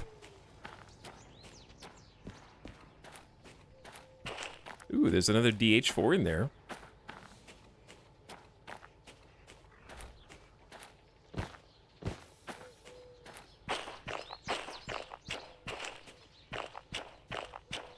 Take your time finding it. Enjoy the sights. You haven't ever made a delivery here before. Look at the cool turntable right smack in the middle of it all. Actually a cool spot. Oh, what up? It's the station. There's just like train cars just kind of scattered all over the place, huh?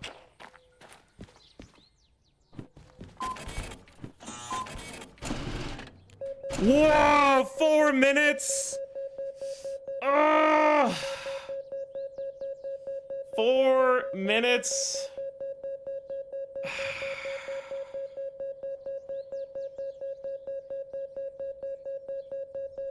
And that was with perfect conditions. That was like perfect conditions. Like, both of the pickups, there's no shunting. We got to the station right.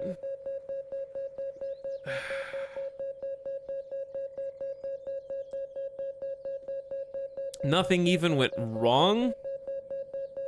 Should have listened to Team 3 and floored it. Damn. Chad, I got the next one. Blue Believers won the first one today. I need the money, though. That's the main thing. This is not a lot of money for all that work. 5-to-1 payout on safely complete no bonus. How will we complete the hazmat haul job? Safely complete no bonus. I just need the money. Now some of you need the channel points.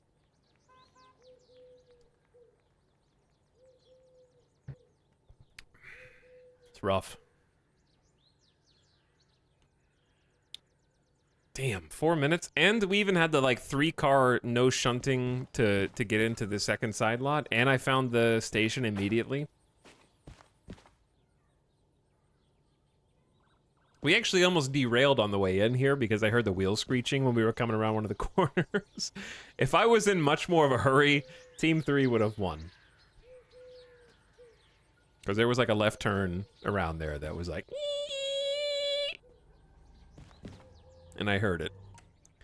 Dude, my fees are like 6 grand. I don't want to shunt these. It is a 23K shunt, but it's also 2 drop-offs. What I want is to see if there's any other cool trains here. There's a City Southwest to Harbor that pays 40K.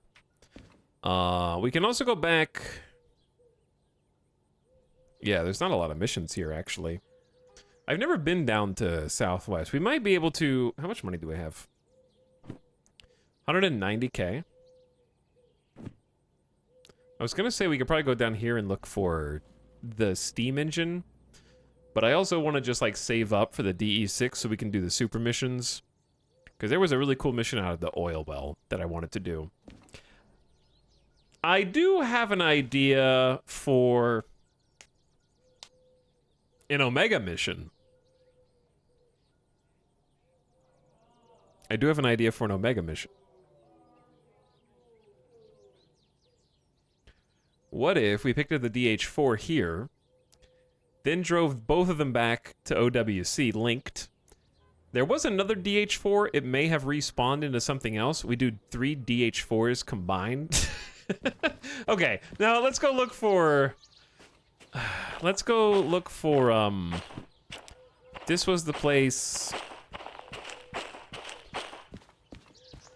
Let's just go down and find the, maybe the steamer in the other city.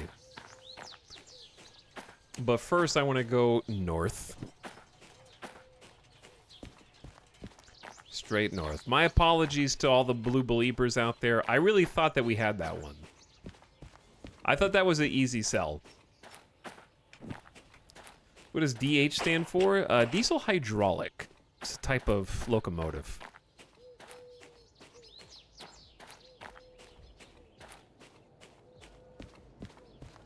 What's in the shop? Lots of music. And also, don't we already have is there a second garage? Because I already unlocked... I already unlocked the garage.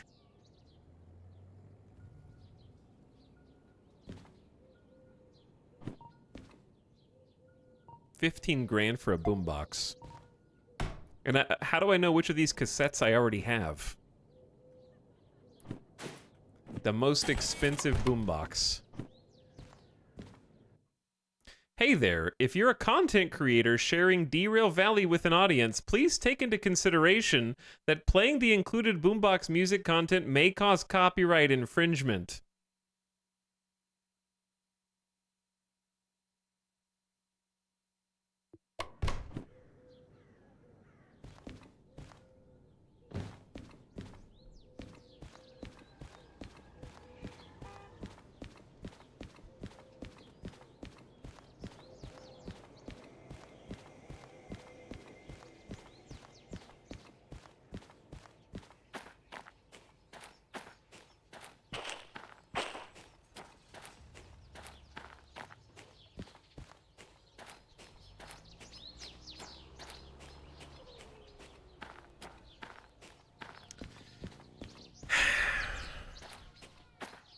Gotta do what I gotta do.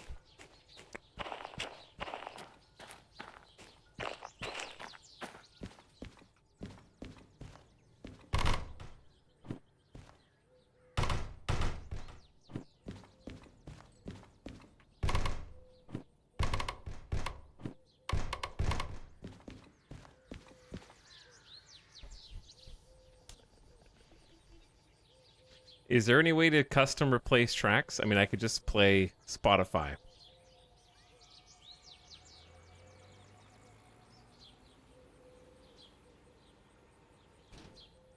We have an app for that already.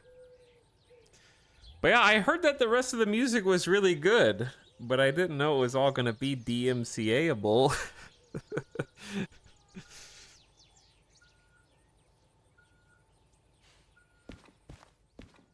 Now I don't want to play. I'm not going to play any of the cassettes just in case. Ivan could have warned us. Yeah, Ivan could have warned us. Okay, let's go on a little trip. We're going to go from CSW down to SW. And just look around. We're going to go to these two, because I haven't even been here. They're just down here in the southwest. Go get our little DH. And get out of here.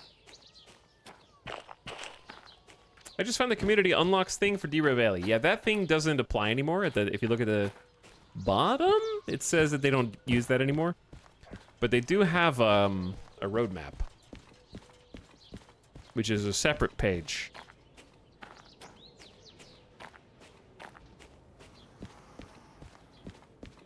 But there is a lot of neat stuff planned. You're right about that. How do I climb this wall? Just go around. But yeah, their website's a little funky to navigate, because I went to that exact same page where it has like, community goals, earn points in the community for these Kickstarter unlocks. And then at the bottom it says like, we don't do this anymore. And then there's like a different page that has their actual roadmap for things that they want to add over the next few years. So I'd recommend finding that one. Uh-oh. You baited? Crouch jumping always works.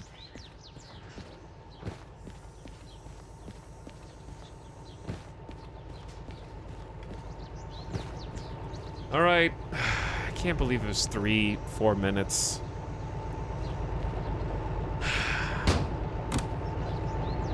That hurts me. I'm disappointed.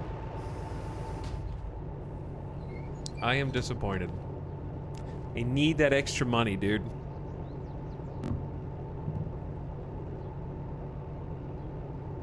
The rich get richer. Team 2's dominance needs to come to an end. I mean, I guess Team 1 won the last one.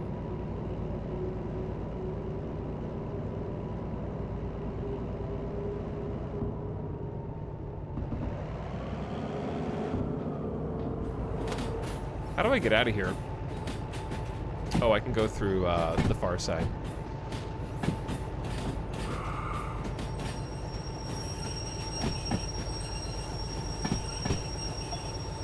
Yeah, we just have to go around.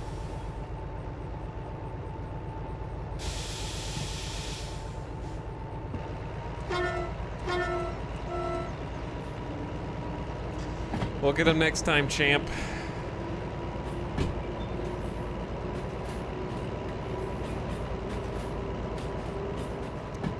Chat sabotaged you by asking questions and you stood still to answer, you bad interactive streamer.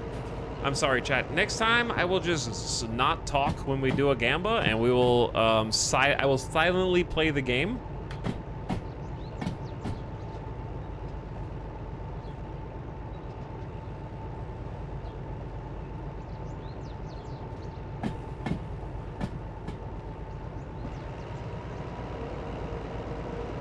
Salty number ones. Yeah, salty number ones.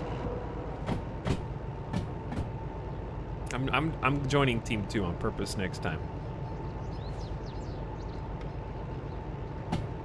To sabotage you.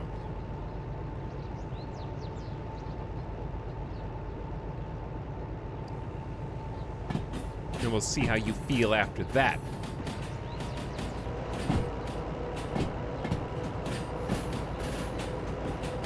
Alright, I think we honestly just go back out the exact way we came in.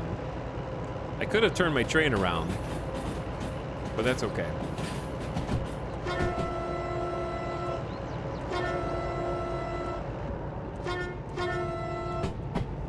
I don't know how it even makes that noise.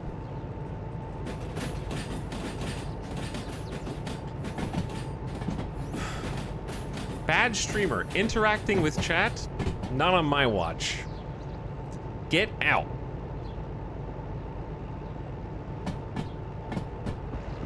Okay. We don't have any cargo, so we can get some speed.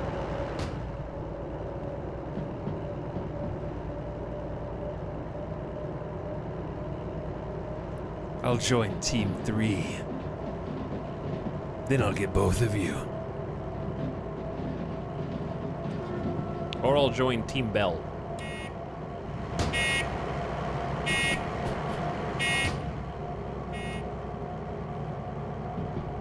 I need to go right here. We're gonna go down and check out 2 towns we haven't been to. In the southern... Ooh, 2? Maybe I am joining Team 2. We need to throw on the brakes, bro.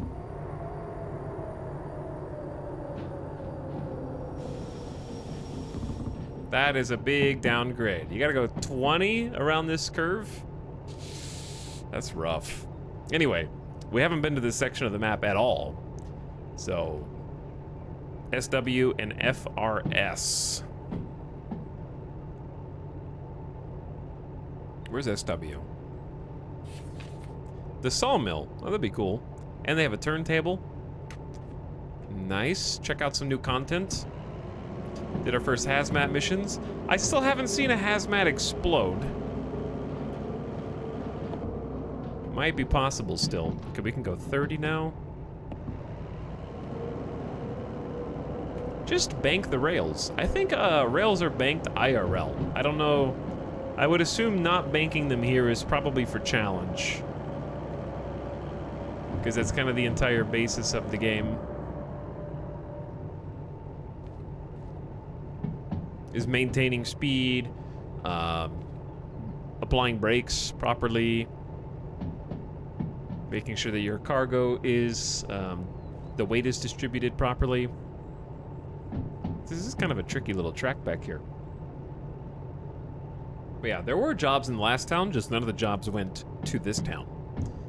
And I think the new train is going to be down here. I think it is likely to check it out.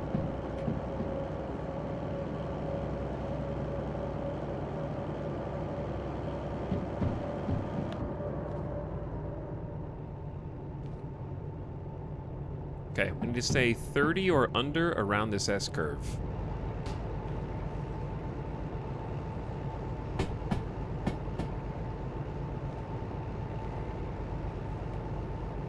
Any idea we might see a return to X4? You mean the campaign that I said, hey, I think we're done with this campaign? That one? The last time we played it? When I said, hey, I think I've done everything that I can do right now?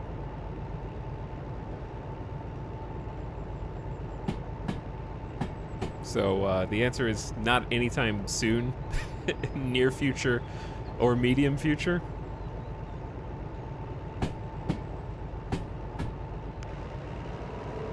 Ditto for basically any other game that is old that we're not currently playing.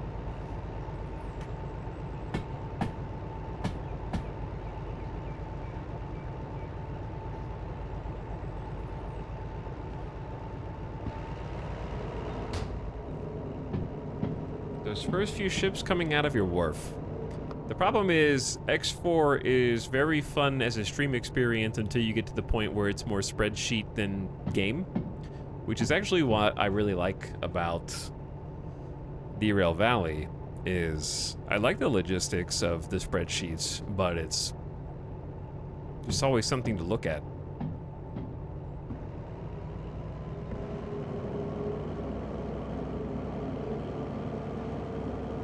Okay, we can up it to 40.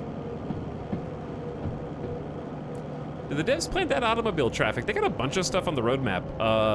I think they have automobile traffic as one of them. They also have animals. They want like wildlife. And there may be a mention of AI trains at some point, which would be nifty. Though it sounds complicated.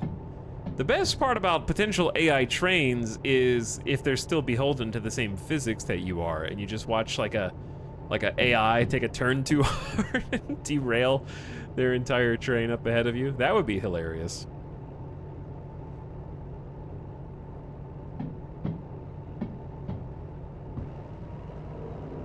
Yeah, I'm not sure how wildlife would work either. How does wildlife deal with trains? What happens to wildlife and trains in real life, chat? Do I want to know the answer to that question?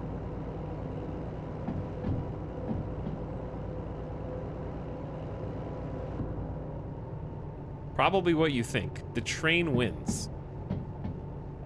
Who has to clean that?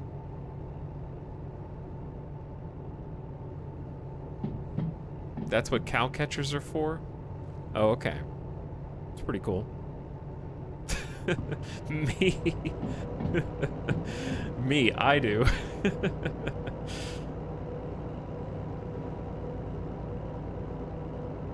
The little slope on the front of trains is specifically for wildlife. It catches them and gently moves them to the side. Gently.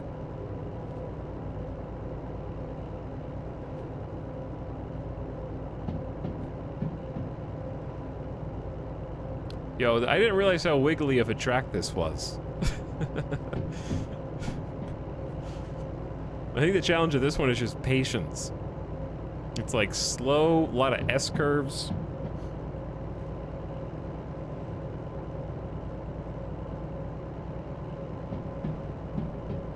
So why do they call them cow catchers and not cow runner overs?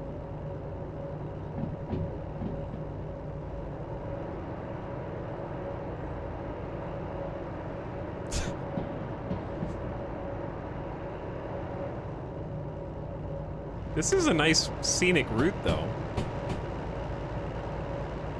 They catch and re-release them into the wild.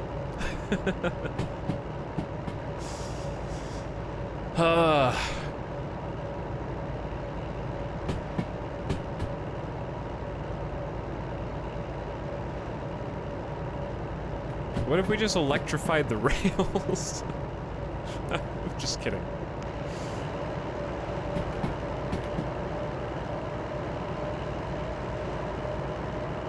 We can speed up a little bit. Why not build just a little chain link fence around the rails?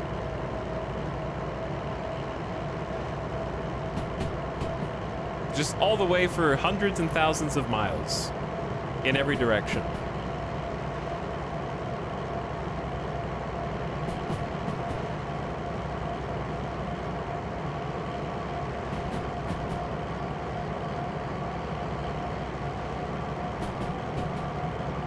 Do you think that'll stop the animals?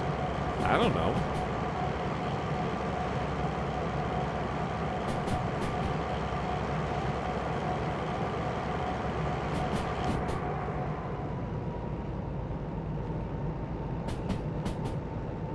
I think it would stop some of the animals. It also might have the fun effect of trapping it, like a deer jumps over the first and then feels like they're stuck in between, so now they're just like stuck on the tracks. Okay, new idea. We put up every like 1,000 feet, we put up a tower that has loudspeakers, and the loudspeakers broadcast the sounds of each of the local wildlife's natural predators on a loop to try to keep them away.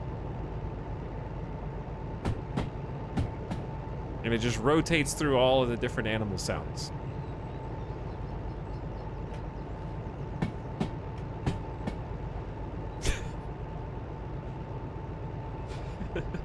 Literal audio jungle.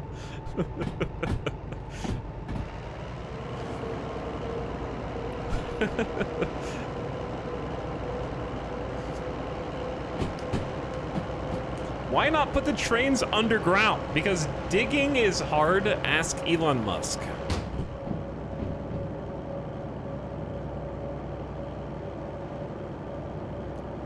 I named my company Boar because I dug one hole in Las Vegas.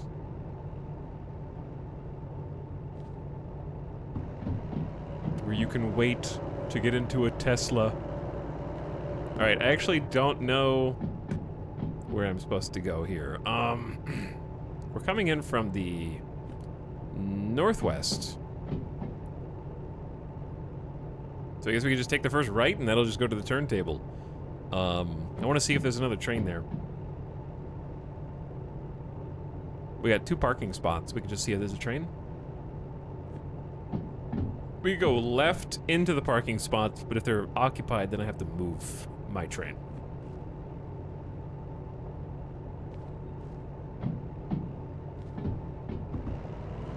But yeah, we'll see if the S060 is there. Maybe drive the new steamer around. That'd be fun.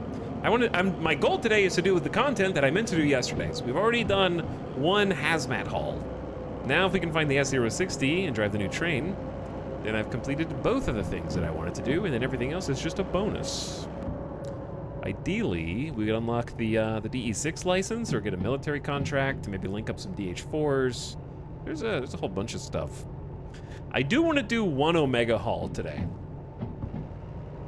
I want to do at least 1 Omega haul. What train is this? This is the DH4. It's quite pleasant to drive.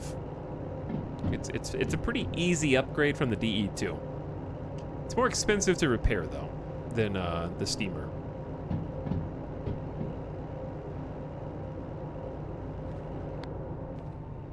Okay, so turntable has nobody, so I'm gonna go ahead and park it there.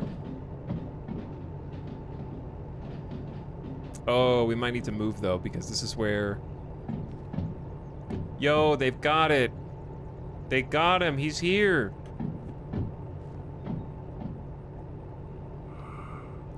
The new S060 guy is here. I see him right there. He's beautiful. Little further back. Are we on a hill?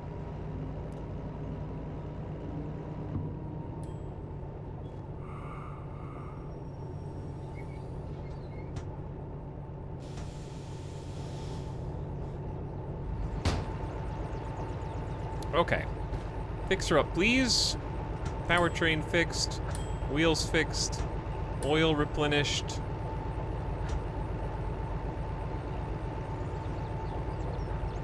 Oh. Wait. What? Yeah, how do you... You can't replenish diesel. Oh, it's adding because the engine's still turned on. I get it. Same for the powertrain.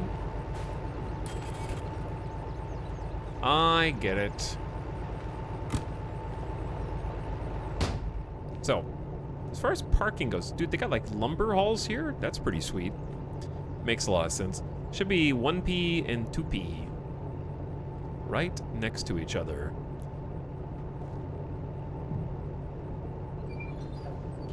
Turn the brake off. 2P or not 1P? Almost enough for the DE6. We do almost have enough for the DE6, but that comes with its own problems. So when I say problems, I mean insurance increases and copay, which is already at like $65,000. No big deal. All right, I got all of the tracks queued up. I really appreciate how you get more comfortable with switching rails. It is like a weirdly leap of faith type thing because you have to hope that you interpreted the track switches correctly, and when you're accelerating to like 25 kilometers an hour and picking up speed, that you don't just go oopsie that way and have to emergency throw on the brakes and screech to a halt while you crash all your cargo into something else. Like, it feels really good getting comfy with plotting your route out and then not having to do anything. Like I can just go on in here. So this is the S060 that was just added to the game. It is a steamer that's kind of a side grade. It's slightly weaker than the DH4 that we're in right now, but it is stronger than the DE2. And what makes it interesting is it's a steam shunter designed for moving things around existing station that you're in. It has a lot of torque. Very, very high torque relative to the DE2. I don't know if it has more torque than the DH4. It's also cheaper to repair than these electrics, so you can use it for longer without having to pay quite as much money. All right, let's get this shut down. Back to neutral. Electrics in the starter, disengaged. Hit the fuel cutoff. Double check parking brake. Looking good. Do people still use steamers IRL? I think someone looked it up on the last stream and there was something like 164 steam engines still in operation. I don't know if that was just in the United States or worldwide. But yeah, this is a lumber facility. And we got some shunting. Shunting, not surprised. A freight. Another shunting. And another shunting. Lots of shunting. Don't forget to charge the flashlight. Okay. You got it. So we already got the license for this guy. But we haven't driven it yet, so this is going to be new. You stay there and charge. Okay, you stay there. That's a recipe for... Oh, God. Don't do that.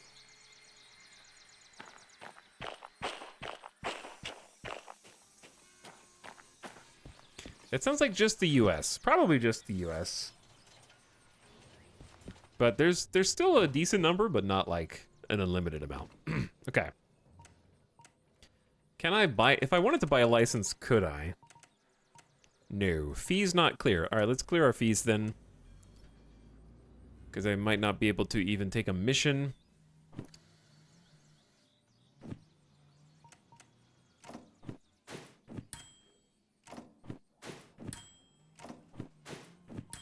Okay, fees completely clear. We can do whatever we want. 2 drop-off shunting job, of 2 pickup shunting job, 1 drop-off and 1 pickup, and then the hauling is just to goods factory in town. So, let's say we do a little steam shunting, because that is its specialty, after all. I'm going to start with... I would say just the highest paying one. 2 drop-offs, unload and store a train with logs. I don't see any reason to gamble on this one. We always finish the shunting jobs before the time bonus. It's basically guaranteed. Okay, let's check out the S060. It's 45,000 kilograms in weight, 9.1 meters, I assume, in length. It's got a really nice look to it. It actually, we looked this up, it looks exactly like Thomas the Tank Engine. It's just green. Not Percy. Percy only has 4 wheels. This has 6. Percy also doesn't have as much going on top. Thomas does. Thomas kind of sticks out like this. I love that this just hangs off the back because the center of mass in the engine itself and the boiler is like right there. They just threw the wheels right in the middle. You have to put them close because they connect together with the series of bars and gears being pumped by the cylinder. So my understanding is, I don't have a like PhD in trains, but I have a basic understanding.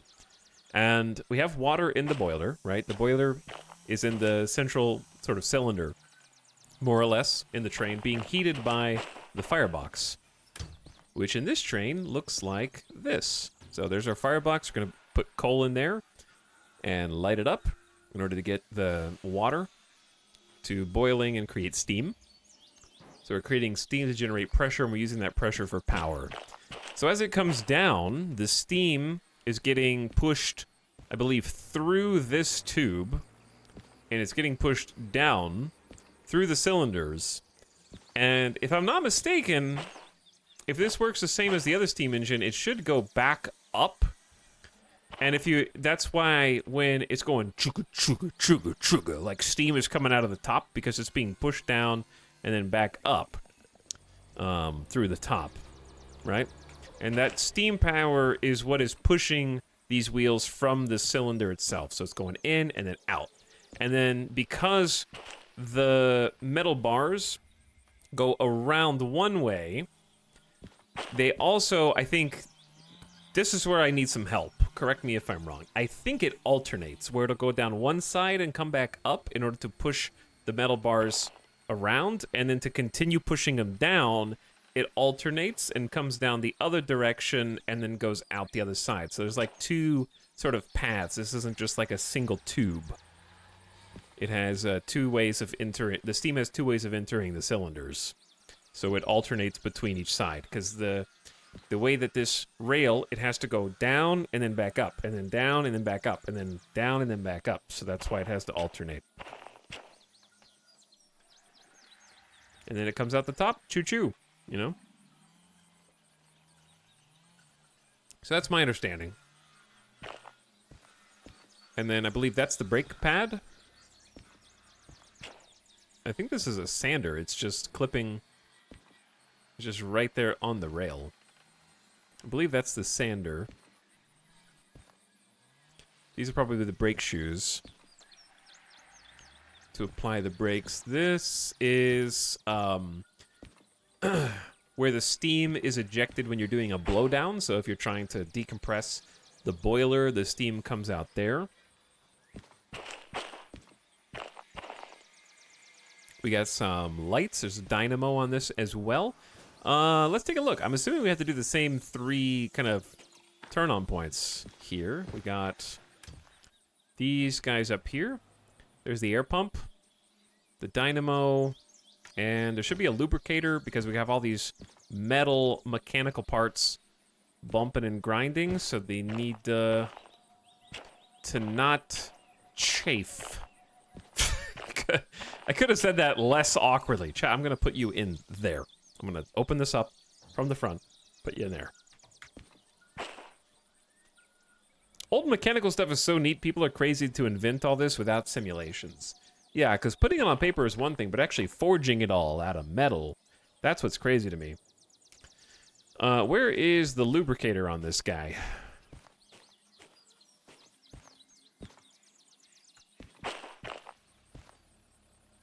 Hello? Is that you? Yep, okay, that's the lubricator. Let's go get our flashlight. They high-key blew up a lot of shit testing these in the old days. I'm not surprised.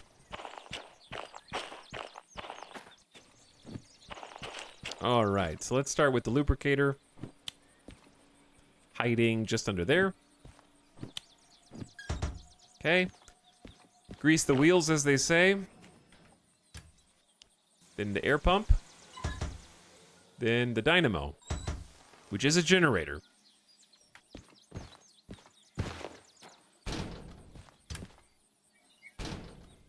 All right, with those things engaged, we have a small coal reservoir back here. So this little section is the coal. This is why this is a shunter.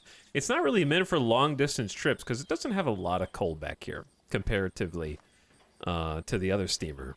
Just a bit. So you have to buy a shovel in this game. So you have to find a shop. Always check the shops on your map. They'll be on your station map if there are any. So you would want to look for...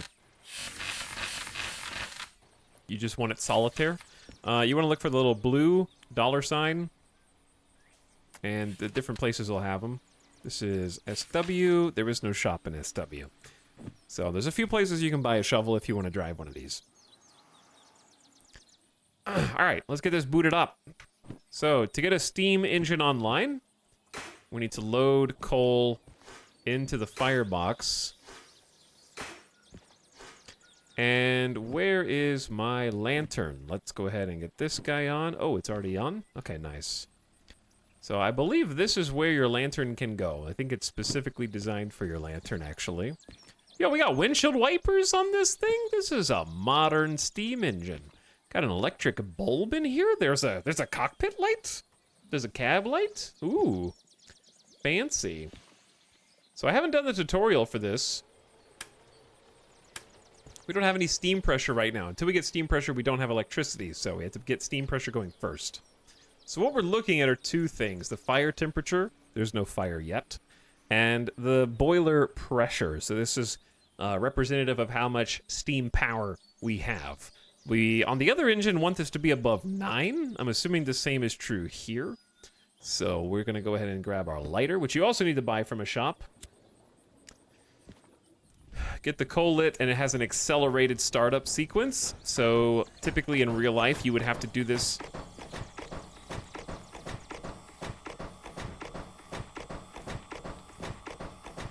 You good, fam?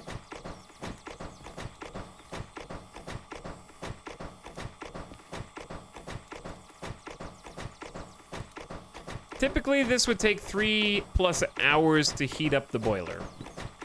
But because this is a video game, it happens almost instantaneously by comparison. So we've already got pressure in here. Are we gonna blow up? We good?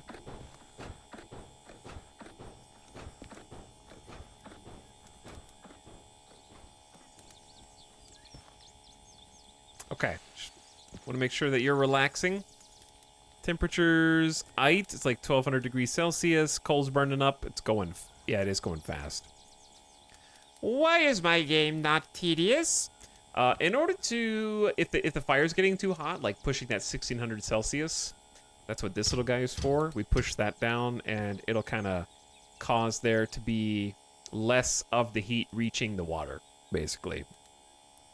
That's not the technical term, but it's kind of like our heat control system. Fire temp. That was a full 3 hours right there. Got me. The other thing we want is water levels. So this gauge is indicative of how full the boiler is. So right now it's about half full. We don't really care how full the boiler is as long as we can see the water level. But if the water level is going above the gauge, that means you have too much water, therefore too much pressure, therefore potential explosion incoming. If you have no water, that's also bad because it means potential explosion incoming. You want to have water in the boiler to transmit the heat to. So, on this particular guy, I'm going to say this is the injector. I haven't driven this one before. We got a few different, but that's not the injector. What is this? This is probably the water wheel. I don't see a label for this, though. Did I just get really tall? I feel like I just got really tall. Maybe I was squatting down before. All right, that's the injector. This doesn't have a label, but I'm assuming this is water. Okay, so that's how we control the water levels. Now, important piece of information about this. If you're going up or down a hill, because it is just a level, an indicator of how much water there is in the boiler, if you are going, I want to say, downhill, this is going to drain and make it look emptier than the boiler actually is because it's shifting forward. And I think if you're going uphill, it's going to look more full than it actually is. If I have those, hopefully I don't have those backwards.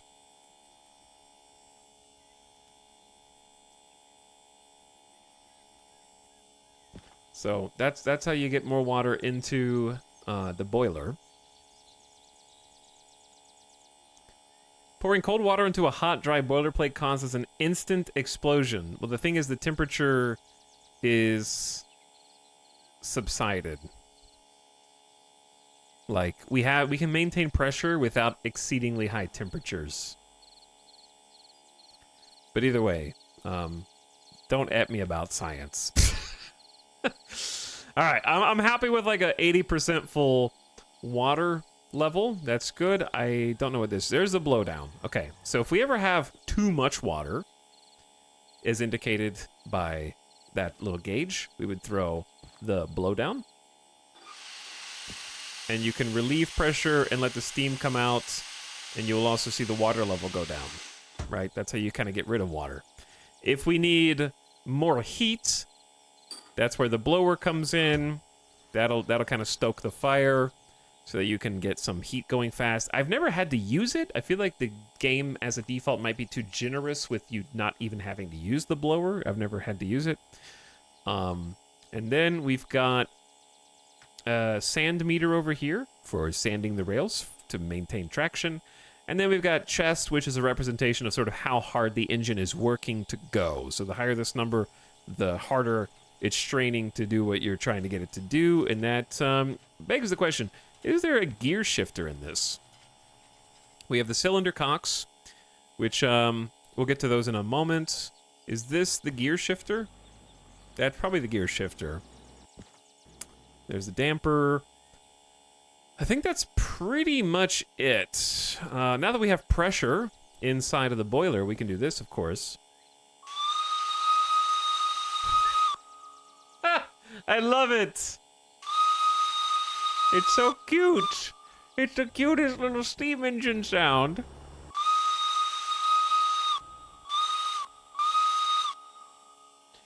Woo!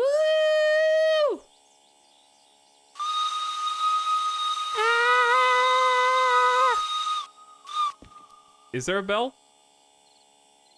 It looks like the bell was here and then it got removed. I don't know if this has a bell.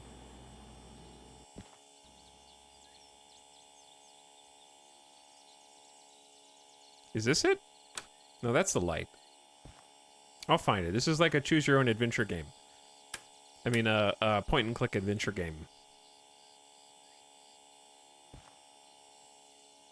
Because on the other train, the bell's just next to the blowdown. And the blower... What are these?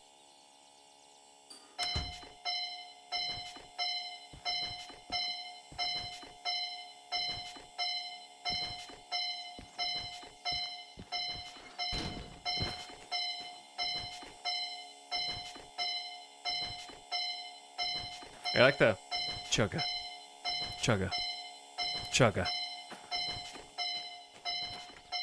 This is gonna be chat's favorite bell sound. Oh, there's a ladder to go. Whoa! Well, I don't know how to climb ladders, but that's cool. Skylight.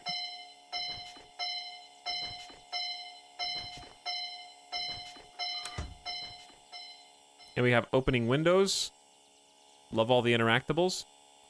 This bell's actually good. Yeah, the bell's actually good. All right, we got a shunting order to do. We need to go pick up on C3I. Should be straightforward. So how do you make this thing go? You might be asking. Good question. So we have pressure, but I wouldn't mind a little bit more fire in the box.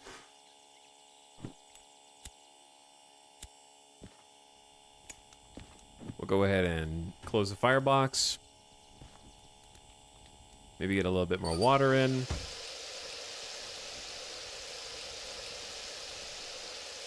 So, the way that you go is the regulator. We're basically good to go. We're ready. All I have to do is probably put it in gear. So we're gonna throw this forward. Chat, does this work the same as the other steam train where you start in, this is first gear, and then the closer you pull it toward middle is the higher gear? You don't really need to gear shift per se, but the faster you go, you want to start pulling this back. If you have a large quantity of cargo behind you, you want this to be all the way forward for maximum torque. So if you ride long distances like this, you're basically just riding in first gear. All right. As we go, we want to clear the cylinders of standing water. So these guys clog with water, and we want to push that water out with steam. I can let you hear what that sounds like, because the way that we go is we just pull this little stick. That's the regulator. And you'll hear slosh. Oh, also, parking brake is on, so that'll help.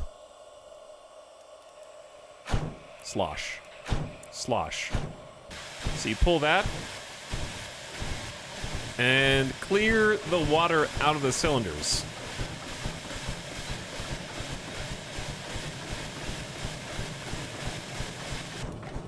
If you don't hear slosh, you can turn it off.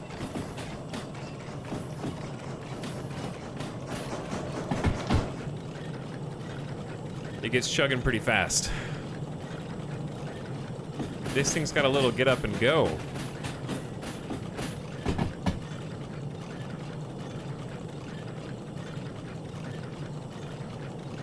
Really cool train. But yeah, I got some good acceleration. All right, we want to get on this track.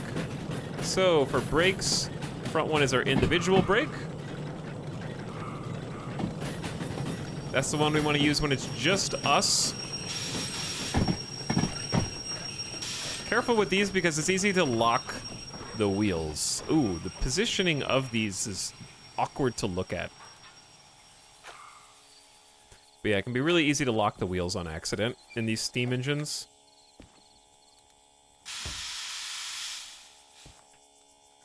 All right, I would like to just get out. That looks so cool. And make sure that we're going to the right lane.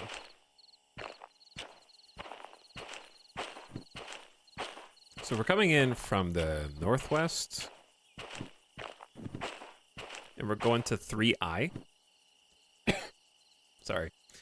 So we want to go left at the first, right at the second,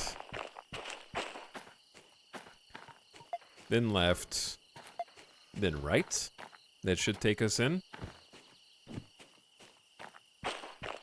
I think you have to go into sit mode with this train. Yeah, I hit the X button to sit. Kind of lowers the camera a little bit.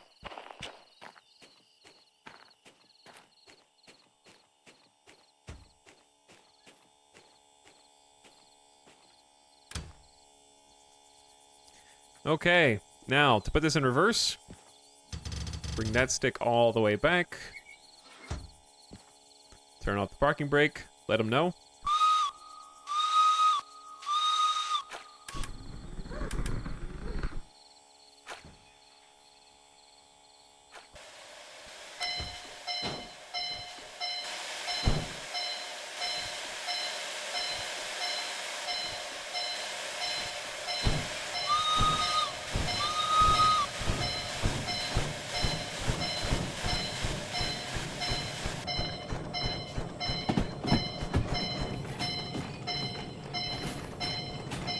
We're dinging.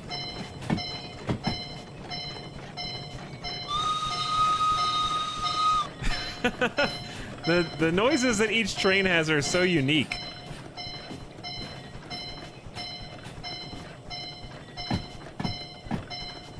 I like the dangly string. That's the whistle. You can actually see the little steam coming out. And how it works up there. It's all interacting together.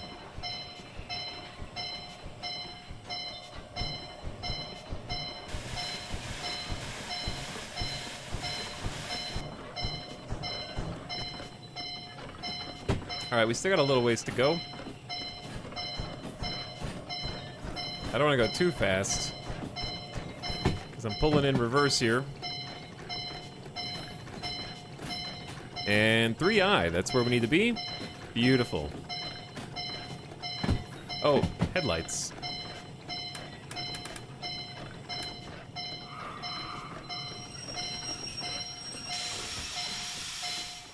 Okay, kind of panicked. I'm not used to this yet.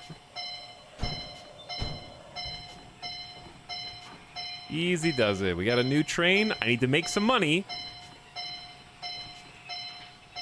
And I can't afford to be damaging the goods.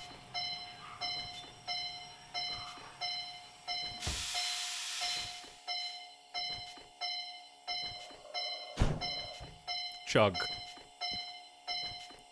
All right, get ready to lock it down. Can we get some good wiper sounds? You need more squeakies?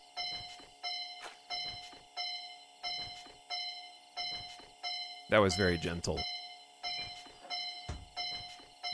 Very gentle. Oh. Too gentle. Too gentle.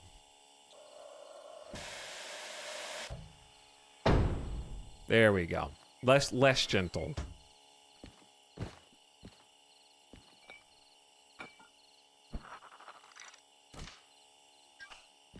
All right. Brake cocks engaged. Time to put this through its paces. How heavy is this? 400 tons. Okay, so this is going to be a fun shunting job. The DE2 would look at this mission and quake in its boots. But this is no DE2. This is the S060. Torque is its specialty. So, where are we unloading these? B4L.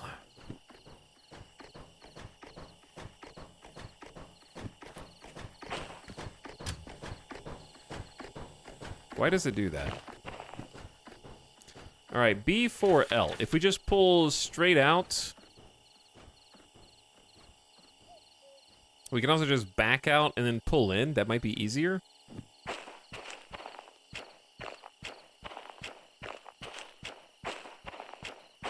Do you lose any fingers in this game? Don't lose any fingers in this game, thank God. All right, I believe if we just go straight out from C, backward southeast, we should be good. There shouldn't be anything there. Let's make sure this is all our cargo. This should be 585, hopefully. Or, no, 244 is fine. 244 is accurate. I gotta check parking brakes, check connections.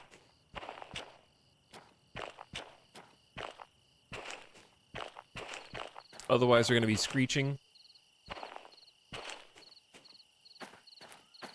This is a pretty long haul for a little guy. 400 tons. Like, to put that into perspective, the DH4 that we were driving before, we were doing a 500-ton hauling mission. I don't know if this could handle a 400-ton hauling mission up a hill necessarily, but maybe. All right. All connected. Shut my little cute door, my little barn door.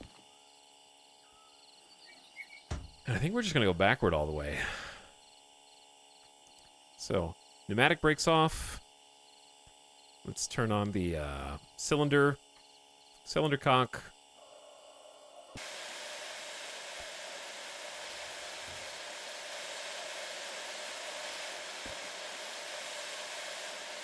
We're going. Let's get some coal in here.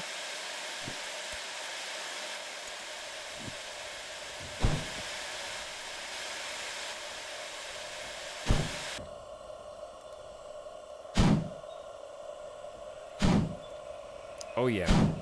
Shunting is like changing parking spots, yeah.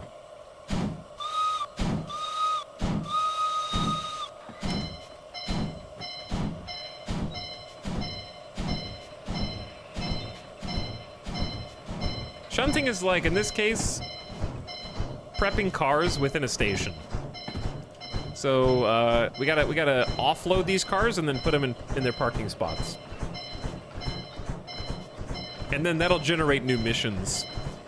You could get other missions if you wanted to do other things instead, but if you wanted to follow a certain subset of cars around the map, you could.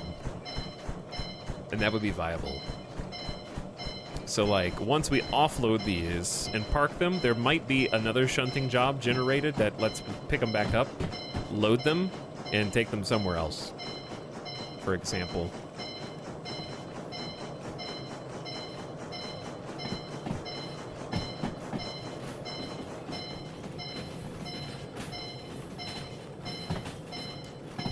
All right, we're pulling this all the way back out, and we're gonna offload them, I think, on that rail.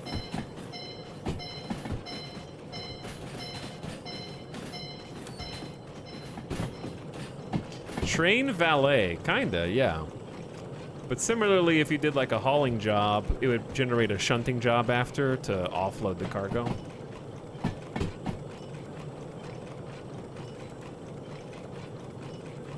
Fun fact, this thing he's calling shunting is called switching in North America. Would people in the train yards make fun of you if you called it shunting? Is there a dynamic brake in this by chance?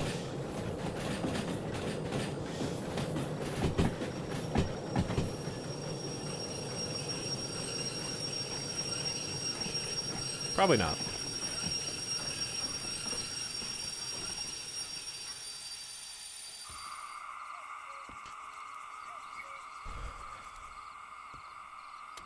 Called it shunting in Canada. Really? Uh-oh. We're on a bit of a hill. So I'm just gonna leave the air brakes on for a moment. So that the train doesn't just slide down the hill.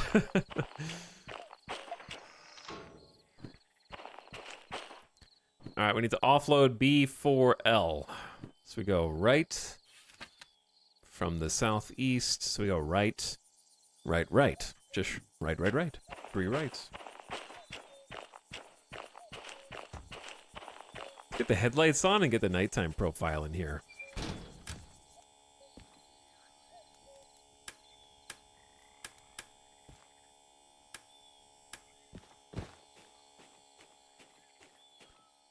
There we go. That has just a nice look to it. So, this guy goes back to forward. Cylinder cocks engaged. We're gonna go ahead and take off the handbrake. But as we disengage the train brake, we want to go ahead and start. Where's the sander? Oh, right there? Okay.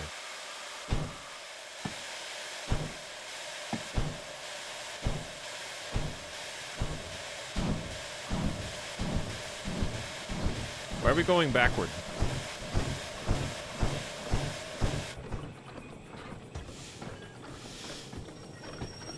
Okay, we need to do this better. We can do this.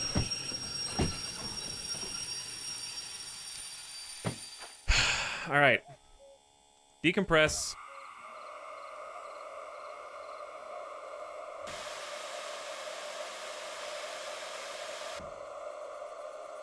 We got this.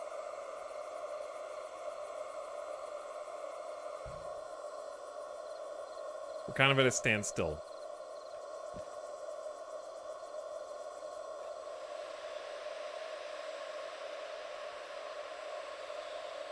Monkas. Chat, this is a Monkas moment.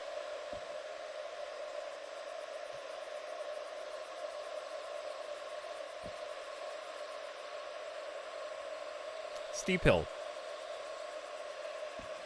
I'm giving her all she's got, Captain, and we ain't moving.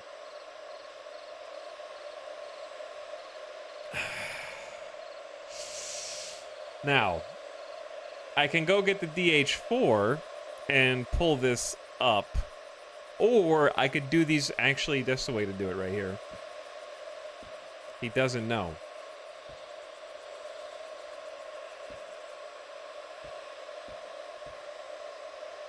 What don't I know?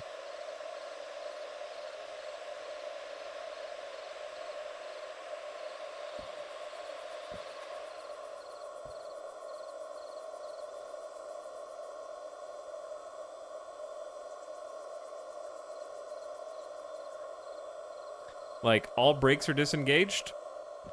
The reason we're not moving backward is because I have maximum regulator throttle and I have maximum forward torque, so the wheels aren't budging.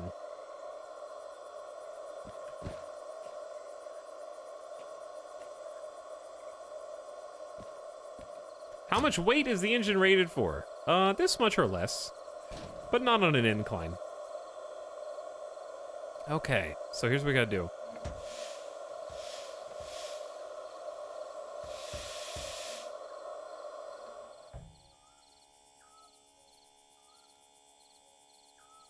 I gotta go rescue it.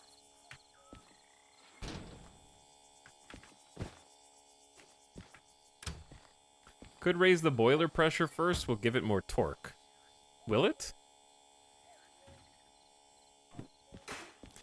Like, just because it has more pressure, does it have more means to use more pressure, I think is the key.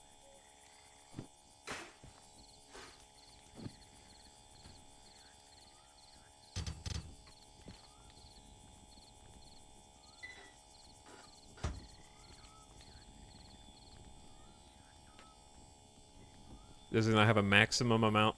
Because I'm already at, like...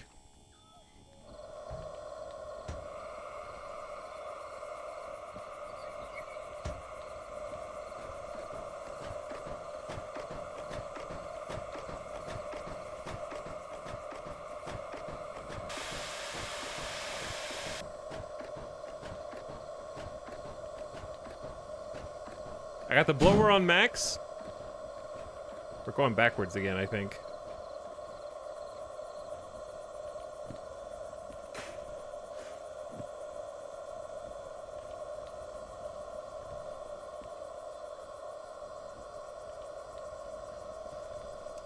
Well, why are we stuck at 800 temp? I think it's still rising. The temperature, I mean, the pressure is going up. If it goes up too high, I'm just gonna give up and blow down in case we pop. Which would be bad.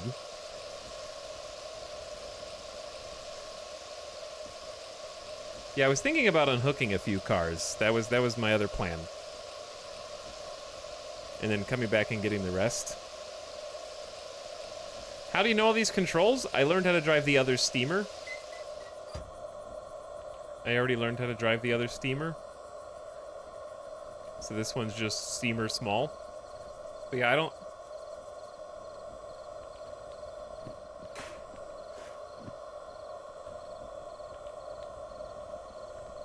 Pressure's going down because we just filled the tank with a bunch more water.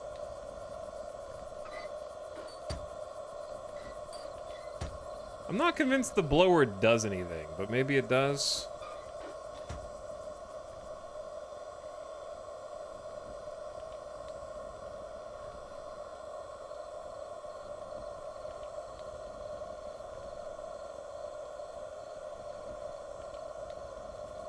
There's a pop-off valve to prevent overpressure.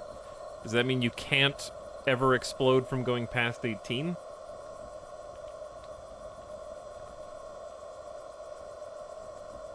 We're kind of just chilling here. I like that we have just enough power to remain completely stationary.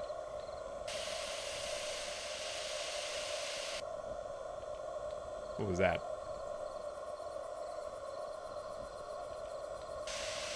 Is that the pop-off valve?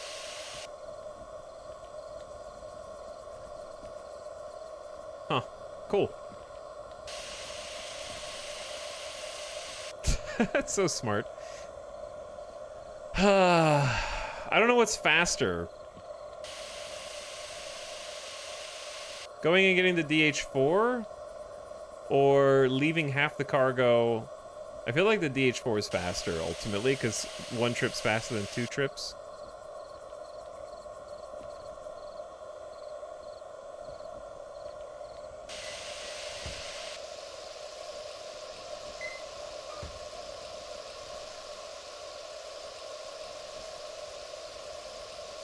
I went too far down the hill.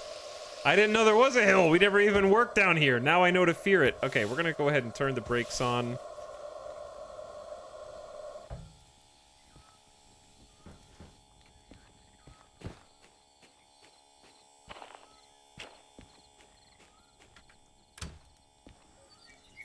And we're gonna get like 2 handbrakes engaged just in case the pneumatic... I'll do 3 handbrakes in case of pneumatics.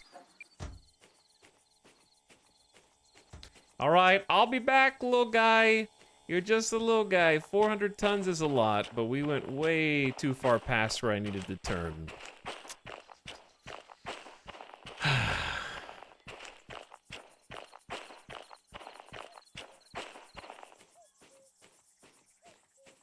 But yeah, the DH4 will absolutely be able to rescue us.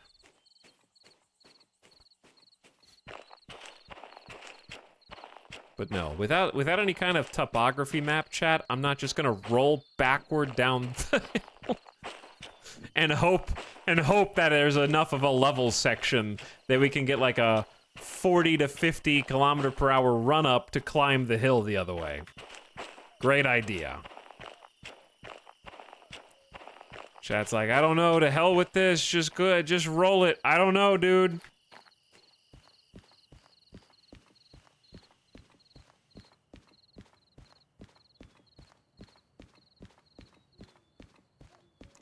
Topography, the map, I don't know. What's the gradation of the hill? Doesn't matter, irrelevant.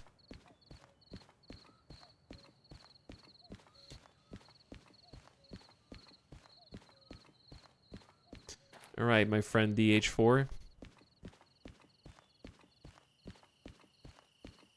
2 shunters are better than 1. I think this is easily the cleanest solution.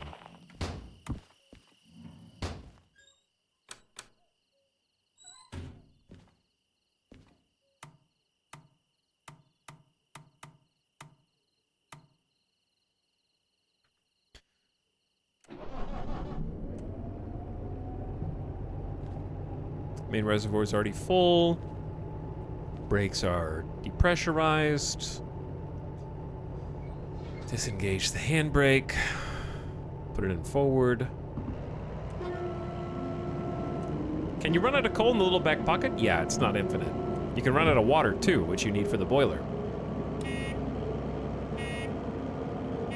They are limited resources.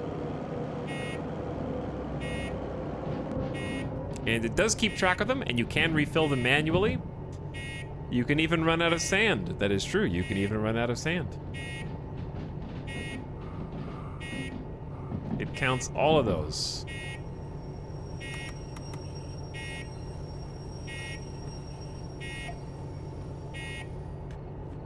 All right, pop it in reverse.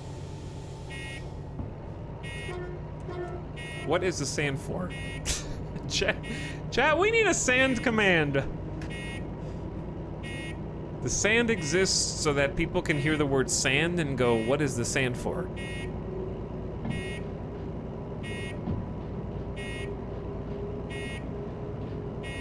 Pocket sand. Beach time vibes. Say sand command 5 times fast. Sand command, sand command, sand command, sand command, sand command, sand command, sand command, sand command, sand command, sand command, sand command, sand command, sand command, sand command, okay?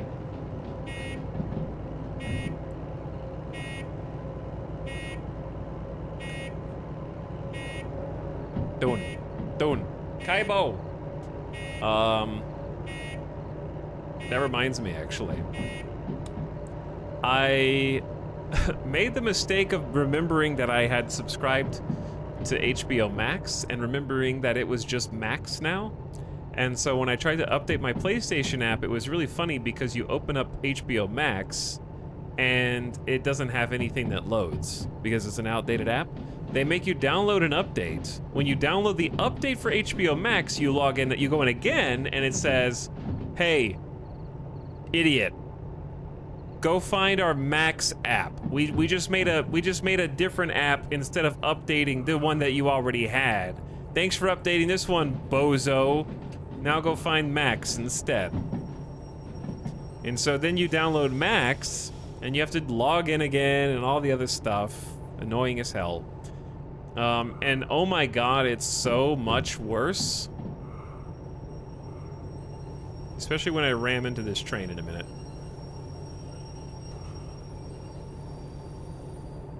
That was close. Like, it's a much, much worse app.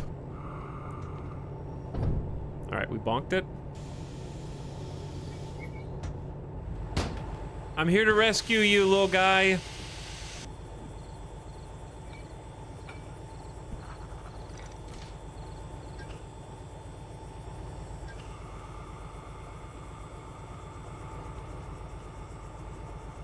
Wait, but who's the... Uh-oh. I think that may have just depressurized the brakes.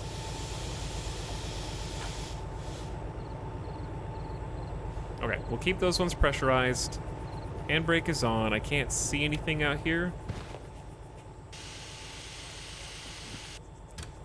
So now, what happens if you turn these brakes off? That should be fine.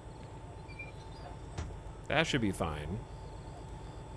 Should I, when I'm towing this, do I leave the brake, the cylinder cock open so it doesn't get damaged, the cylinder doesn't get damaged? Everything else should be fine. We have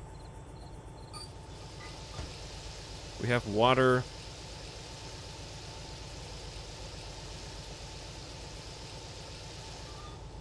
We have pressure.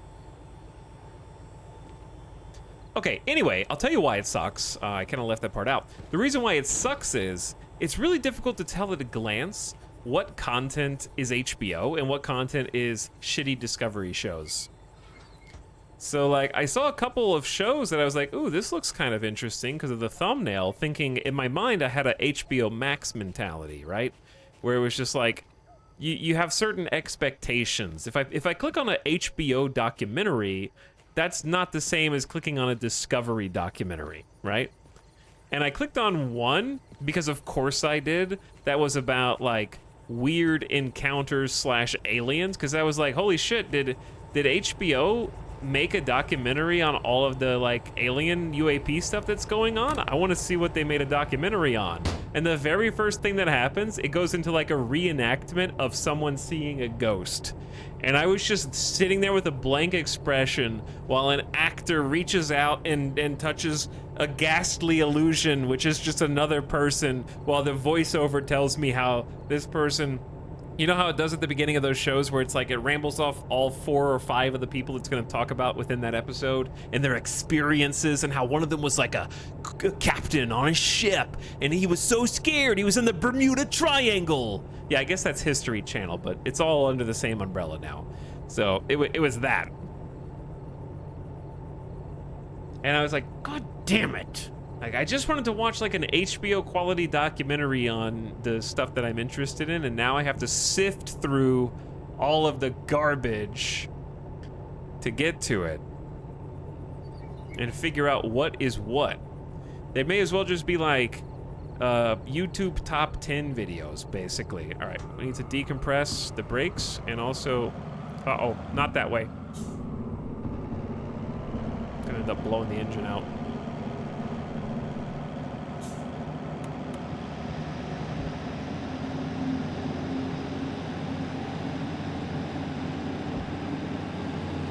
Using the sander and pushing the throttle to get us going here. And it shows the clouds lit up by the moon. Hold on, did we watch the same show? Did I watch the same show as Poop Fart?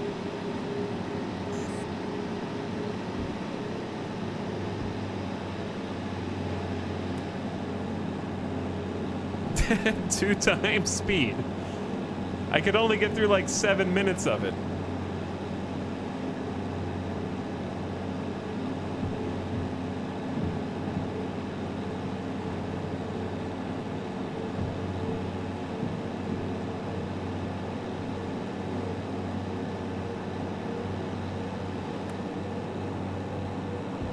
All right, we made it back up the slope thanks to the DH.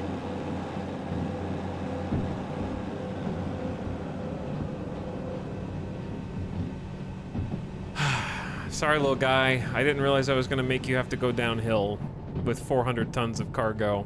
That's my bad. You did your best. He's just a little guy.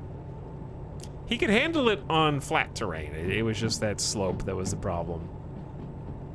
Are we going through tracks or grass? It's just tracks, but they're overgrown.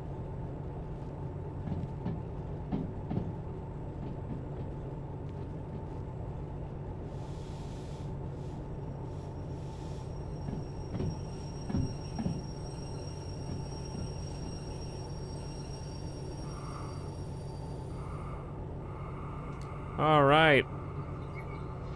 At least we brought a shunter for the shunting job.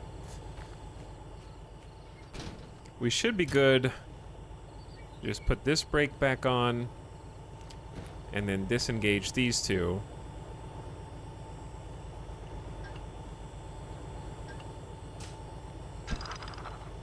and then let the first train just finish the job. Okay, so this is the loading and unloading lane. As part of this job, we have to get rid of the cargo. And then park the trains. So that's what this little box is for. If we move this to the left, it'll unload the train.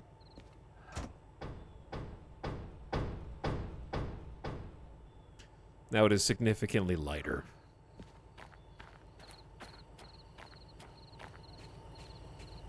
Twitch is wild, man. Where else can you hear a man ask if he watched the same show as Poop Fart? Poop Fart knows what's up.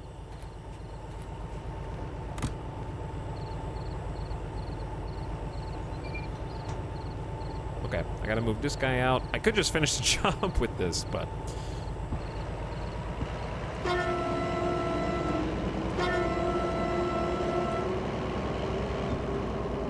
Where's my little parking spot from before? Right there.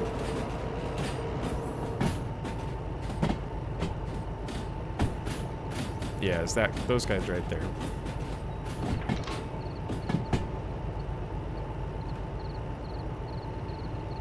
Anyway, I quickly discovered that I already knew that discovery/history. I just don't understand, man.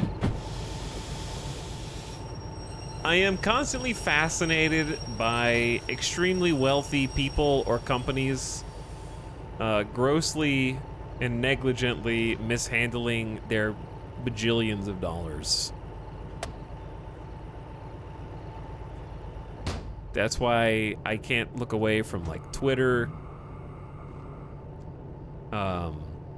The thing is obvious with HBO Max, right? Like, HBO obviously has a certain pedigree, and combining that pedigree, it's kind of like food analogy. It's like taking a really expensive steak, and then in order to make, because it's like not a huge steak, it's really good, like it tastes really good, but there's not like a ton to it, right? Yeah, like there's only a new show once every 3 to 6 months that you really care about, but it's really good when it's out, right? It's not a lot. And you take Discovery/History Channel, where it's like reenactments of ghost stories, and they're like reenactment documentaries, and they're sort of just like voiceover TV is how I would describe it. And you just take that dog food and you just, like, to give the steak more substance, you just start pouring dog food over it. And then wonder why people don't want to eat it.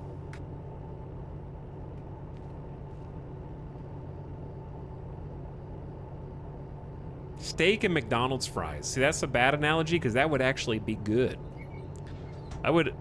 Chat, this is true. I would never turn down McDonald's fries under any circumstances other than manipulating the food in order to make it unhealthy or purposefully disgusting. If they were just normal McDonald's fries, I will take them 100 out of 100 times.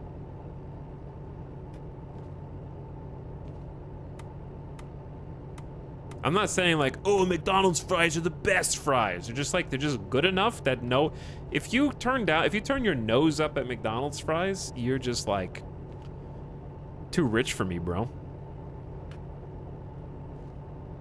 Like we can't see eye to eye anymore.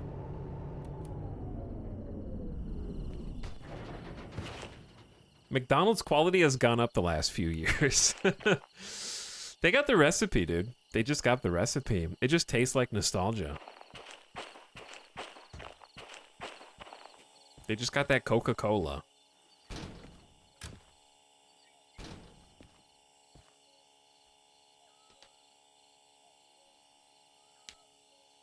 I will say that just fast food in general has been... It varies place to place. The thing is, it just depends on who owns a given place. Like, my McDonald's tastes fine. Like, it tastes pretty good. I've never gotten, like, shitty food from my McDonald's that was just like, what the hell is this? Every time I've eaten it, it's like, that's McDonald's. That's what I came here for, right? It just was McDonald's. However, they are the chief, the king the leader of the pack when it comes to like just my local McDonald's. I have to go back inside the McDonald's because they forgot 1 to 3 items every time. And every time, they're very nice about it. They're not like dicks or anything. They don't handle it poorly. It's just, I guess they're in such a hurry that every single time, check the bag. I have to park. I go in. I go, I was supposed to have 2 McChickens and a fries. And they're like, hang on, you were? And I was like, yeah. And they look at the receipt and they go, I'm so sorry. And then they go grab it and immediately give it to me. Like, it's quick. It's painless other than having to park and go in, but it's just they consistently do it, I would say, literally 50 to 70% of the time. Like, it's more often than not. They're nice about it. They don't try and screw me out of it. I just have to, like, go through the extra step of checking every single time for whatever reason. They just want you to circle around. I'll go in. I will never try and get the rest of that order in the drive-thru because that's awkward as hell. Just going through and like, hello, how can I help you? And go like, yeah, I'm sorry, I was just here. I know this is crazy, but I just made an order. I have the receipt, I promise. But there were like 3 items that were supposed to be in here, but they're not. I'll show you when I get up to the window. Like, no. I'm going inside. If the inside is closed, then I'm just gonna go home in shame or go to a different fast food place and just tank the monetary hit to my wallet to go to Taco Bell or something instead, you know? All right, we need to go forward here. Let's do 2 things. Number 1, figure out where we're going. We should have like 2 drop-offs.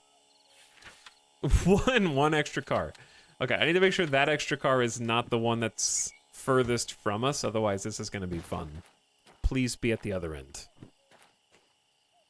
Damn. No, this is good. This is good. This is good. This is good. This is good. This is good. It's the one that's attached to us. Perfect. So we need to go to B1S.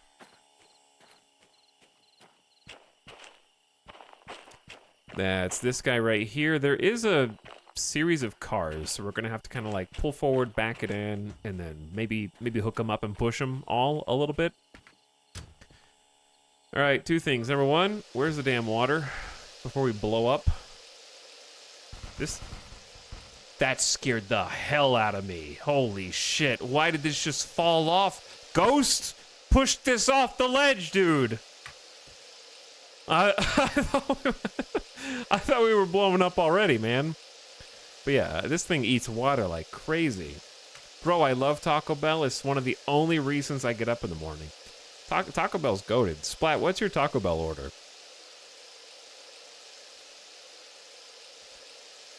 Filthy Surf says, mine is bad for giving you the wrong extra toppings. Like if you order a double cheeseburger with extra cheese, you get a double cheeseburger with different toppings. Classic mistake, making a custom order at a fast food place. Okay? You gotta take the low confrontational approach. I just order it as it comes. If the item isn't something that I want as it comes, I order something else. Okay? When I was a little kid, I used to order custom orders because I had the burger the way that I wanted it. And then I got older and I realized that sucks. I'm just gonna learn how to eat the stuff that I think is gross when it touches other food. Or just eat something else. But what if I'm lactose intolerant? I'm lactose intolerant. Humans as a whole are lactose intolerant. 1 piece of cheese is not going to kill you. Okay? Just poop it out. Splat says, I keep it simple. 2 soft tacos, 2 bean burritos. That is simple. Those are the classics, yeah. But what meat in the soft tacos? Do you go with the classic Taco Bell beef? Or you get the chicken? McChicken with Big Mac sauce instead of mayo slaps. I just love mayo, but that sounds like I would try it. I would try that. All right, pop it forward. I kept us from exploding. The water goes through this thing like really fast. We have no pressure. Okay, we gotta do a little song and dance here. The pressure when it heats up here. Oops, you gotta start a fire. Important step in the heat making process. So the one problem is, as it heats up, as pressure increases, so too does our little guy here. So if we gotta watch this carefully, because if it goes off the top of the screen, I need to do some blowdown. We'll do a little blowdown for safety.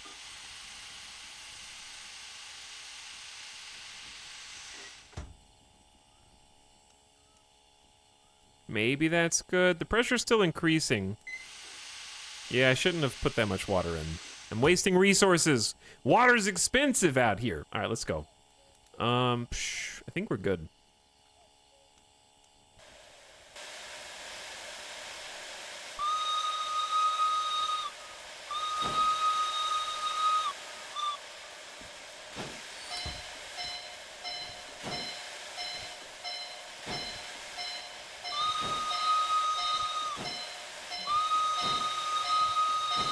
Going, baby.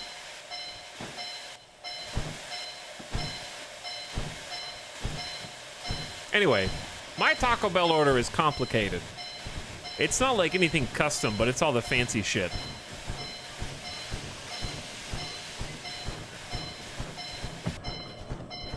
All right, we don't need to be going that fast. Oop, wrong way. You're gonna go fast, whether you want to or not. All right, we need to go to B1S. Anyway, my Taco Bell order is all the fancy shit. I want a Doritos Cheesy Gordita Crunch. Just as it comes. Okay. And then I want a Chicken Chalupa Supreme. As that comes. Those are the main two things. Anything else? If I get anything else, it's gonna be something that's like on a special. I like trying new shit every time it's available. Whenever they have like a new item that's like a fancy limited time only item, I crave that. I want the weird stuff. I want the stuff that Review Bra reviews. Okay, I'm influenceable.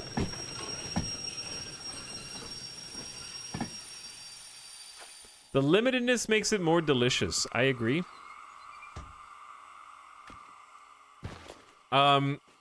However, that's just what... are we good here? Yeah, we're good here. That's what I would order for myself. And I'd probably also get one extra for the fridge. Like, the bonus is going to be like a Crunchwrap Supreme. That goes in the fridge for later.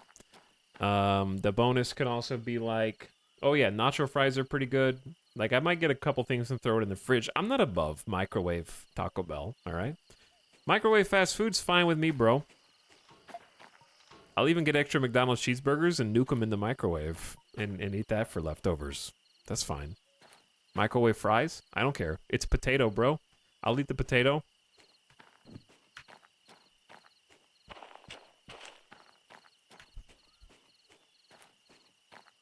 Oh my god, I won. Thanks, Tal. I wish you didn't win, Taco Bell, because I wanted to be on time. Taco Bell microwave's great. Taco Bell does microwave better than McDonald's, for sure. Imagine microwaving food. We did have a whole conversation one time about how chat doesn't ever microwave any food for some reason. We've already had that discussion. I don't comprehend it. Is there a hill this way, too?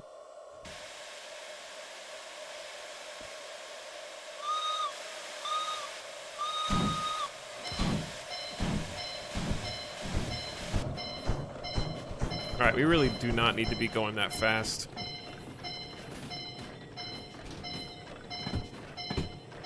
Because there is a car on the track that we're delivering to.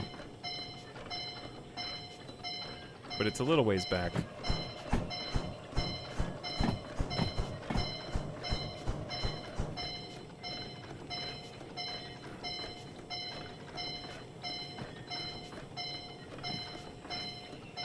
I remember that. I thought everybody was memeing. Yeah, chat hates microwaves.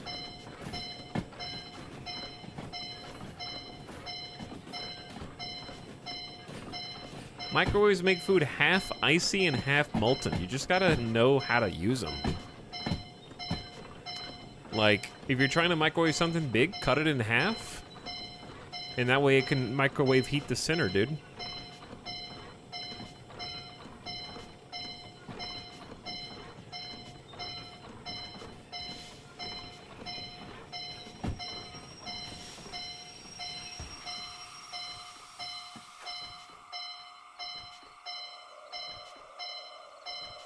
What loser waits for a minute before serving? Wait, are we already pushed up against them? No way. All right, no.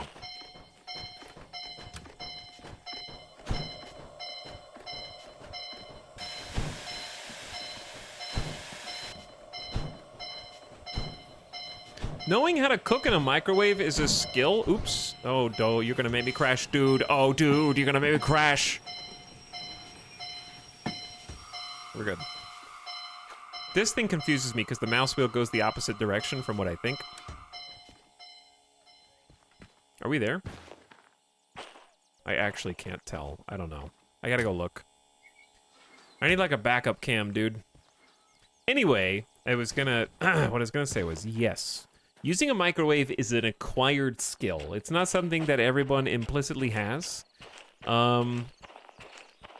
Like you said, like any other appliance, microwaves take their own skill. Ask Buffalo Wild Wings, for example. They have mastered the art of microwaving all of their food before they bring it out to you.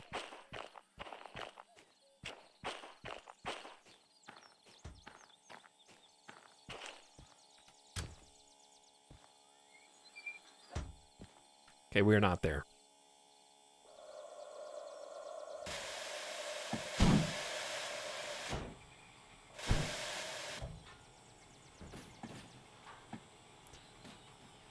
All right, that's good. 4 kilometers an hour.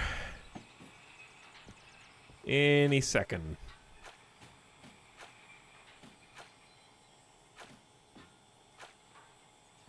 Though it sucks about... Yeah, there we go. Okay, I gotta shove all this... No, I don't. They're actually fine. Okay. Back into drive.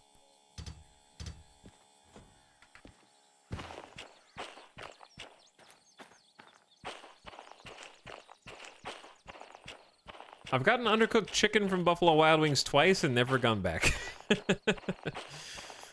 Are we in the Arctic? Why is it always night? No, we're not in the Arctic. But I'm playing on realistic difficulty, which simulates day-night with 2-hour day-night cycles. So I'm guessing it's 1 hour day, 1 hour night. Which makes it fun because you actually have resources like flashlights, lanterns, and stuff to kind of help you do stuff, and creates different challenges, especially with fog or thunderstorms. Or whatever. Alright, we gotta lock this guy down. Actually, I want to push him back. This is dangerous. It's too close to the turn. I gotta link these up. Pain in the ass. Can you make it a 24-hour day-night cycle? Yeah, play Microsoft Flight Sim on realistic. You got it.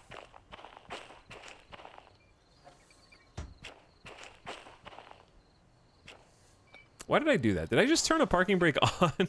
Hold on. Let's confirm.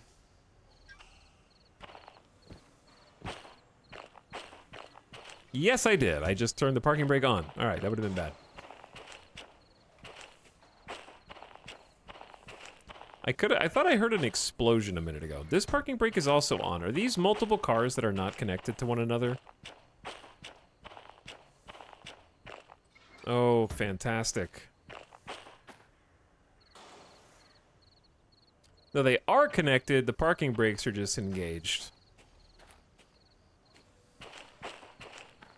These are not connected.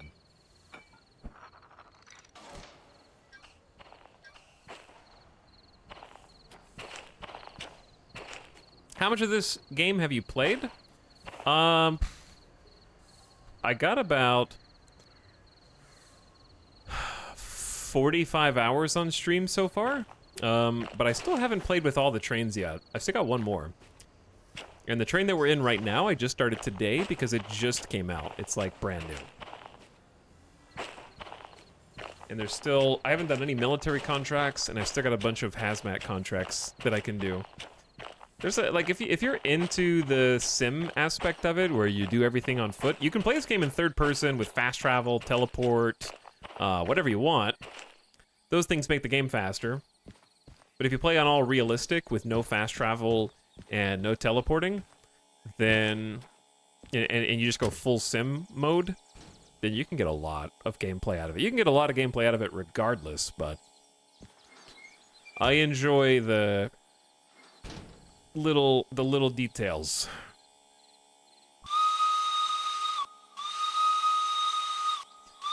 You know, taking it easy, taking it slow. Wait, we gotta go backwards.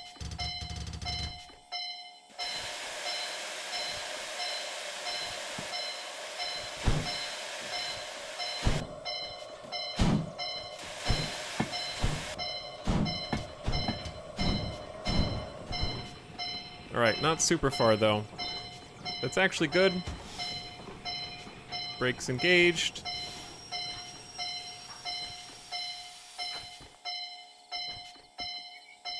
Handbrake on. Bell off. Handbrake disengaged. Put it back in drive for future me.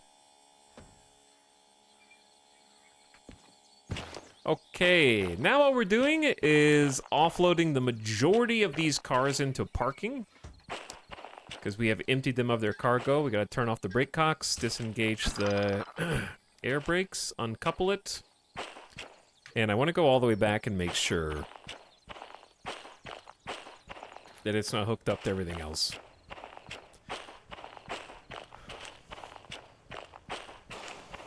ETAL still hasn't beaten the final boss. Yeah, really, I haven't. Like, the DE6, I think, is the final boss in the game. Alright, 244, that's you. So we're gonna turn on this parking brake. We always want to leave one parking brake on, just so the cars don't move around the tracks by themselves when we're decoupling them from one another. So these guys are now by themselves, freestanding. The front car has a parking brake. What's up, Reanimated Bit? How you doing? But yeah, I put quite a bit of time into the game now. Poop fart. Chat! I want to do an Omega mission after this, and I'm gonna let you gamble on it.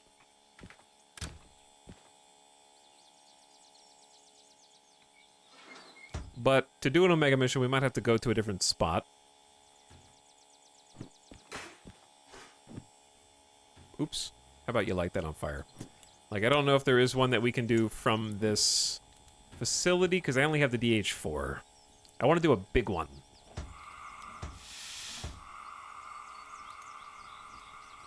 Oh, I accidentally left these brakes. I left both these brakes on?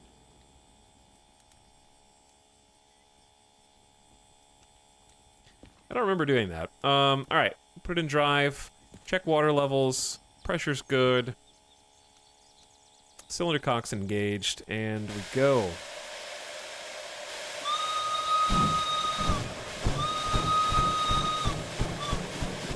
Not that fast, though.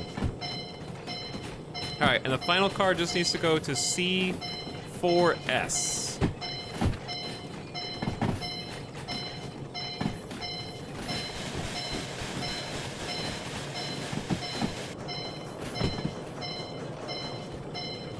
Alright, C is that way. We'll be coming in from the northwest, so we need to go...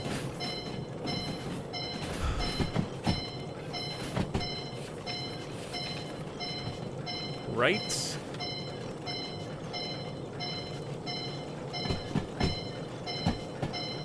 Left, left. Little further, little further.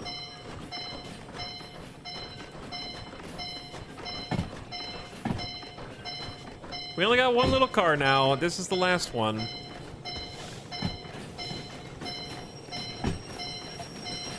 Okay. So we go right. I think left, left, left all the way in. Put it in reverse.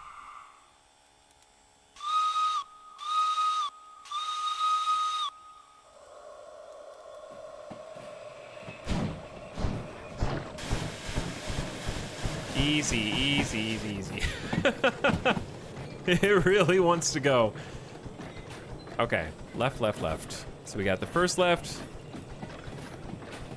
It's 4S. It's just 2 lefts. Yeah, it's C4S.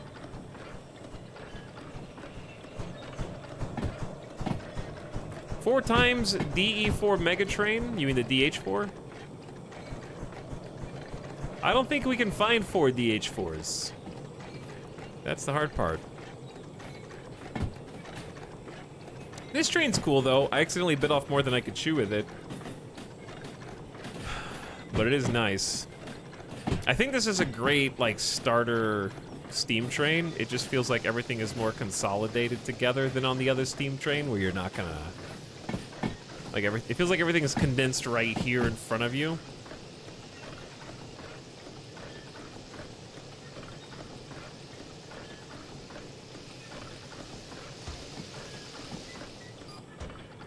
It would be good to learn how to drive this, like, after the DE2 if you wanted to get into the steam engines, because of just the torque.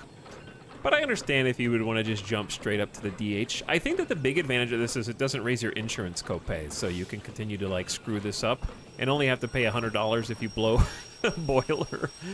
And it's not that big of a deal. So, that's nice, too.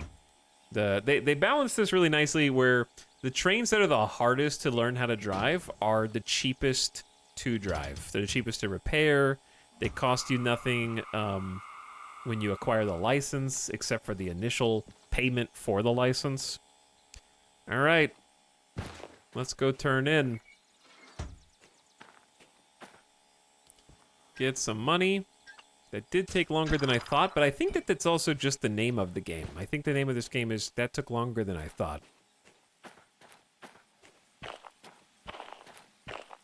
Sort of seems like a pick your poison between the 060 and the DM3. Yeah. I'd agree with that. They can both be a little overwhelming at first, but they're both very doable.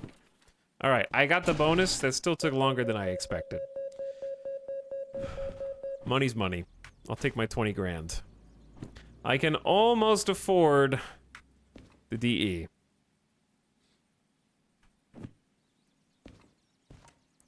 Fees are not bad. Yeah, the fees are not bad at all. Okay, so missions in or out of here. Probably no more shunting. I'd like to do...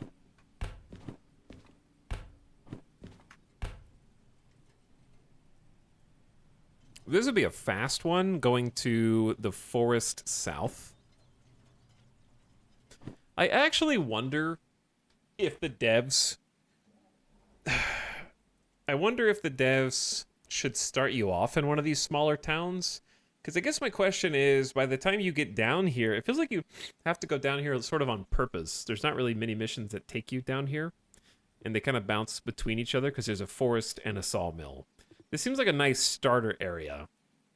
Because they're very simple missions, small stations, and you have like a lot of shunting and basic stuff to do. And I think it's easier to shunt here than in Steel Mill. But if you do start here, there's like not even a DE2 here, which is harder. So I wouldn't mind. We haven't seen Forest South yet. We could do a logistical haul and take the new steam engine over to the forest, which is like here to here. And then we could go up and do a major mission from Steel Mill, maybe. Or a major mission from the oil. Ah! Harbor has some great shunting. That's true too, yeah. It's very spread out though. I feel like it's tough to start because you might get lost. You won't get lost here. I gotta shut my window real quick. I'm just sad about the boombox. Damn copyright music. Okay, chat. This is not the Omega mission, but I'll let you gamble on it anyway. It's a logistical haul, 41 minutes from here to here. We're going to use the steam engine shunter. The weight's about 100 tons. It's not very bad. However, the time being 41 minutes, it's going to be 2 pickups, 2 deliveries, and that may affect... Plus, it's the steam engine's not going to go super fast through here. So, put your channel points on the line. Start prediction. How will we complete the steam haul? On time with bonus. On time, no bonus. Well, okay, just complete, no bonus. Did not finish / derailed / boom. Good luck! What steam engine is it again? It's, that one. The L00, well, okay, the S060. That little guy.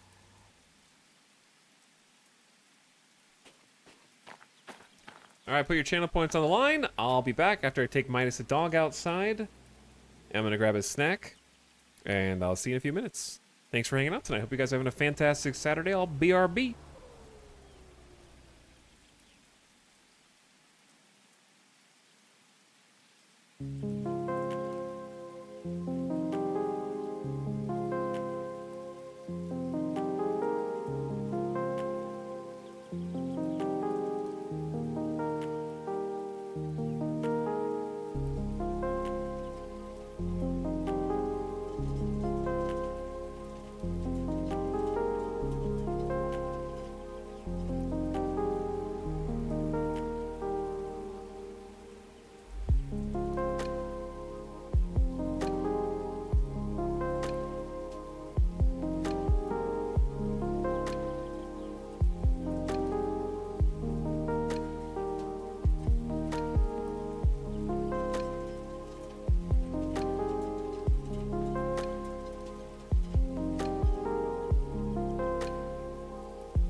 Hey. What up? Hello, Gamer Deathbot. I'm burning daylight.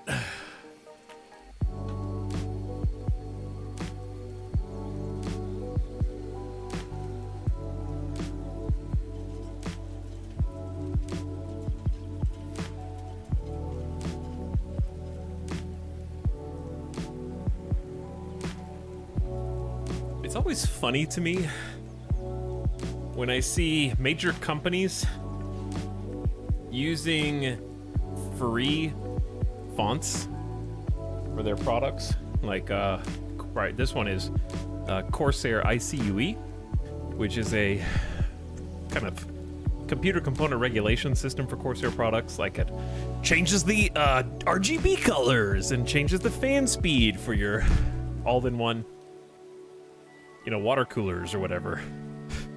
And I recognize the font that they use for one of their plugin pages because I used to use it on my YouTube thumbnails like 8 years ago.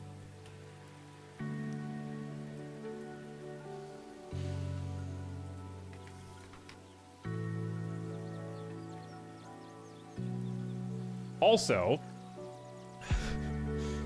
I'm pretty sure that the Red Dead Redemption font is just like, it's a font called Chinese Rocks that I also used to use for thumbnails. That was a free font, and it's like you used a font on, like, for a bajillion-dollar game just because it was free. I used to use Chinese Rocks on my thumbnails.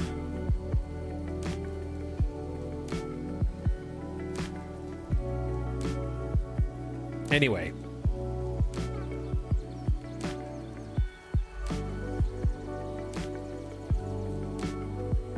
Where we at? Yo. Let's get the mood lighting switch. Okay, too much mood lighting.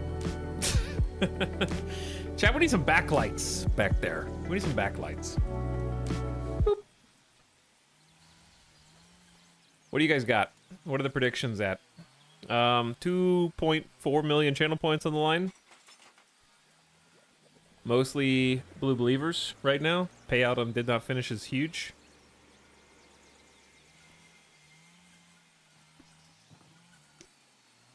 Hopefully it's a simple haul mission. We'll see. We'll see. I'm gonna get it started. Well, we still got some sunlight. I'm probably gonna have to drive during the night, which is whatever. I'd take my BRB during the day. Unfortunate. They're both to the same place. Not very much money, and we have 41 minutes to make the bonus. So let's get it started. Boop. And boop. Throw that in the trash.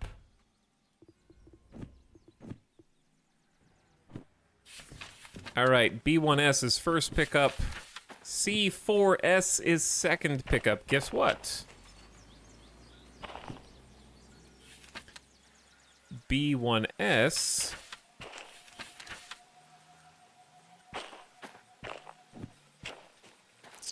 sorry, I'm thonking. I just realized I don't know how much water our train has.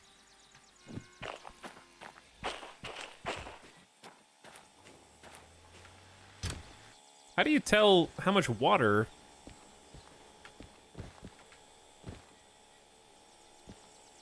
Where does the water go?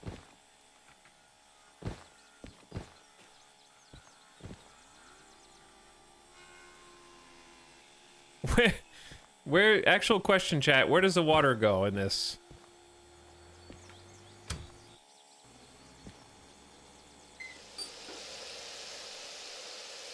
It's in front?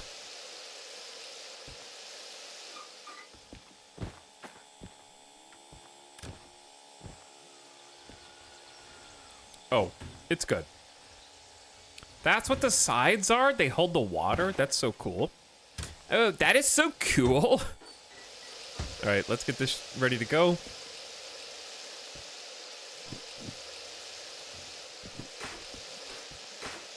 Get some coal in. Give it some pressure. All right. Now, we're ready to game. So, put her in gear.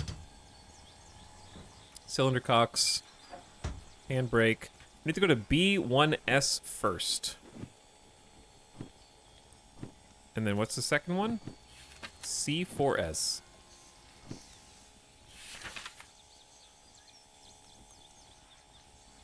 Okay, actually, hold that thought. I want to make sure that we come in at the right angle. B1S is here. Let's make sure that if we back in, these are the correct cars. Because these are the ones we just dropped off, I think. Yeah, 130, good. Excellent.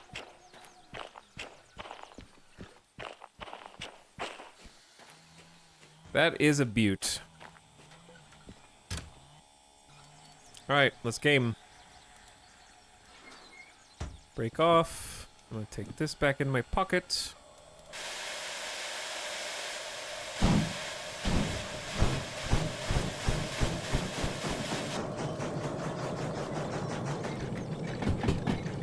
Noom! And we gotta go all the way over there.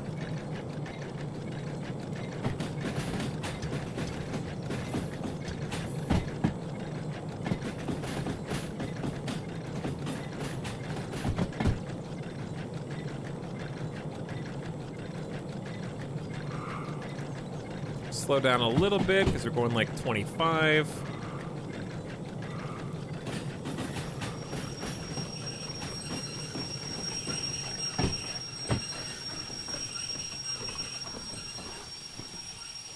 Okay, we want to go left. We'll just take it slow. Not too slow, just a little slow. I love that there's a hill on either side of this, which makes shunting jobs surprisingly challenging, actually.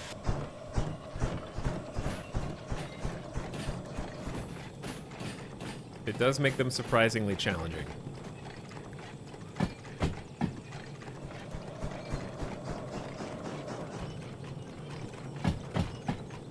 Okay, so we want to go left here, because we don't want to park. Then we want to go right. Right.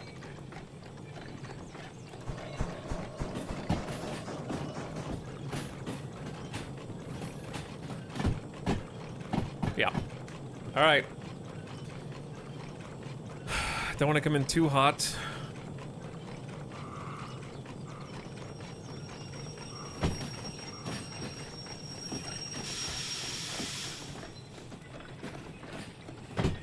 One more right. What is this? Just a random lever right there.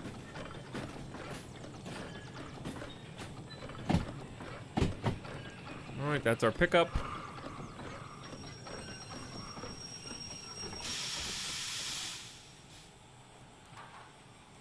Just in case you want to pull lever. Yeah, of course.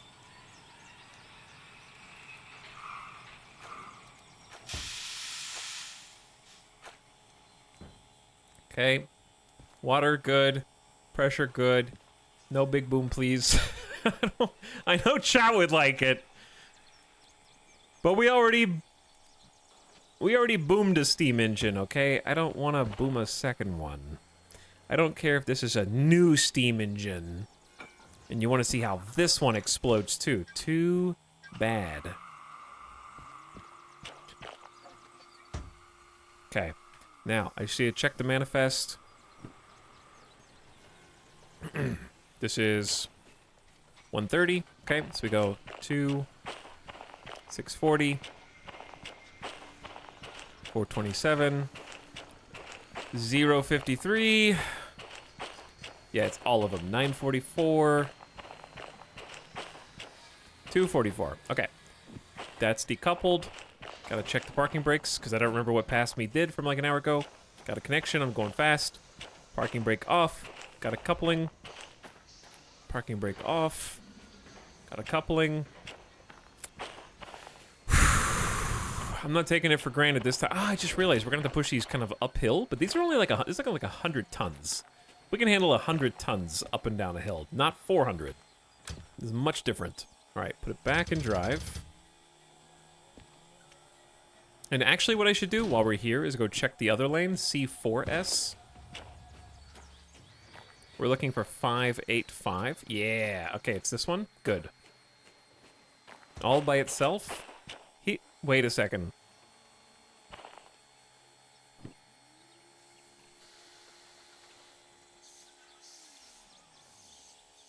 Okay, no, we have to do this. I'm on the wrong side, though, but that's okay. Like, I have to do it this way because there's other cars behind this one. There's no other way to get it out other than the direction that I am currently going. So we're gonna have to turn... I'm gonna have to turn my train around, basically.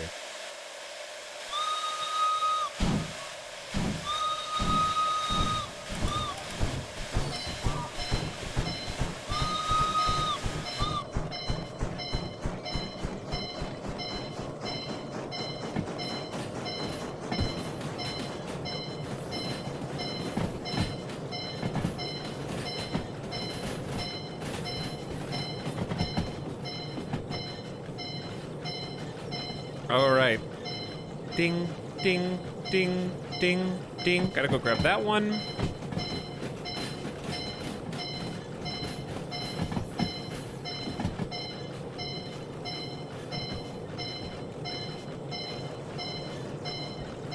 I'd say 20 kilometers an hour is fine.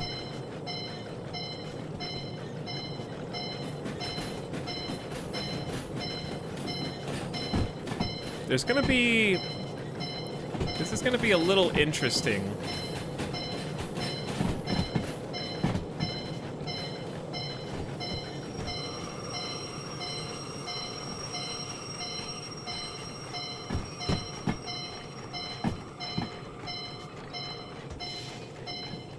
All right, brakes on.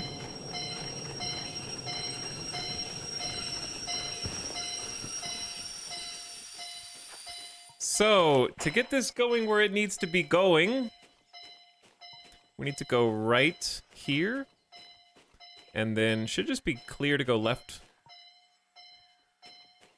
all the way backing into where we need to go.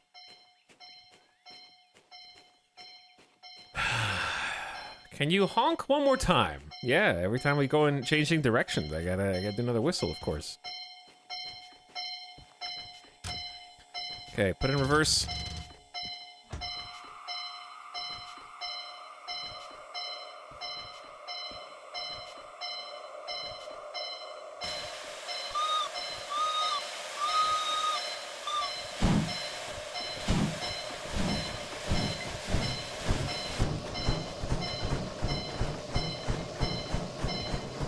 All right, slow down.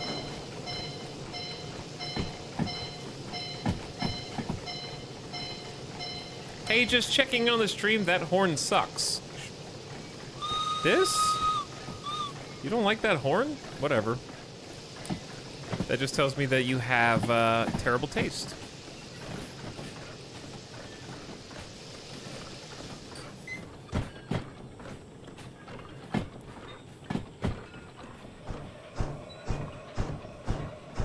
I got like 101 things I gotta do right now, dude. I gotta make sure I don't crash. I gotta get this, like, fire started. Because we're losing pressure. I gotta make sure we're in the right lane.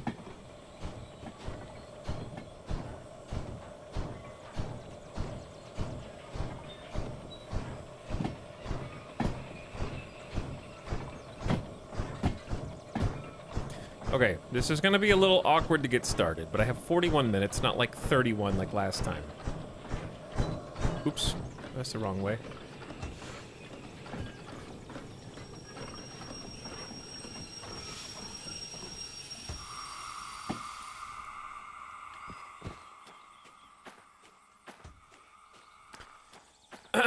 All right, unfortunately for us,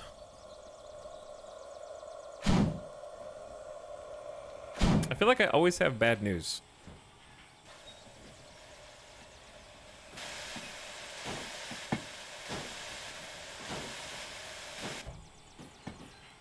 Just let me focus for a second. This is what you wanted. This is what you wanted, chat. This is what the blue believers wanted. But yeah, since there's another car on the other end of that, I have two choices. And they're both awkward.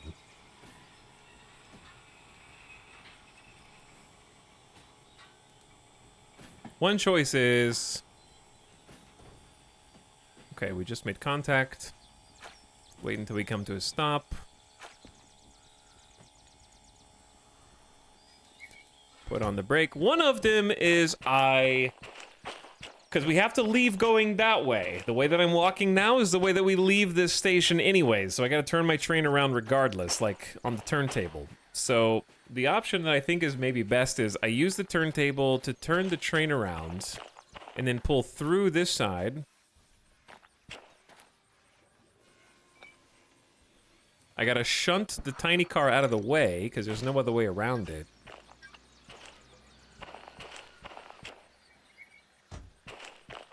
Okay, is that 585?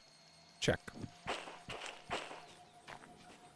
Etal, it's time to take our friendship to the next level. How do you feel about mustard? Wow, being led right into a trap here. I don't know if I'm supposed to say that it sucks or it's good. All right, I'll give you that straight up. I would say that mustard on hot dogs is acceptable. I would say that mustard on a hamburger, it depends on the hamburger. To be perfectly honest. I would prefer just ketchup on a hot dog, but I think ketchup and mustard combined make a good pairing for hot dogs. I like mustard on hot dogs, but I don't like... I'll still eat the hot dog. But I would say burgers, some places make better mayo burgers, and some places make better mustard burgers. Chat. We're doing this slightly differently than I expected.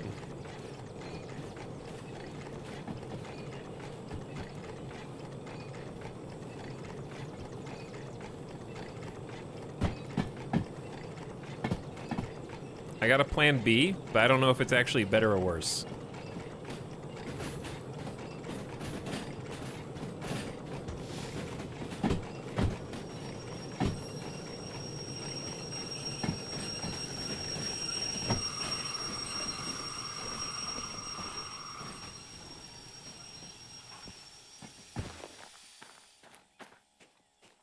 I had to make sure you weren't a hater. I think mustard has its place.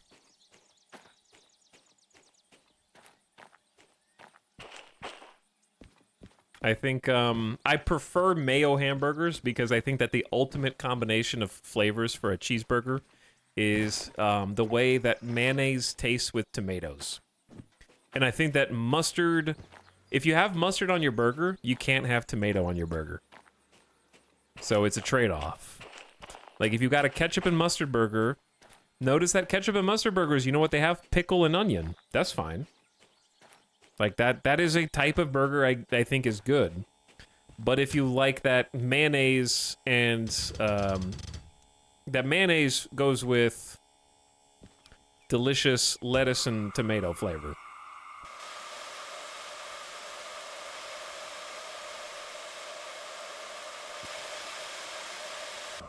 So it just depends on the type of burger.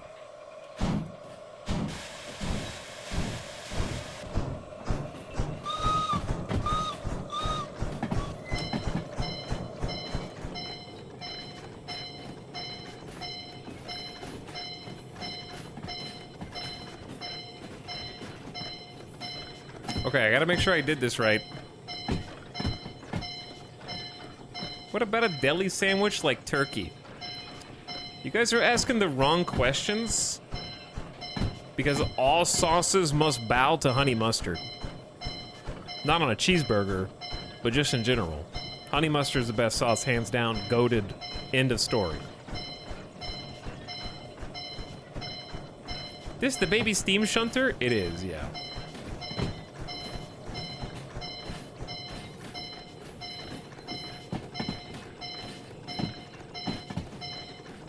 Okay, we're here. Now, the flipperoo. I like honey mustard. Honey mustard on deli sandwiches is great. Honey mustard on chicken, absolutely goated.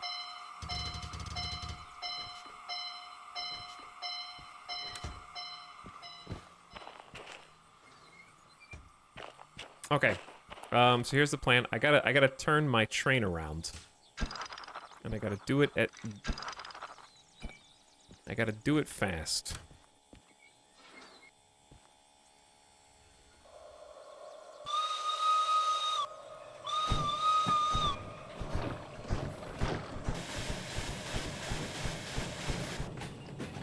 All right, where's the turntable? Turntable is there.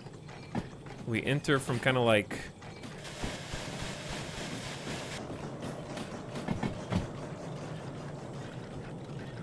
around the side. So I have to go turntable, turn around, come out, come back, pick it up, and go. I believe, chat. I believe. We can do this.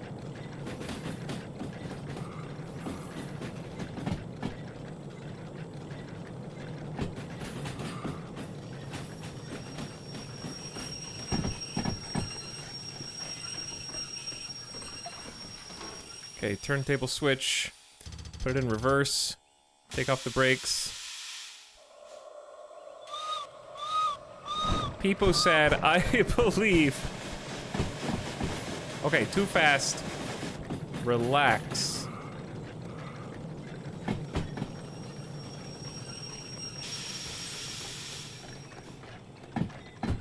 Easy. What about garlic sauce? Sure, garlic sauce is good. Italics, all sauces bound to barbecue sauce. No. You know why? Because there are more bad barbecue sauces than good barbecue sauces by a factor of like 95 out of 100.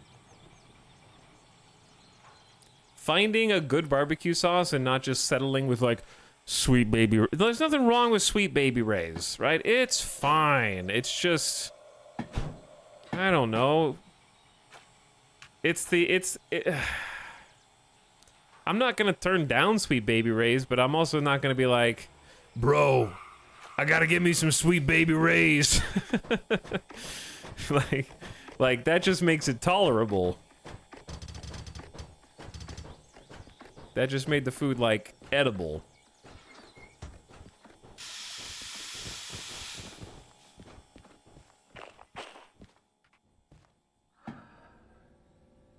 But trying to find like a good every single other grocery store barbecue sauce is tragic. And finding like a barbecue place that has good barbecue sauce and you can get it in high quantities is also difficult.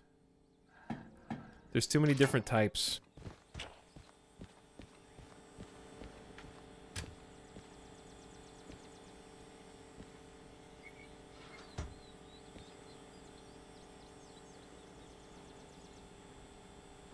Like, especially in Vegas, there's a lot of really lazy barbecue.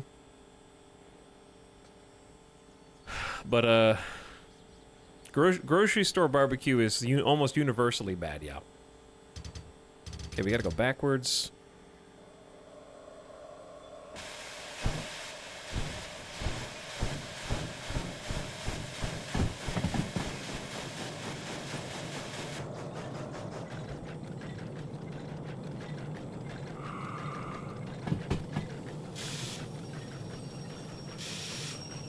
There's a complicated maneuver, chat. Complicated maneuver here. Where's the turnstile? Oh, it's already up there.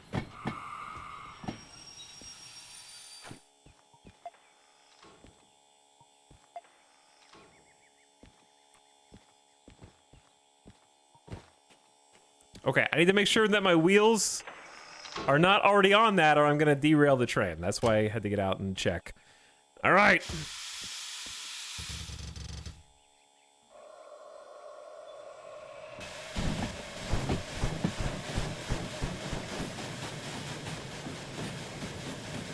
This is taking a lot of concentration, so just chill. Let's just chill for a sec.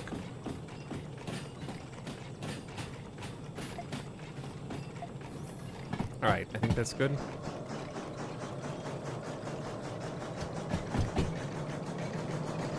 Easy! Easy! Uh-oh.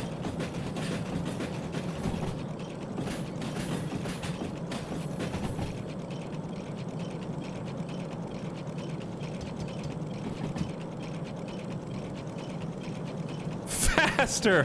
Faster! Bro, what? I'm good. That's what I have to do. I have to get to this side with the back end, get the cargo, and go. It's complicated, I said.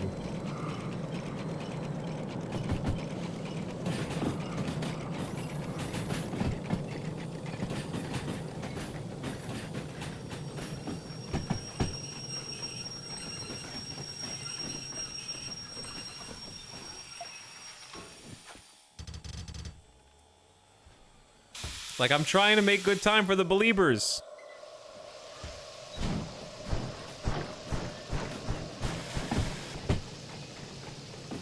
All right, water. The water is on. Do not forget the water is on. The water is on right now, and you gotta get the heat turned back on.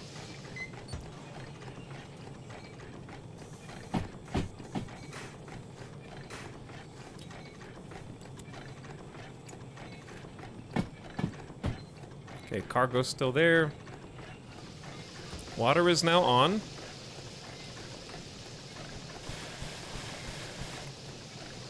Water off. Okay. This is it. We can make some time back.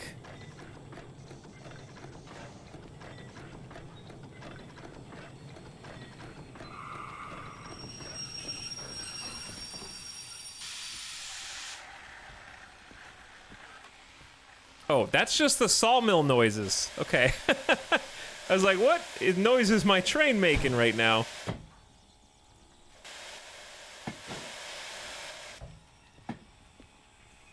A little further.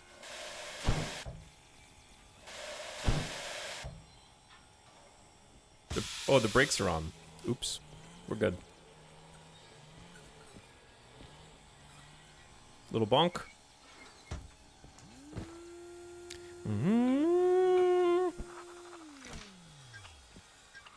Okay, now we gotta turn off parking brakes on the other side.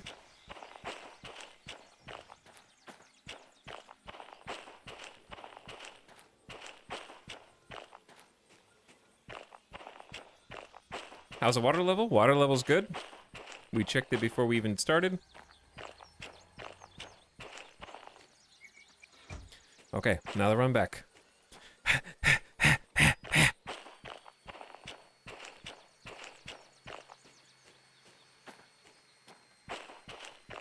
Now, I've never done this route before, and we know it's downhill at the front. I hope we don't gotta do shunting in the other station. That would be great, Kaibo. That would be great. Okay, parking brake disengaged. Put it back in drive.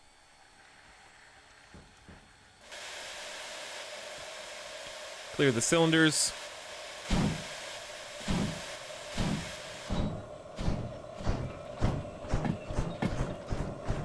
Got good pressure, got good water.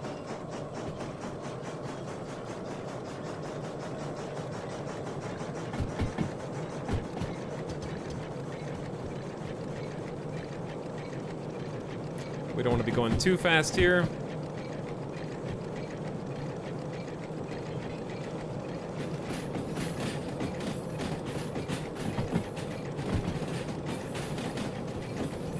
.30 kilometers an hour should be good, and we're off! All right, we're heading east. We just stay right, and then left. Actually, we probably stay right. Dude, question chat. Okay, 4, and we got a negative 2.1 slope. Is this a junction? All right, we just go right at the first junction.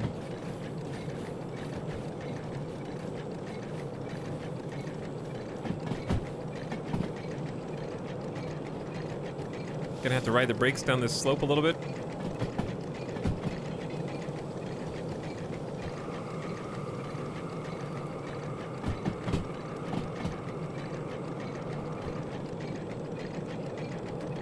I think it's only a junction from the other direction. Okay.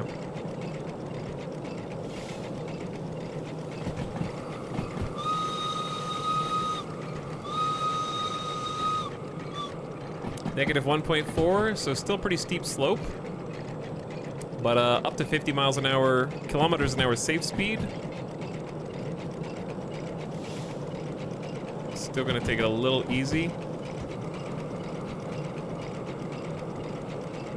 Okay, because we had a 40 coming up. I'm only going like 30 right now.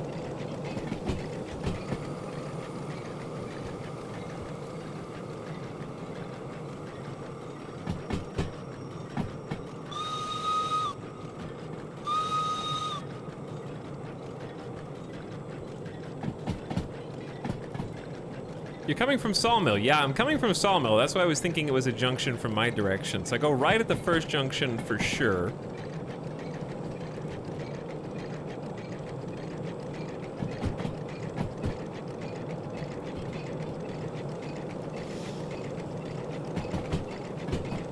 This is kind of a tight curve here. And we're still going downhill.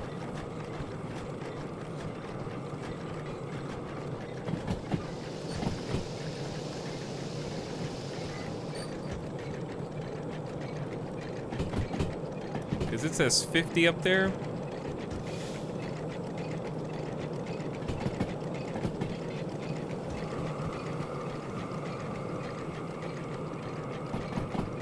Okay, we're not a super long train. I got it! It's the best sound. Okay, 70 around the next spin, so we can afford to speed up a little bit.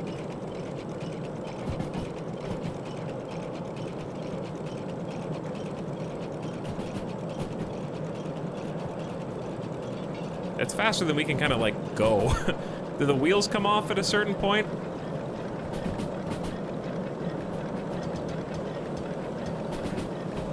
Oops. All right, easy, easy, easy.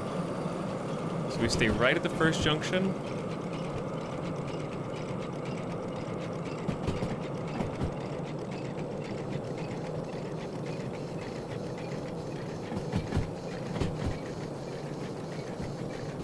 I'm looking forward. It should be less than 200 meters away.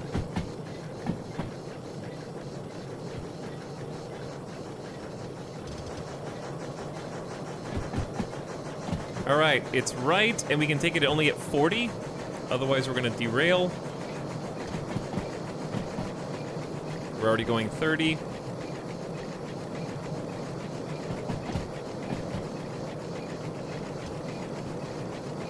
This is hard to see as a gear shifter which direction we're actually facing.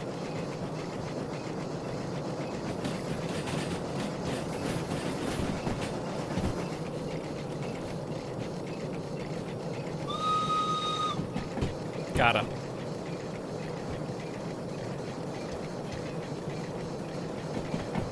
All right, water still looks fine. We got a bridge coming up, and we're gonna have to stay right at this. So we're already here. Speed of, okay, so we got a little incline, plus 0.9, and top speed of 80. So let's go ahead and, I say, get some water in the tank. Oop, also, let's go ahead and get some coal in here.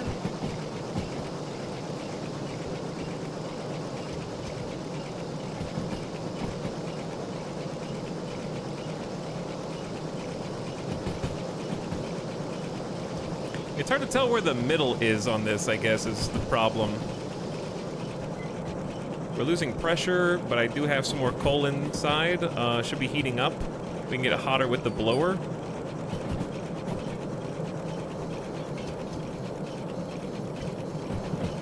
All right, that sounds pretty good.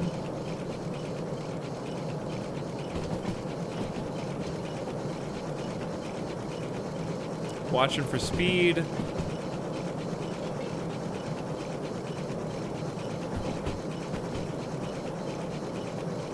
Everything looks good back there. Is there a second whistle? You can have a bell. All right, junction coming up, 200. So we're gonna wanna go right at said junction. It's already queued up.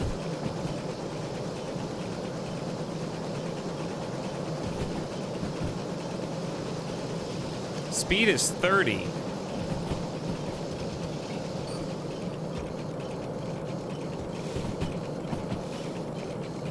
Which means we're gonna need some brakes.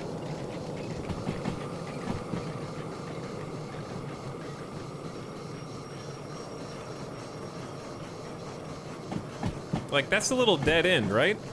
Yeah, that's what the little X means. It means there's a dead end. Like, hey, buddy, is there an Easter egg over here? There is a shed. Is that the push cart or is that something else? That might be an Easter egg, because I did see a shed key. That was on sale inside the shop.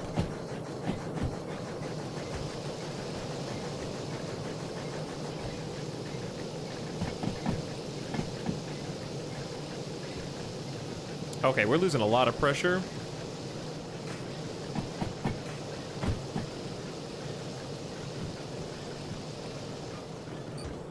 I'm a little confused how the blower is supposed to be working, because it doesn't really feel like it is. All right, now at this junction, we need to go left.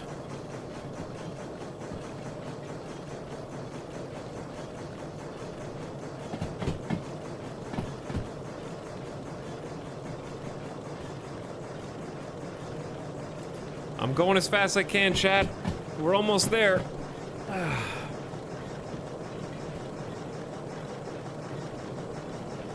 But under 9 pressure is really not good.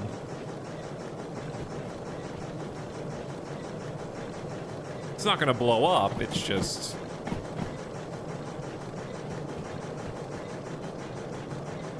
we need more power.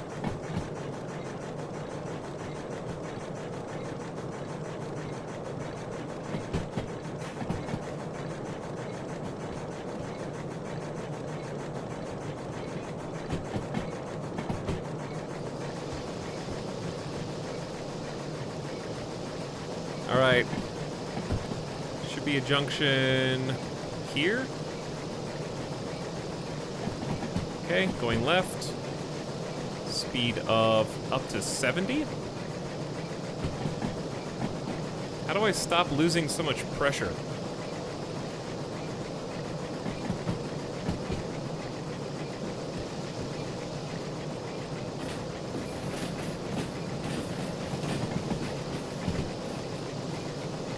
All right, then we're just heading into forest, which is our destination.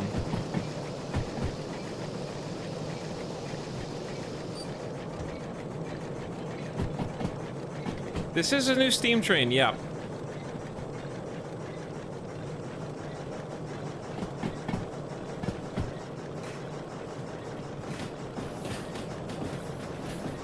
I got as much coal as I can get in this thing, and the blower is maxed. The heat is 1200 degrees Celsius. We're going uphill. And it's working real hard.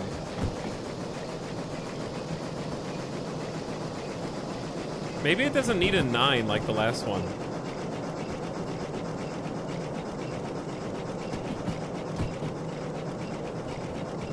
Okay, there's a junction up here. Is that just the forest itself? approaching from the south.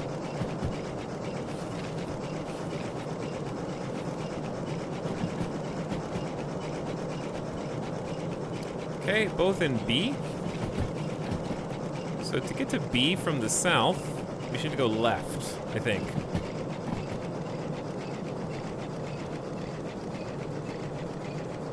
Okay, that is left.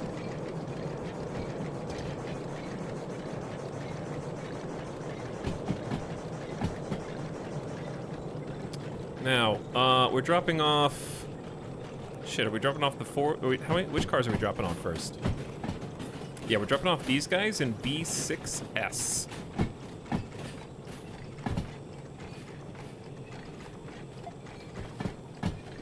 So it should be... right, left.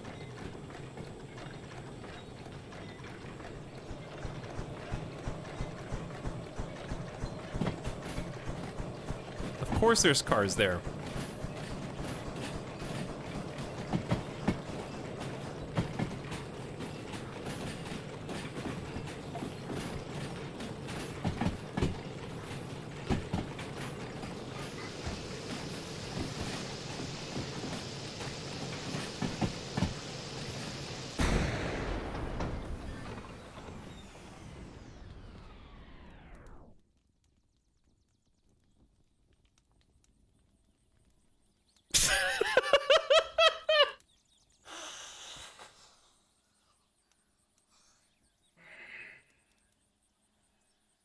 I knew it!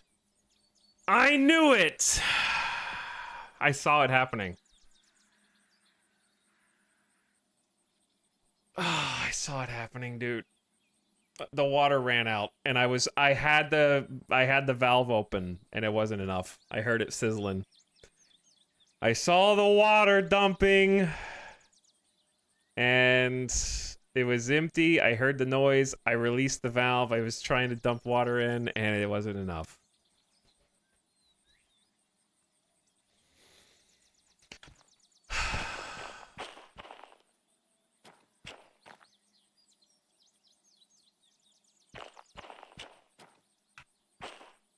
This is what trying to go as fast as possible does to a man. Also, can I just say that I understand why this train is a shunter, because oh my god, the amount of water that it chews through is insane. Like, I felt like I was constantly refilling it with water on that trip, and it was just like, it was just boiling it all away so fast.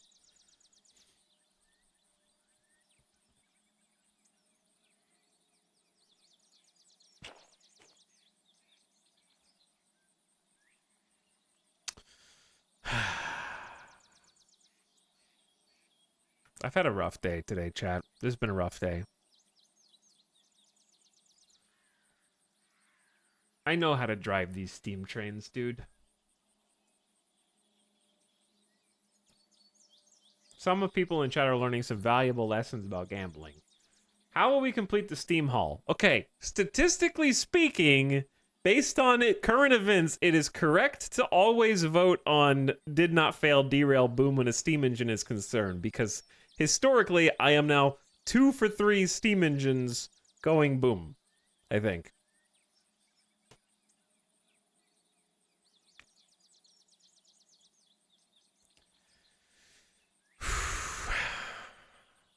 That's rough, buddy. It's rough for 2 reasons. I'm actually, like, obviously annoyed that I let that happen again for Blue Believers. But also, I'm trying to make enough money. I'm trying to make money, man, and I gotta pay for this train. My cash flow is grinding to a halt. Oh, let me see the summary. I just want to say congratulations to Gumpo, who put 43,000 points on Did Not Finish Derail Boom and took home 581,000. I want to say congrats to Pigfinite, who put 22k and took home 300k. Kino Kunai put a lowly 10,000 and took home 132k. The payout is insane.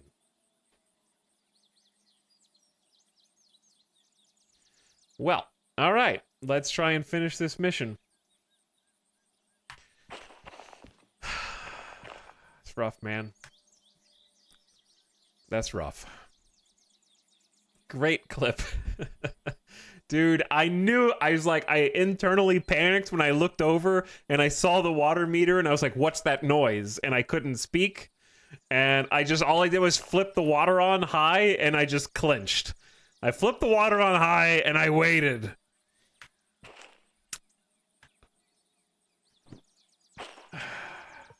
Let's watch it in slow-mo. Well, I mean, I didn't...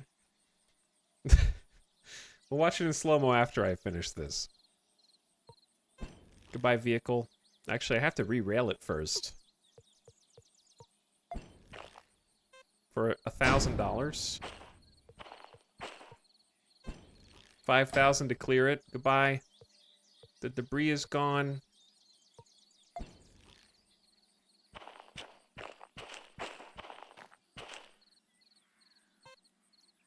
Wait, what? Yeah, no, I want it to be over there, though.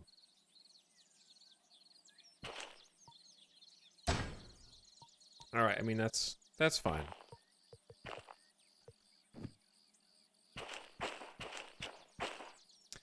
Oopsie whoopsie. Steam engines are so much fun, dude, but... you gotta be able to do all the, like, what made this one complicated was I was trying to navigate a new station that I haven't been in also. So that was an extra layer of icing on the cake. And it's the water that always gets me. Hello, DM3! How you doing, old bud? I haven't been in here in a while. Here's another one that you can explode pretty easily. Get the electrics, the starter on. See if I can remember this. Dash lights. Is the second one derailed? I don't think so. Oh, maybe. What's going on over here? Yeah, this one actually is derailed, you're right.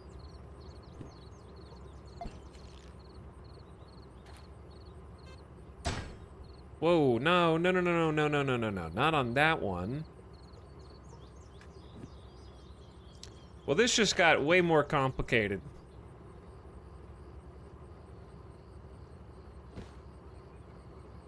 Okay, I know what I gotta do.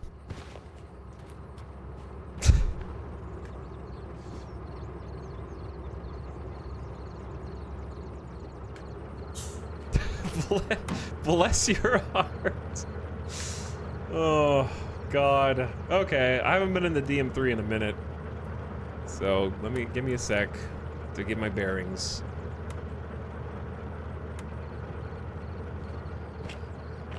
Yeah, we'll just have both lights on for shunting purposes.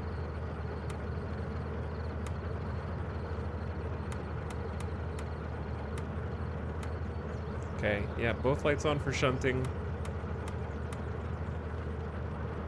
This one's the gear. This is a manual gear shift train. It's probably one of the harder ones, but it has a weird horn. Also has a weird horn. All right.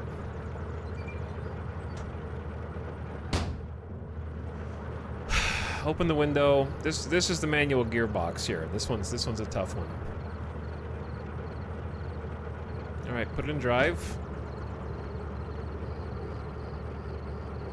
And then we're gonna start in, actually we're gonna start in 2-2.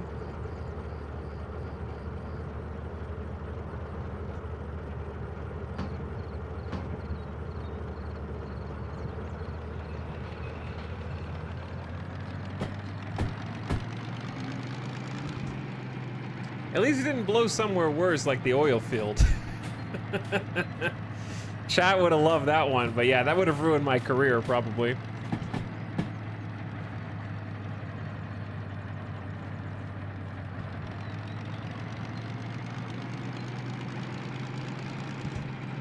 We were there, dude. We were there. We were pulling in.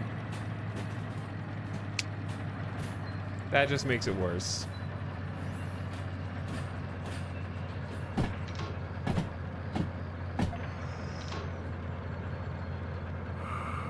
Alright, there's our individual brake when we don't have cargo. Flip it into reverse after coming to a stop. Undo the brakes. We want to throttle up gently. The key to this is not getting the tachometer into the yellow or the red, otherwise your RPMs will be so high that the engine explodes, which is fun. You know, we're pretty good at exploding things.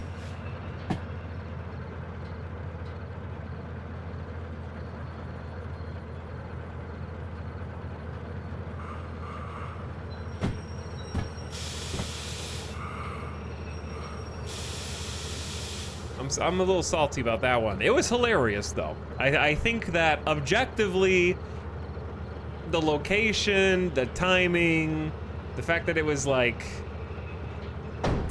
at the end just made it better and also worse. Are these?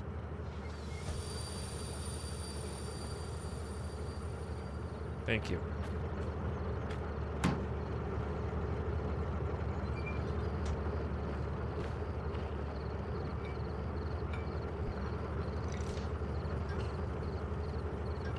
I really thought I had that. Okay. So this is where it's a bit awkward because now there's a car on the wrong track because of the re-rail.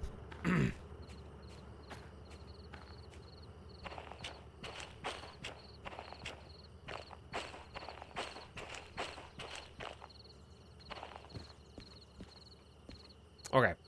Is this one locked? Yeah, that one's locked. I think yesterday's was better because you yelled, "Let's go," right before it exploded. I was just in super focus mode for this one. Alright, we gotta go forward, drag these out.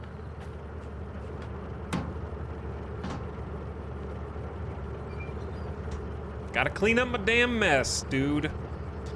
Clean up my mess. Actually, put that in the first gear. Oh, dude, it's been a while. Okay, you can't be throttling up when you switch gears. Sorry.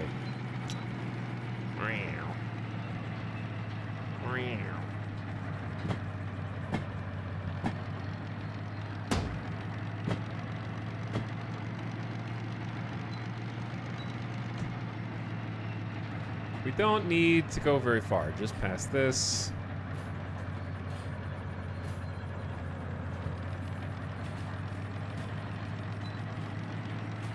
Steam engines apparently are my bane.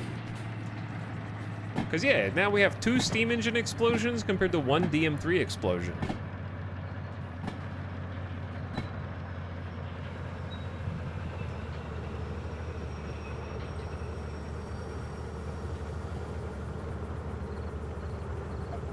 Okay, just go left there? No, it's right. I need to go confirm this. What's the copay? Don't worry about it. Because I got to grab that one, pull forward, then grab that one. I think, but I'm going to be 100% sure. The one on the right should be the 585. I think.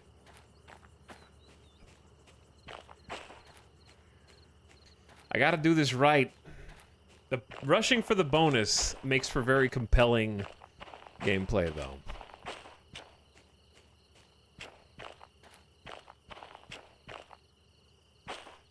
$244. Okay, yeah, it's 585. So we gotta pull this one out first.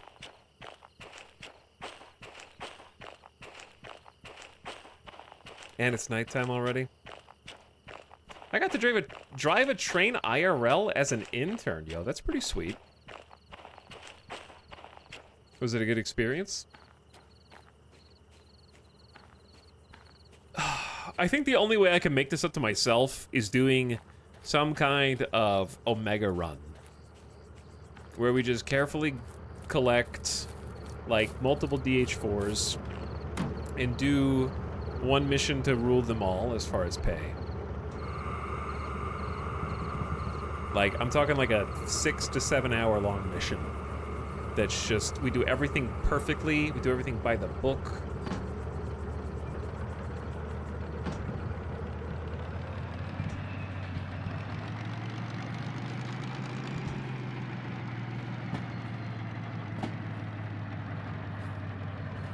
Double down, I am in. I wouldn't be able to make the bonus. It would just have to be a, I don't even know how to do a bet on that, because it would be like, screw the bonuses, we're gonna do 5 missions simultaneously with like 3 engines combined. I guess it would just be a did not finish. I don't know how to make that bet interesting.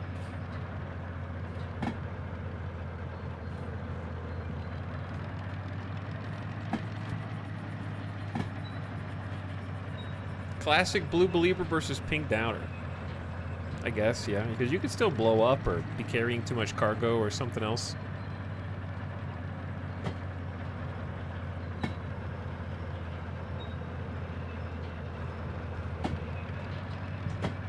We're going about 4 kilometers an hour. Should make contact shortly. But yeah, my copay is like $60,000 to $70,000 or more. So I promise you, this mission that we're doing now, this freight logistics hauling, I mean, ain't gonna cover the cost of that entire train.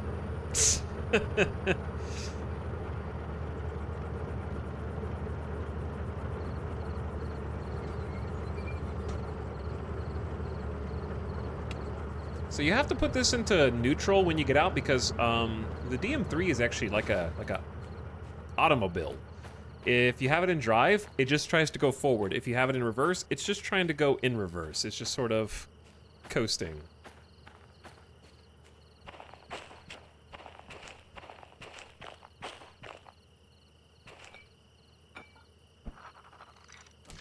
Welp.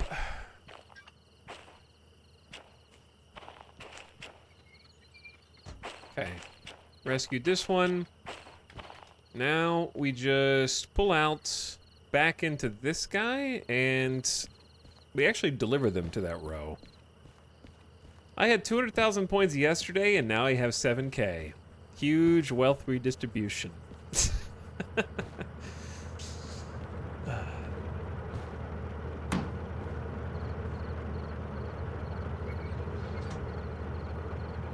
If it makes you feel any better, I would have believed.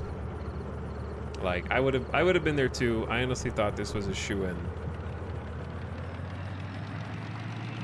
That's how they get you. Don't do that. I gotta remember, I gotta get back in the swing of things. You gotta throttle down first. Throttle down first. I just showed up. What I missed? Nothing? Don't worry about it.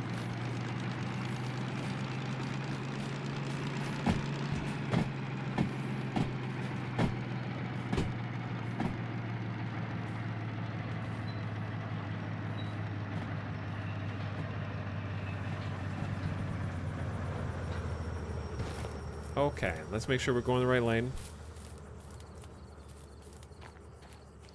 Just got back and realized I made bank.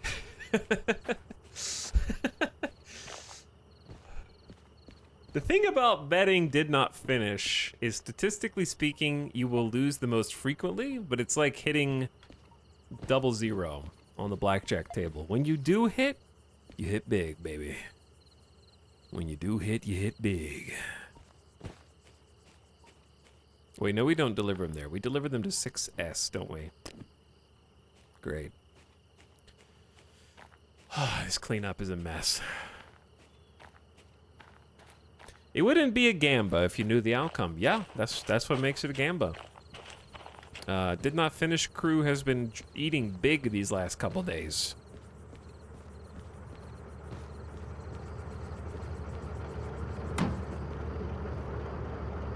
Gotta listen to my own advice and put that in neutral.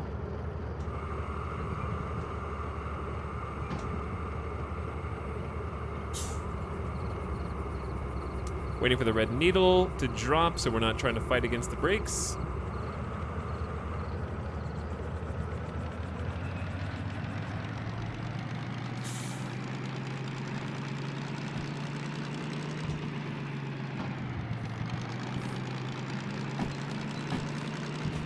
don't want to be going that fast.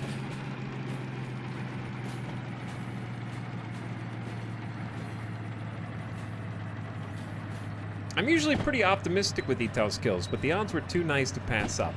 Yeah, I've learned some valuable lessons.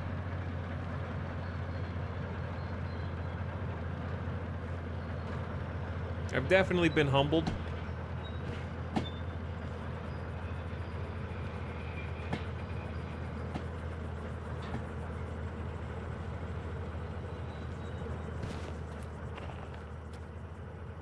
All right.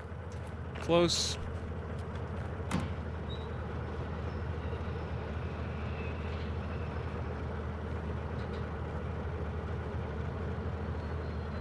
And touchdown. Boom. I don't like that this train like scoots all the cars back so much. I don't know how to make that stop. It's gonna end up scooching the other one back. All right. Anyway. Now, put it back in neutral. They should make this game, but with like towns that have economies in a post-apocalyptic world. Dude, were you here earlier? There was a dev in chat. Or at least the person who's in charge of like their Discord and social media and stuff. And they took some requests from chat, so we got confirmation Bigfoot's going in the game. Ghosts that can randomly appear on the rails, confirmed. They've got aliens that might show up. Just kidding. They said that they might do some fun stuff for April Fools. But I know it's not going to be post-apocalyptic, and therefore it's not as cool when there's just dudes fighting on the train. I think that Void Train has shown that the train combat genre still has a little room for development. I don't know if we're all the way there yet. But they are going to add actual like economic sim aspects to this. Right now, it's at a, I think still impressive but basic level where, you know, if you take these cars to the lumber mill, they will generate in order to fill them with lumber. But they are actually planning a full economic sim where you can maybe buy low, sell high. Like, this place over here really wants steel, but this place is going to pay you more, so you can plot a route to try to fill their orders. So that kind of thing, I think, is actually something they're working on, just minus the badass post-apocalyptic part.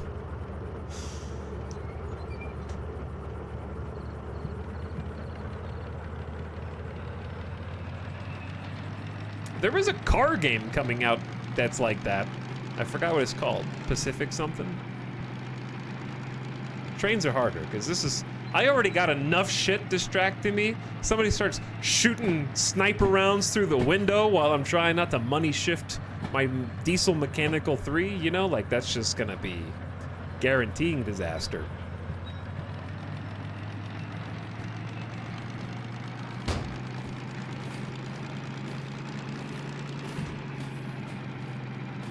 I'm already struggling.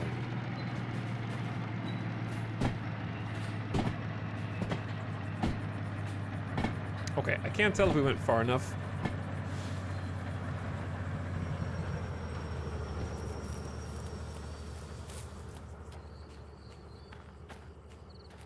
Do the spin tires thing deliver resources to build bridges and open up more maps?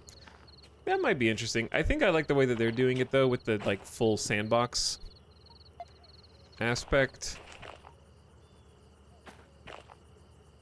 And just having different stations that want different resources and you just go get them and fill the orders. Maybe profit off of some of the stuff. Maybe like buy materials here low and then sell them high here. And basically you have a dynamic job generator where you don't even need work orders. You can just go buy the raw materials and try and profit while maybe if...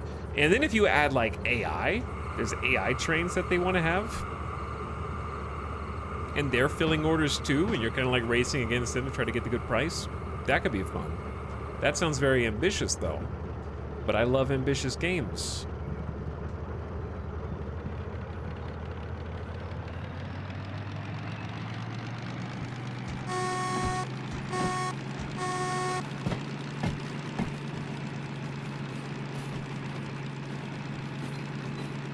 I hope this is going down the correct rail.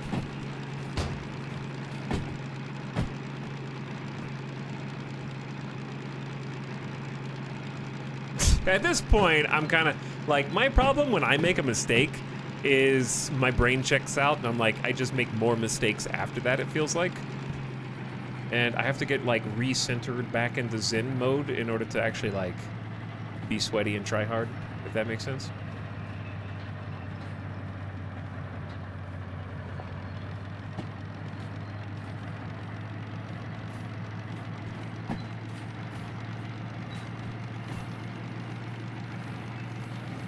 Can't see around this thing.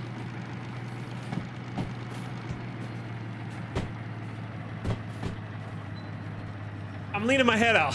I mean, like my IR tracker. All right, we got space. Not a ton of space, but we got space. Damn, I can't believe I screwed. We could have already had this mission turned in ages ago. Now I gotta clean up my damn mess. What if the AI assigns people jobs? Things it can't do well disguised as games. What if you're already looking at it? Here's the thing. If humans can't make games, I don't expect AI to be able to make games, you know? It's gonna be real obvious when it's the AI making a game for you so it can learn something. Because you're gonna be like playing tic-tac-toe against it, and if it doesn't cat, you know it's letting you win. So I'm not about that, you know. You'd be able to tell that it was the AI trying to make you like feel good.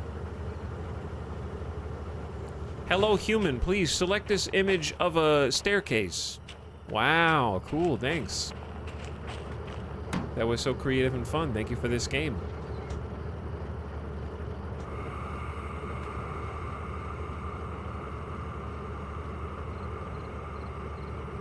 It just looks at pictures of staircases because it can't climb stairs in real life. Just looking through the window, wishing it could be better than it is.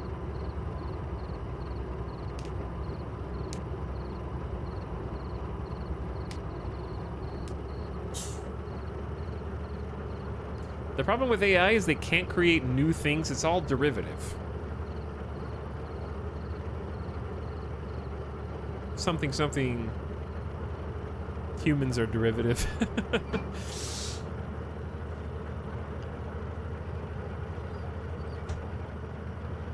There's nothing new under the sun, etc.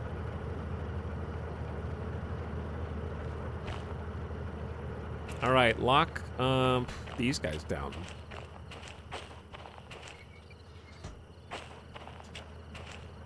And we can decouple this. And then it's just you. CFS 130? Oh no.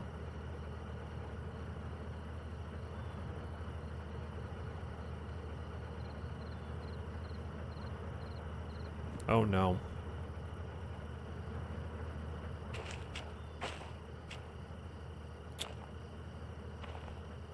It never gets better. It only gets worse.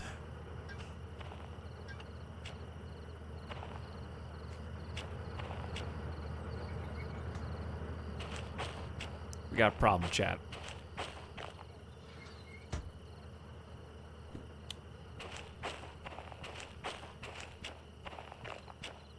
I'll tell you what that problem is.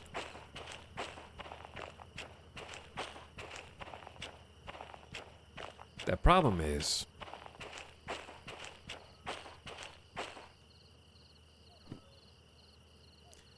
this car right here needs to be in a different lane. Because before, we had a train on this side of the tracks, and then it exploded. When it was on this side of the tracks, we were gonna keep this car and drop off all the rest and just drive on through, but now we're on the other side. So I'm gonna have to come in from, oh my God.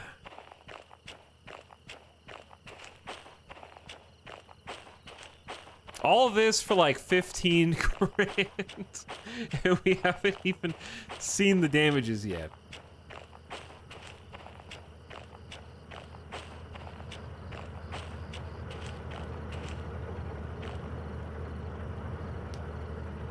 The problem with chatters is they can't create new things. It's all derivative. Chatter, you guys derivative?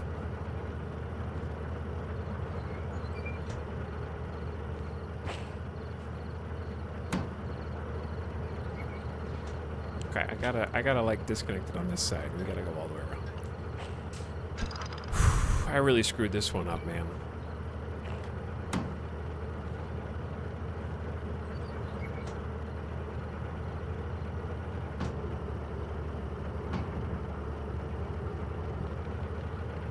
We really screwed this one up.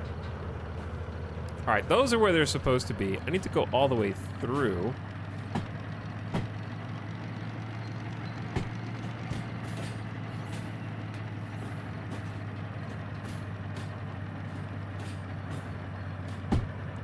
Yes, absolutely.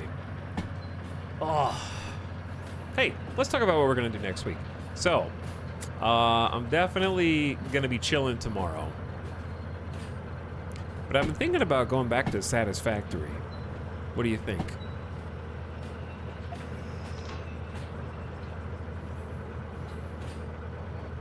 I think we should be able to go all the way through.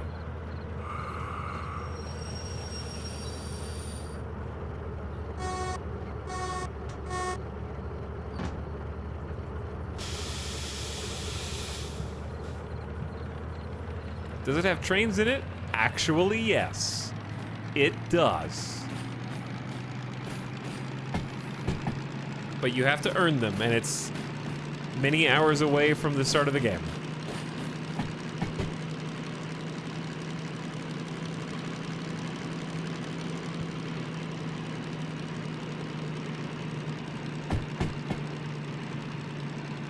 We can go faster. Check this shit out.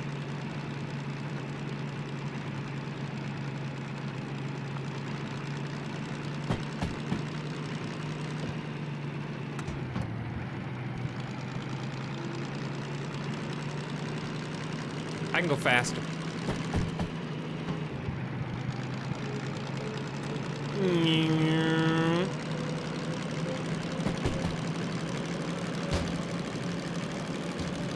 All right, too fast. Actually, too fast. RPMs are spooling up. If you like Satisfactory, you should check out Junk Punk. Same thing, but you're clearing up Wally Trash Planet. I don't think I've heard of that one. That's pretty cool. I'll check that out. I do like Satisfactory, though.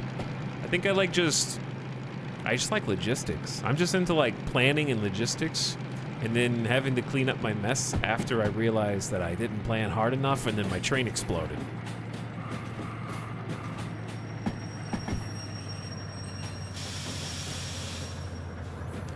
Logistics just scratches an itch.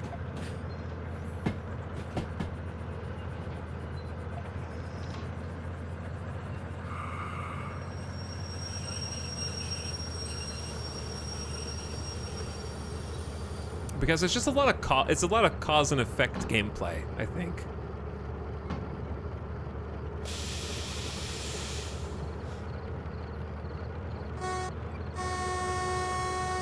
I like being like, what is this gonna do? What is this gonna do? And slowly making changes. And in Satisfactory's case, it's like starting with a big empty palette. Wait, not palette, an empty canvas. And then it just keeps filling in and filling in and filling in and like, whoa, I made all that. And making a factory that's like perfectly optimized or not and having to clean it up. In this game, it's more like making a bunch of plans and then if you screw it up, cleaning up your train mess in this case. That's oddly satisfying, but also just planning like a giant route, like getting 2 to 4 trains connected together, multiple hauls, making sure that you do the route perfectly and the drop-offs and deliveries as perfectly as you can. Cleaning the factory spaghetti feels like coding, yeah. And I actually think I prefer Satisfactory to Factorio, which I know is like gamer heresy for some people. I think it's just because it's in first person. Same reason I played Smite instead of Dota. Third person versus bird's eye view.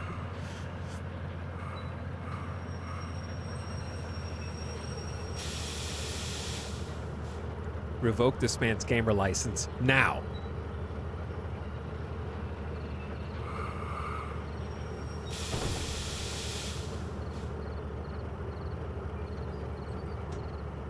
Okay. So this is not one of the cars that we need, which is very awkward. But it's in the way. And since it's in the way, it's gotta move. We're doing the shunting now. I'm gonna go check to make sure that this parking brake is on. Kind of agree, Factorio's gotten too cluttered. Yeah, once you start getting to like nano machines and all of that,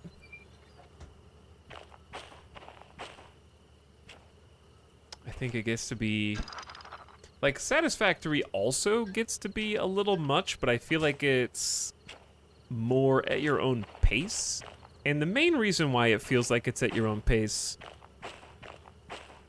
is I think that the the constant gameplay loop of Factorio, which is both, I think it's fun but also it's annoyance, are the very limited deposits, which I think Satisfactory also has. Does Satisfactory have unlimited resources? I don't remember.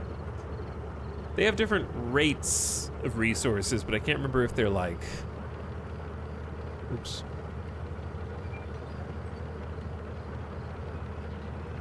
I'm struggling to remember if the deposits run out.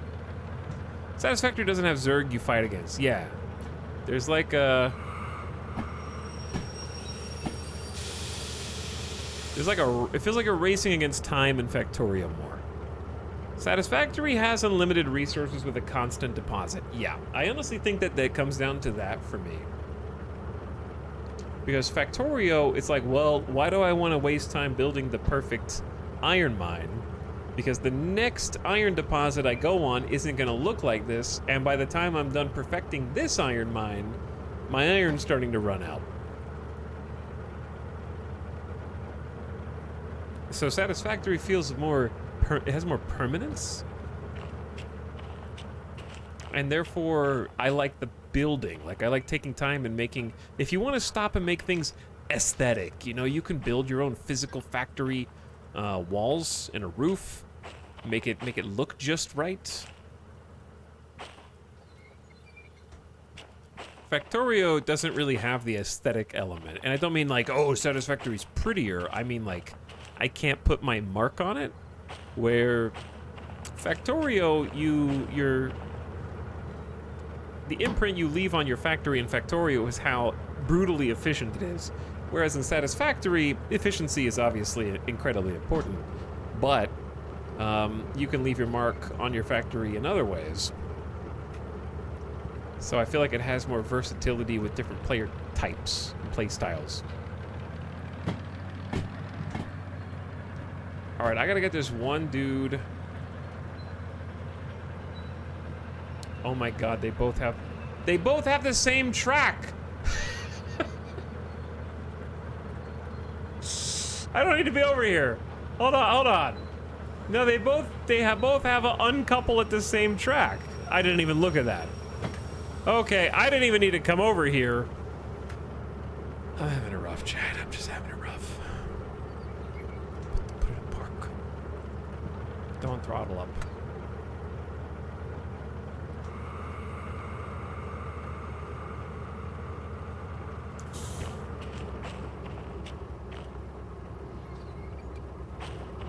Just turn in the mission and let's see how much money I owe.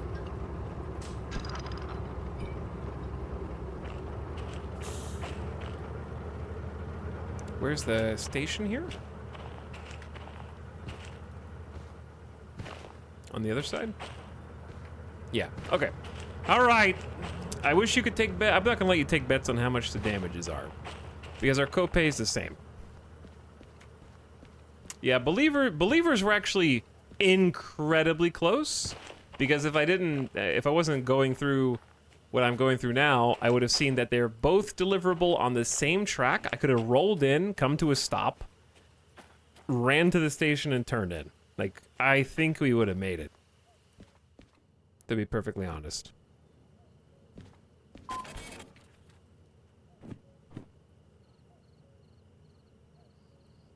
Move cars. Some cars missing from the track. Bring them in.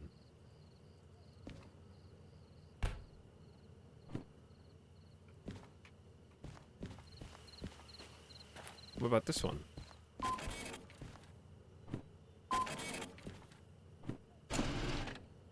$3,000.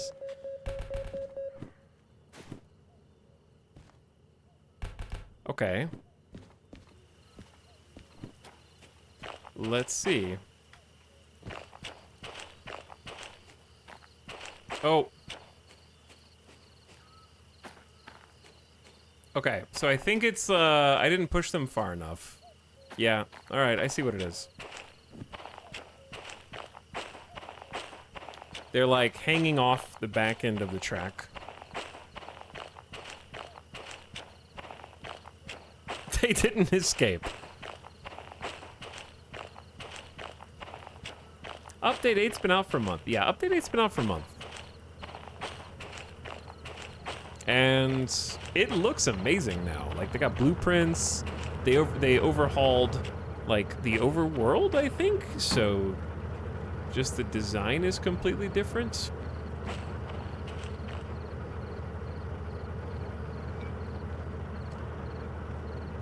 Bro, come over here.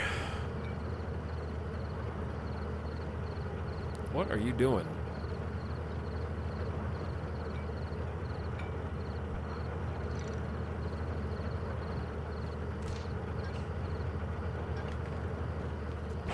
Yeah, I gotta like hook all this up and push it in and then pull everything down.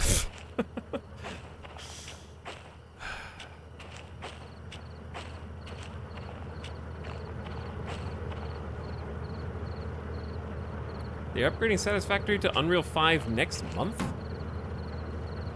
Update, I thought it already was. Chat seems to be confused on timelines here.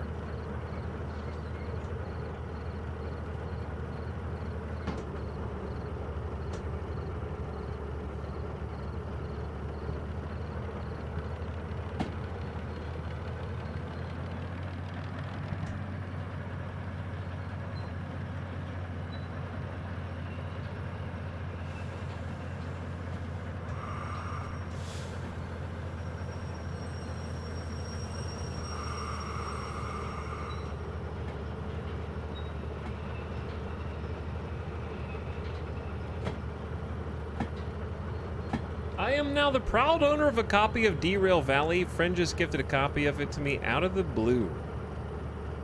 Hey, nice. I hope you have fun. It's a great game. I'm just really bad at it tonight. This is definitely a get good situation. I'm holding my head in shame right now. Update 8's on the experimental. Yeah, but it's very playable.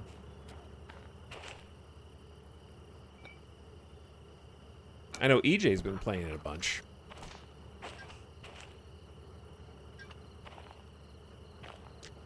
Blowing up. I can't believe I blew up the new Steam engine. Like, I feel like they're gonna that dude's gonna remember that. Thomas is gonna get me. I'm gonna be sleeping tonight. I'm gonna hear like a soft doot, you know, just like a doot, and then I'm gonna open my eyes and he's gonna be standing over me, like, I know what you did. All right, we have to pull all of these back because they need to be behind these signs. Have you played Infinifactory? I haven't played Infinifactory, no.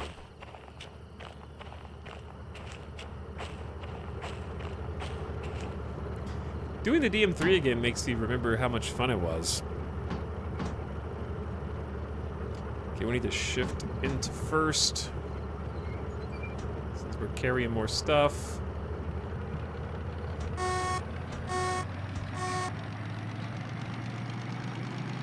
DM3 is kind of a workhorse, though. We got plenty of space back here, so I'm just gonna drag it on back. I always feel like I hear wheels screeching. I might? Like, we're coming to a stop. Did I? Everything is wrong. Everything is bad tonight.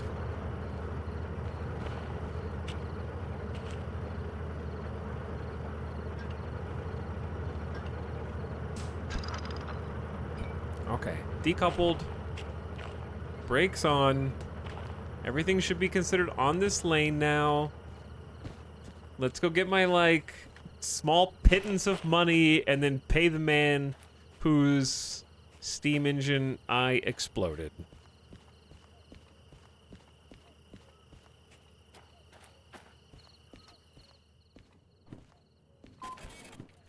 Yay! $8,000. Oh no. Oh no, now the fees. Ugh. Ugh. Duh. 50K for the S060 body, 56,000 for the wheels, 40,000 for the powertrain, and then resources, water, coal, oil, and sand. $421.20 for the wildlife emissions. Okay, well, the good news is, chat, I have some insurance. My insurance copay is up to $75,000 now, which is half. So the most literal of copays. So I am back to 115,000. Wasn't yesterday's engine 200K? Yeah, the yesterday's engine was larger because it was an engine and an entire car that carries coal and water, and both of them were basically totaled. Not to mention all the cars that I destroyed when they careened down the mountainside. Yep, that was me. But anyway, Chad, if you're watching this, your insurance starts at $100 copay. So if you didn't have any licenses, or if you only had the steam engine license, your copay stays at $100. So if you blew up your steam engine, you wouldn't pay $75,000, you'd be paying $100, and that's how the difficulty system ramps up over time. It's a really genius system that I wish more games would use something like this, but I guess you have to have the whole license subsystem in there to make it work. But the more licenses you acquire and the different licenses you acquire, your copay goes up, so you're more liable for more damages as you get better at the game. This is like SnowRunner where you bankrupt yourself making bad decisions. Yeah.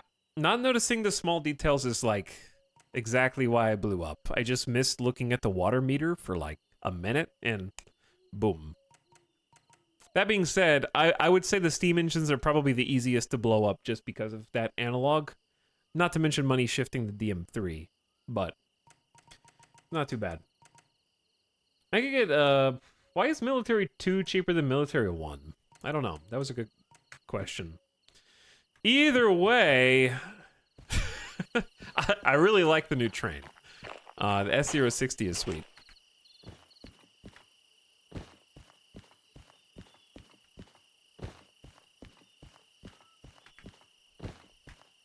ETAL's insurance manager. Yeah, they're like, do not drive any more steam engines. You are banned from now on.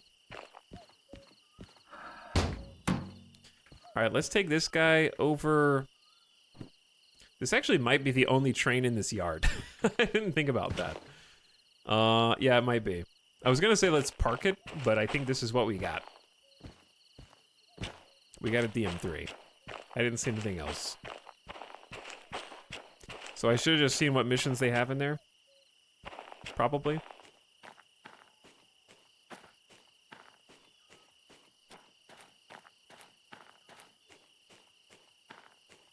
$150K. Imagine if you keep messing up, they take your license until you paid for it again. I'm not sure what happens if you go bankrupt in this game. I think you just go to zero and then they cover the rest so that you don't game over, which is a pretty nice system. This is all going to Sawmill.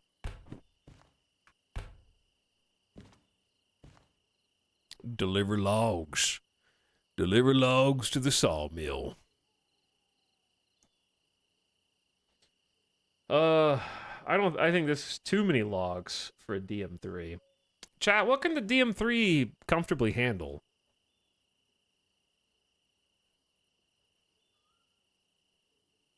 We could try this 600 tonner.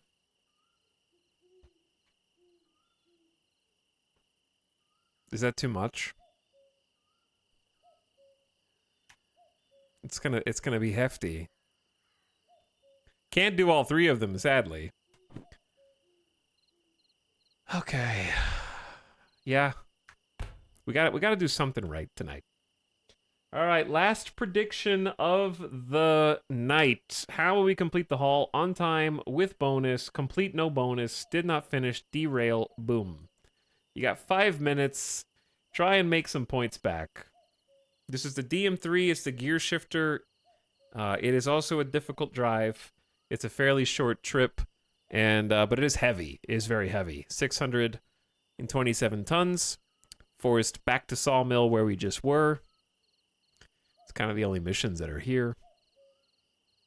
Not the steam train, no. But the DM3 is a completely mechanical gear shift.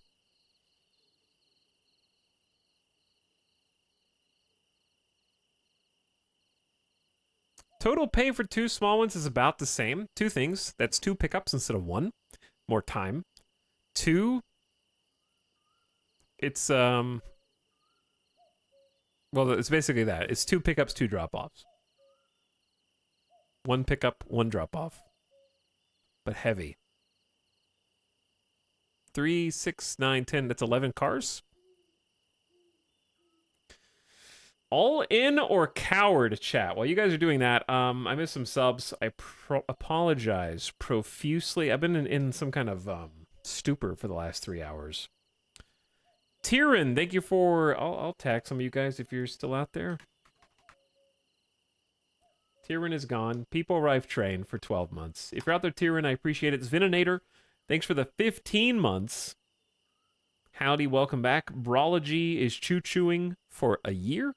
Train trance, yeah. Hi, Brology. Illusion. Priming for a 2nd month. Pumping it. Howdy.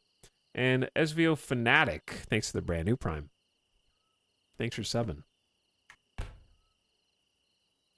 All right. I'm going to go ahead and wait until you guys get to like the 2.5 minute mark and then take the mission. I'm honestly surprised with as much stuff as interactable in this game, there isn't like a flusher. They've made everything so interactable.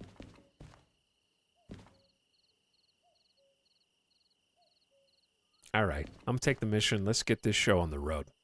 Freight haul, 11 cars, 627 tons. It's hefty. 41 minutes going back to Sawmill the way we came. It's not a lot of money, but at this point, I need everything I can get, dude.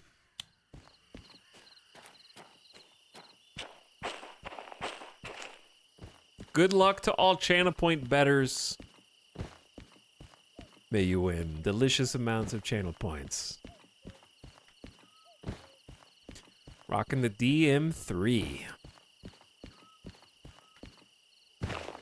Cool train. Hard to learn, but really cool. All right, we need to get her started. Electrics on, starter on. Boop. Main reservoir has air. We got lights on because we're going in both directions right now. Dynamic brake is disengaged. Air brake disengaged. Individual brake disengaged. Hand brake disengaged. Throw it in reverse. Gotta back out of here and go around.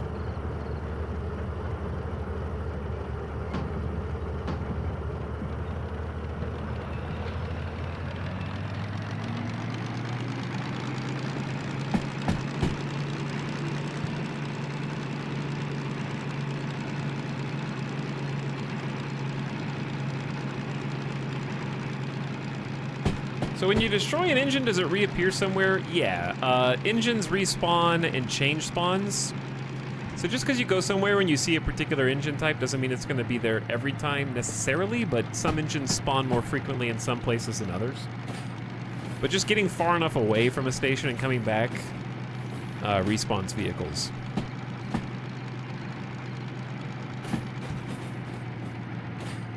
Okay, we need to get onto the middle track here and go all the way through.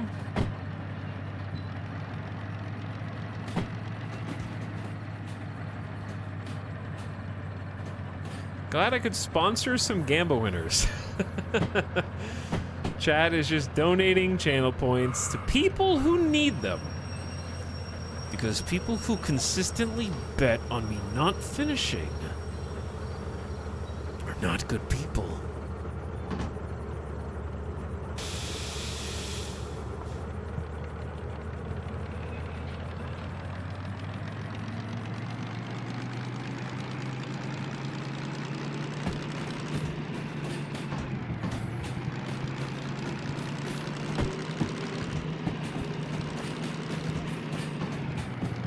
All right, I got the gear shifting down still pretty well.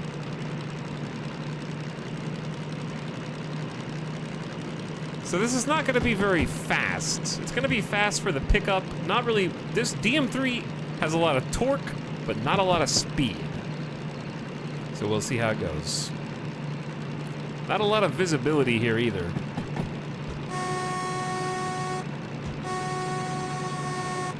All right, what lane are we picking up from? B20. 20 from the south. So we'll go left, left, right.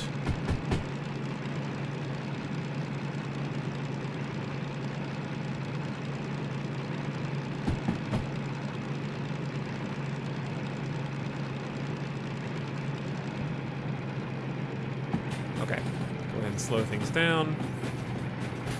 There's our hull, I see it. Throw on some brakes.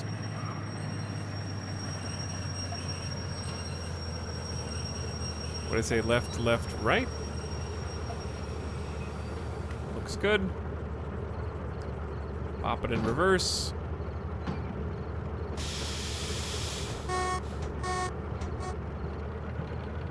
Beep, beep.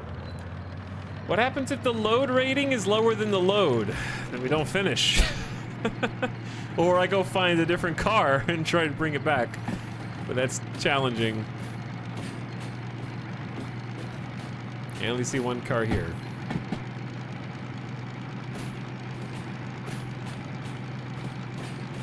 But I'll try to get good, I guess. I don't know. I don't know. I think this will be fine, but I've thought that before, and I was wrong. I noticed that the DM3 doesn't coast as well as some of the other trains. It doesn't maintain that inertia, that momentum, at least when it's just by itself. Like, I feel like we're slowing down fairly quickly.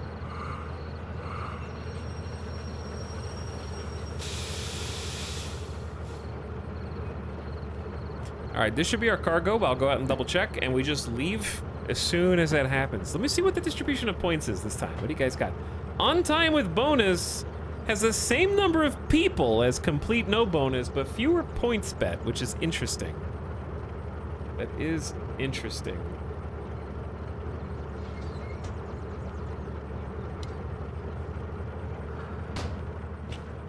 Believers lost their points. Well, no, Believers bet more points.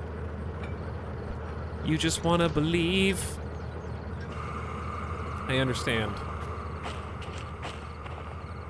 All right, is this our cargo? 054, yes. So we're gonna check with a lantern all the connections here. The wealth redistribution has been too great. It's unsustainable. This is gonna be a fun haul. I like the DM3. It's a cool machine. Probably my favorite. Though I'm developing an appreciation for the new one, even though I blew it up. I like the horn, I like the bell.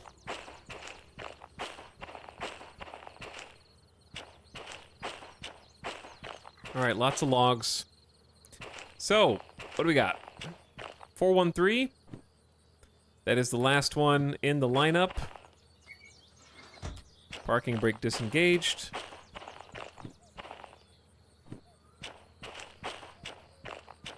I like the one from before the stream today. The other choo-choo. That one's good too. Yeah, the steam engines are cool. The water has gotten me twice now, so I got some muscle memory to build. I'm really ashamed that it got me 2 days in a row. That's one of those things I'll literally never let that happen again. Okay, everything's good. We're facing the right direction.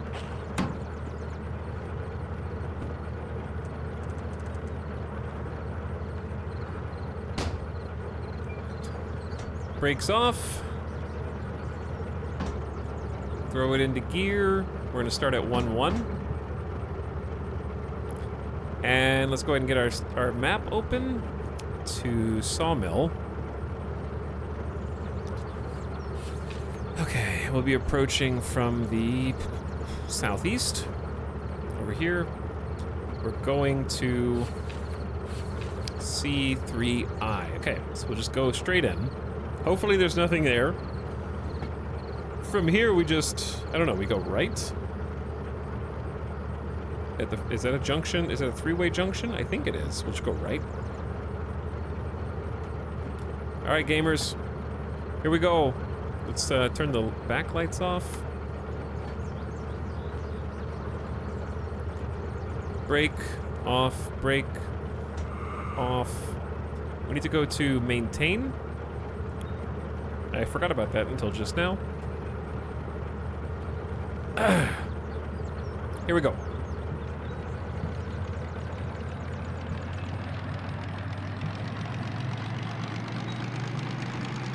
You can click on the station map? Yeah, you can even click on the world map and fast travel.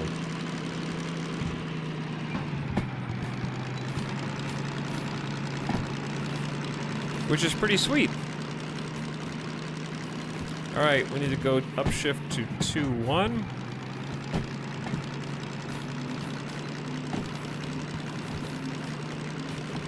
What we're doing is we're watching this anytime we get above 800.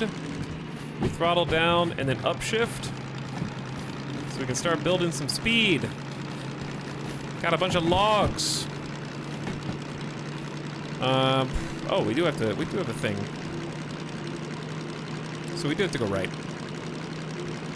And we're gonna be going down a hill, which is gonna be interesting.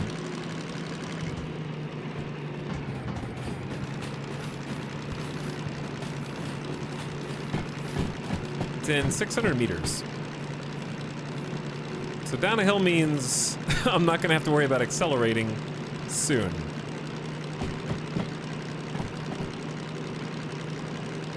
All right, let's shift to 3-2.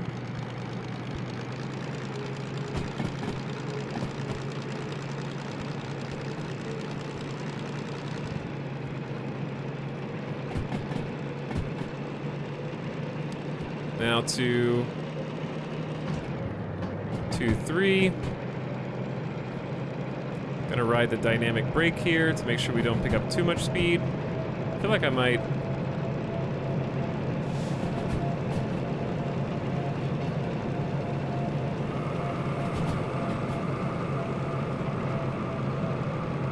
Need to be careful.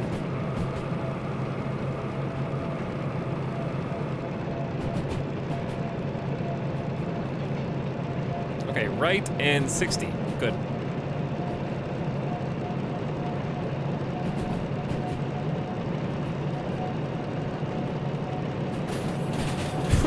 I feel like we're going fast.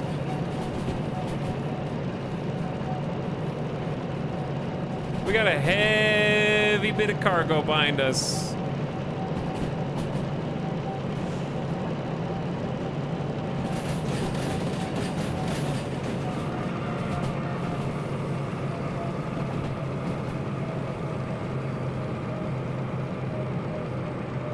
Okay. Sorry, I'm focusing. Red needle coming down, brakes coming off. We got 30. You can't just shoot a 30 up here, bro.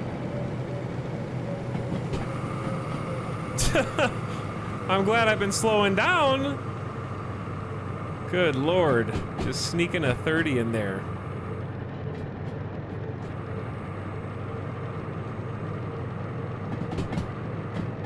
We're just gonna have to ride the brakes. There's not really any other way around it.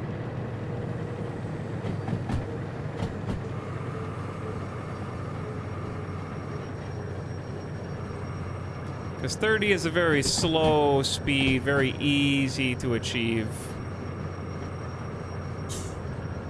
So what I'm doing down here is, these are self-lapped brakes, which is an entire conversation that we could have. The short answer is, in the position that it's in right now, it's on maintain current brakes, which I have a little red line on about a 1. So we're on about a 1 brake. If I wanted to increase the rate of that braking, I'm also gonna need the downshift here soon, but we need to stay going at a really slow speed. But if I can increase the brake like that, by pushing it forward, that way we don't accelerate too fast going around here. I need the downshift. So we're on 2-3, so I need to go to 3-2. All right, easy.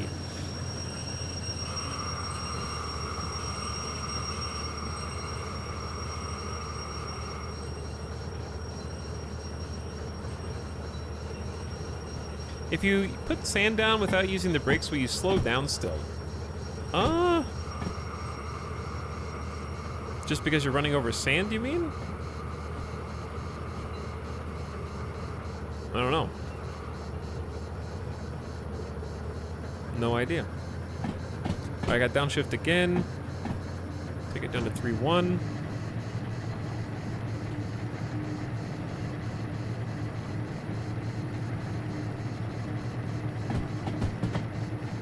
Technically, yes, but it's not enough to matter.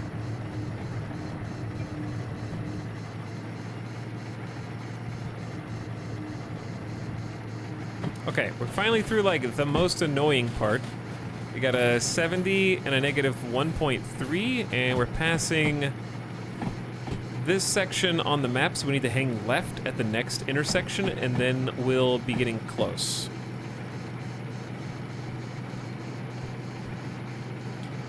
Alright, it's gonna be time to upshift here. Not throttling up at all. The momentum, or the angle of the hill is gonna accelerate us pretty naturally. So we're gonna go over here from 3-1 to 3-2.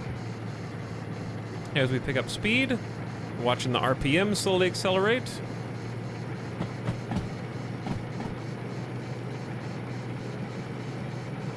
What did it say the max speed was? 50 or 70? We're not even close to either.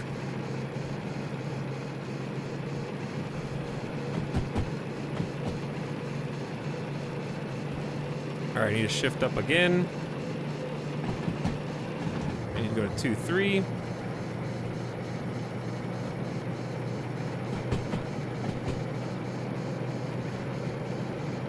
Still accelerating. Yeah, it said, I think it said 70.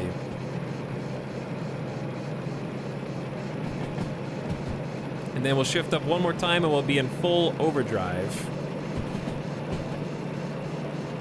And we're only at like 35, 40 kilometers an hour. All right, now it's 60.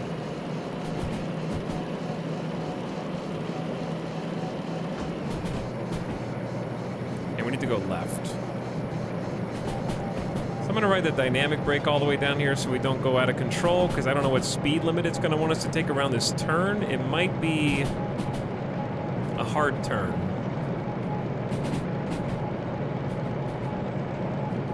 All right, got a brake.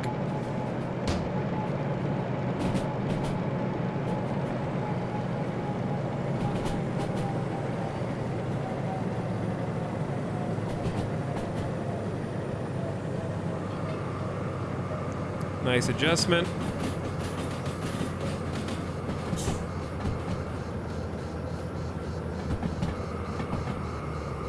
I have no idea how manuals work and shifting gears work. Can the game teach me that, or do I need prior knowledge? For the actual gear shifting, I had to look up a tutorial, and then and then you just have to memorize it. Like, there is a set pattern that you are supposed to do, and if you do it correctly, it will always work the way that you want it to. You just have to memorize it.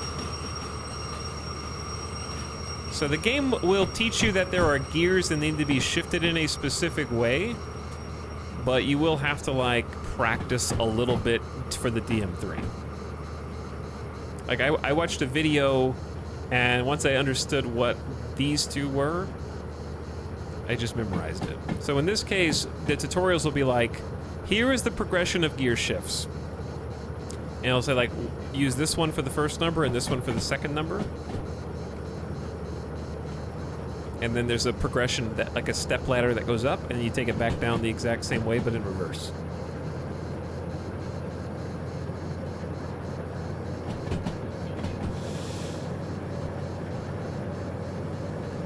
I did not...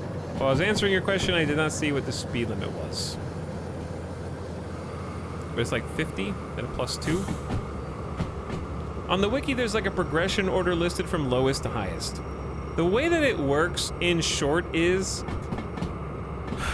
when you start in first gear, which is this stick in the first position and this stick in the first position, that gives you the maximum amount of torque.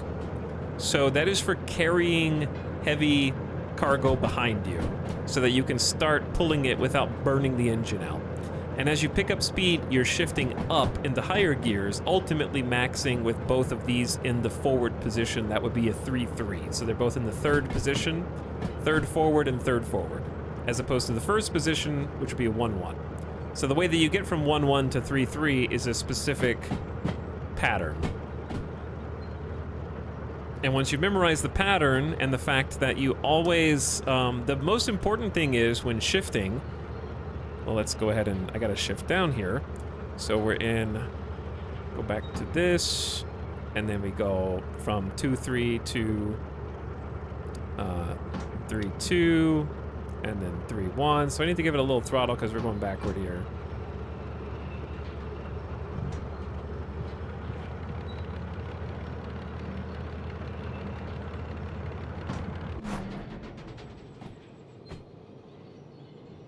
Don't worry, we're fine.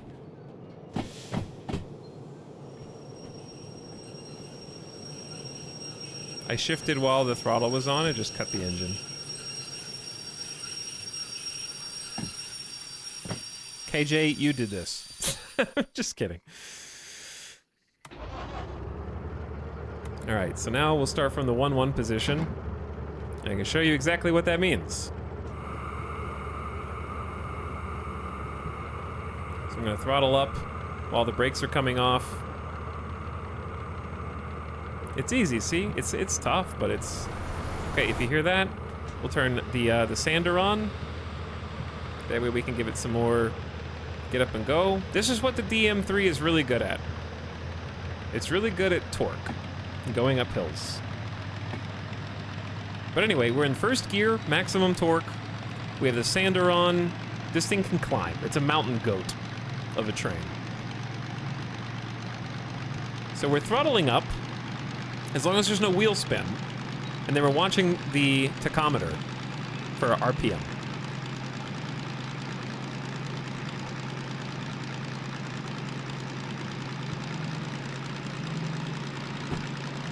So as long as the sander's on and we got max throttle, that's the noise of temperature. So we're watching oil temp as well. We don't want this to overheat. So as long as this is stable or going down, we're fine. Otherwise, we just want to let off.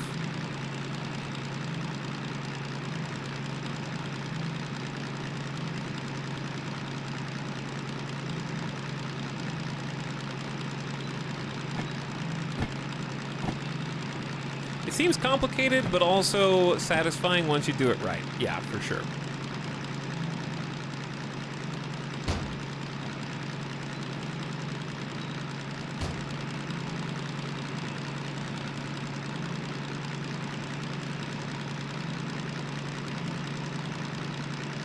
Temperature stable in the yellow. Speed is stable at about 7 to 8, maybe even increasing.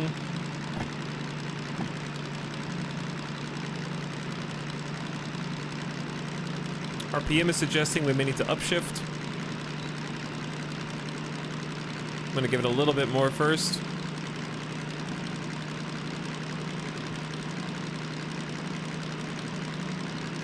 As we're starting to pick up a little bit of speed. Okay, if I wasn't on a hill, I'd normally be shifting up by now. So what I'm gonna do is quickly go to 1-2. I'm gonna throttle down, go to 1-2, and then throttle back up. I don't think I did that fast enough because I'm a little nervous, actually. But that's okay. All right, watching the temperature.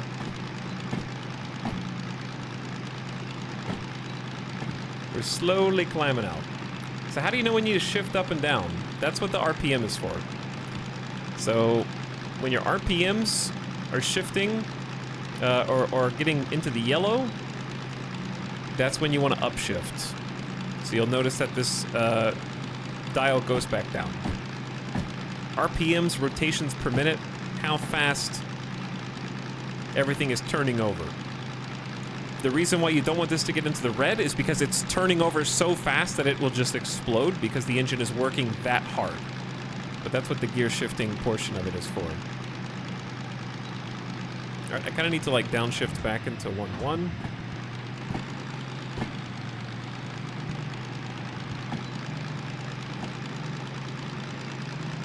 But yeah, the progression of how to shift up and back down and when to shift up and back down, that's the part that takes a lot of practice. We're just like on an incline right now. Downshifting is dangerous because you give yourself more RPM than the engine can handle and it'll blow up. Yeah, you really don't want to downshift until you're like 400-ish because it'll jump up to like 600 to 800.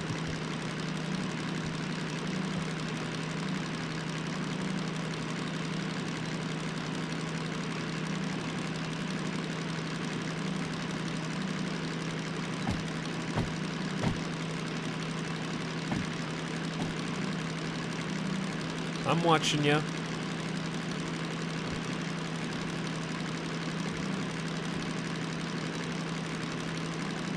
All right, I'm gonna try upshifting again.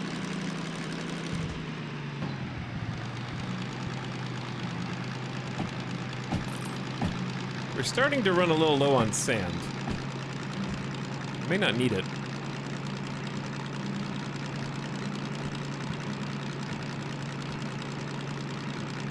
So when oil temp goes up, let off the throttle. When RPM goes up, shift into a higher gear.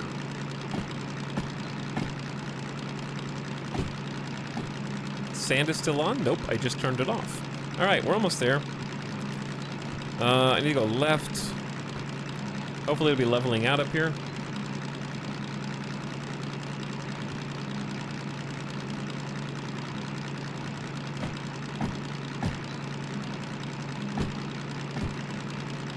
There's no clutch, you just shift it. The clutch is effectively letting off the throttle. You have to go to 0 on the throttle.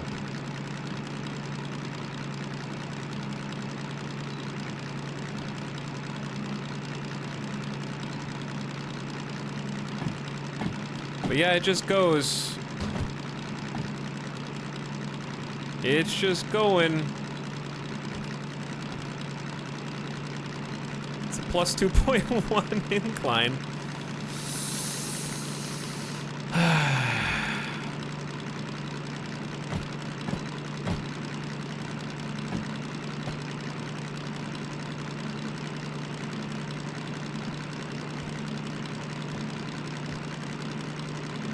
We are speeding up, though.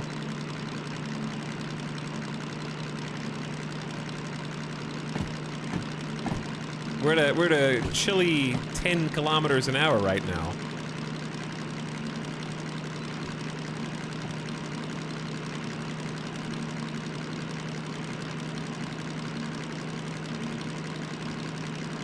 All right, the problem is I'm gonna need to upshift again in a second, and then we're probably gonna lose speed and be stuck in this eternal back and forth.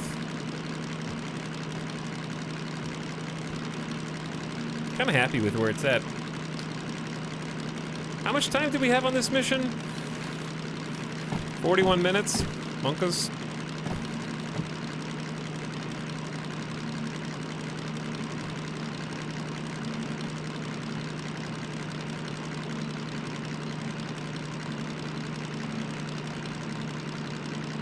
No shunting though. Yeah, no shunting is kind of the big one.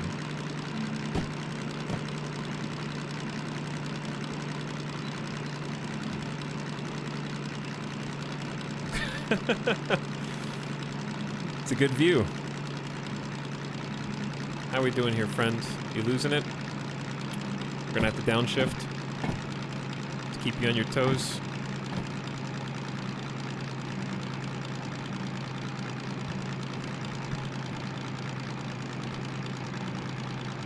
Sand might help here.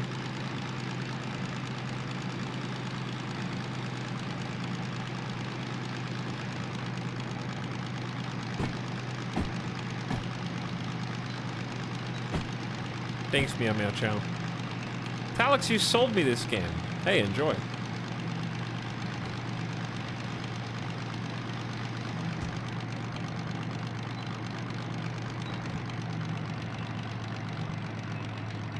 All right.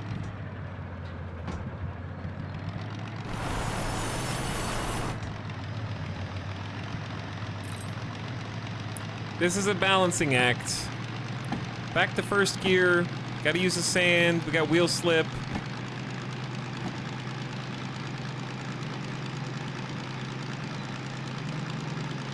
Oil temps climbing. I hope we have enough sand. We don't. Unless the hill levels off soon. I just need just enough sand to stop the wheel slip.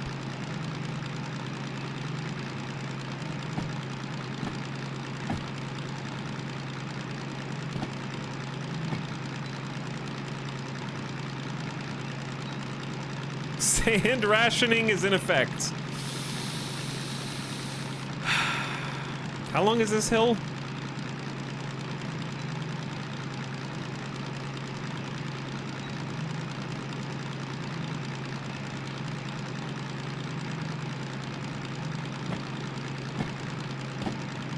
Forever, bro. Does this not look level to you guys over here? Is this a +2? All the way over here? This looks like the station, dude.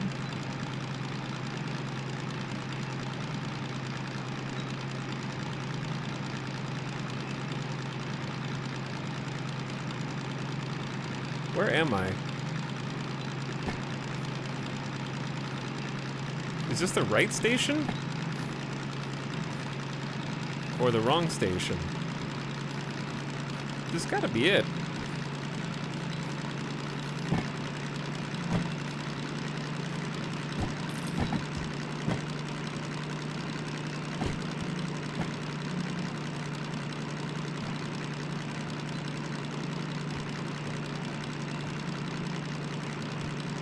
So we go left into C. And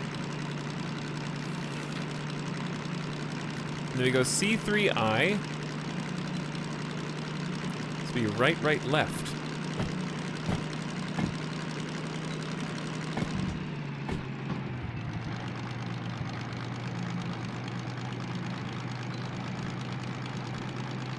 I see 3I. No pun intended. No pun intended. Right, right, left. It's here, chat. It's here.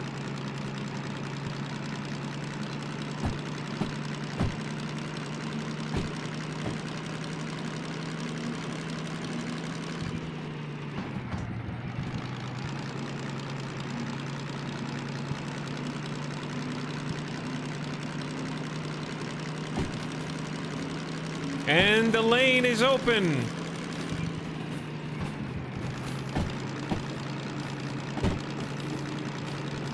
Now that we're level, we're picking up speed. We were running out of sand there too. I was getting a little nervous.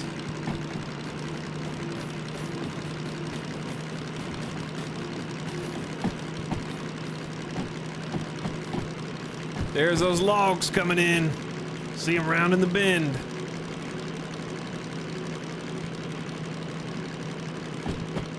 Okay, we don't really need to be going super fast here.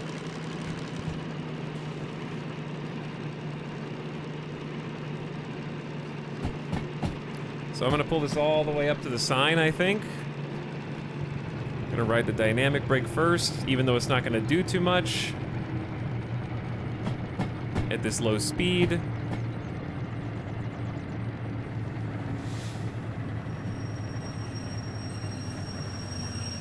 We throw on the brakes.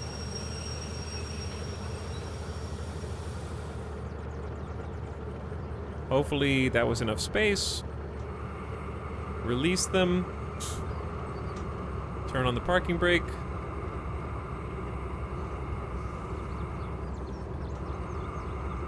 Go!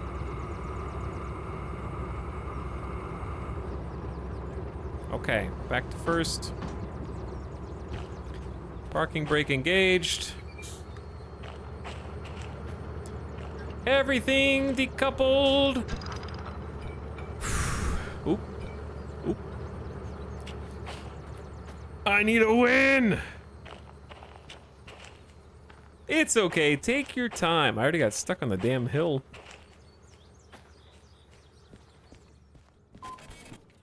Yeah! We're back, baby! 33 out of 41 minutes. Easy money. 23 grand in the pocket. And we're back. That was a tough one because we had just the right amount of cargo for that hill. Like, I think any more than that, and any more sand required than that, I would say 600 tons is like my personal cutoff for the DM3 because plus 2.1 uphill gradients exist. I tried to delay them all, but all I did was learn how to drive a new train. Okay, on time with bonus payout. Enjoy your channel points, gamers. Biggest winners: Dynamic Boost, Naniog, Jeff Murr, The Dark. 3 out of 4 you put 250k on the line, almost got 2-to-1 payout. Rip Juni losing 250k on complete no bonus. And Trumbo Ninja throwing 100k, hoping I would money shift the DM3. 2.1 is a steep grade, yeah. But since you don't have a map that shows you topology, which I think is good for the game, I think if you did have, well, I wouldn't mind being able to buy one. I think it'd be a nice progression. Starting with no map and then upgrading to buy a map that has how, like, the gradation of hills and such would be cool.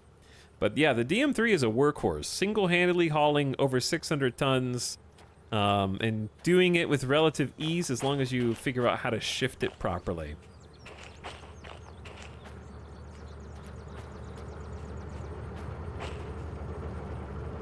So what we can do is take this. It's really fun to drive, it's just hard.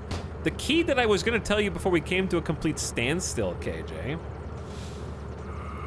was when you're shifting, you always shift whichever lever is going forward first, okay? So, for example, like I think we can shift this just however much we want while we're just sitting still. If we were traveling and speeding up, every time the RPMs start to get above 800 on the tachometer, we would shift up. So like 800. Okay, so we shift up to look at the way that I learned it is this represents like a first, second, and third gear. Okay, but each gear has sub gears. Okay, and the second gearbox is the sub gears of the first one, right? Or actually, it would be vice versa at the end, and that's what makes it confusing. So, in this case, we're in first gear, low. Now we're in first gear, high. Now we're in second gear, high, but because we wanted to get to second gear, low, we make sure that we shifted this one first because it was the one that was going forward, right? So if I wanted to get to second gear, high, I wouldn't go like this. I would go like left to right here first. So I go second gear high. If I wanted to go to third gear low, I wouldn't go low first because now I just downshifted, right? I was in second gear high, now I'm in second gear low. So we don't want to do it that way to get to third gear. I want to go third gear first, we're upshifting. Then now that we're in a higher gear, we can go back to where we want it to be, which is 3 low. Does that make sense? And then the final gears, the third one on this, we have low, high, and what I call overdrive. So that's where it gets a little confusing because when we want to go to overdrive, we want to go overdrive back to second gear first. So that would be how we did it. So if we were in 3 low, we go 3 low, 3 high, and then to go up another gear, I want to go 2 overdrive. So we go up, then down, and then 3 overdrive is like max. That's like cruising speed. This is like you leave it there when you're at 40 to 50 kilometers an hour, whenever the RPMs are chilling out, and you just stay there and you cruise. Like that's the 40 to 60 kilometer an hour range.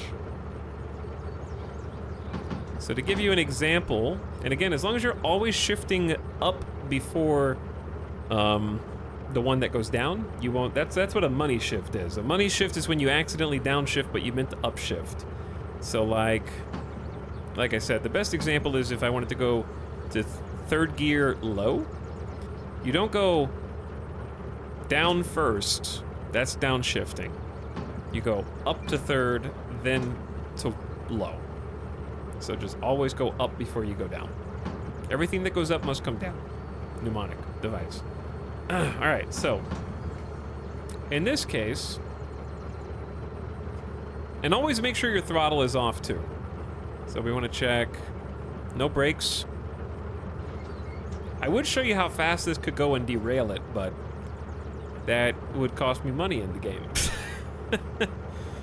So in this case, we throttle up. Well, make sure your dynamic brake's off. Throttle up. We're already above 800. Throttle down. 1, 2. Throttle up.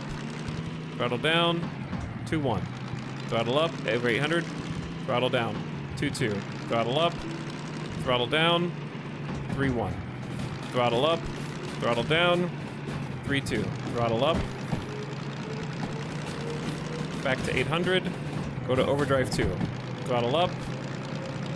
See, we're starting to cruise now. Back to 800. Throttle down. Overdrive 3. And we're in cruise. Now we can just accelerate. Right? But I don't want to wreck the car. So let's throw the brakes on. And it's okay to come to a stop in this gear. You don't have to downshift to come to a stop. If you're at a stop, you don't have to worry about downshifting. You can just be like, as long as you're not throttled and you're at a complete stop, these can do whatever you want. It doesn't matter. With a light load, you can skip low gears, yes, but that doesn't help someone who wants to know how to drive the DM3 right now, because that just adds confusion. But no, I wouldn't start at 3.3. I would start at 2.2 if you don't have any cargo, and just go from there. So we're gonna put that in reverse. That was for if you have cargo, yeah.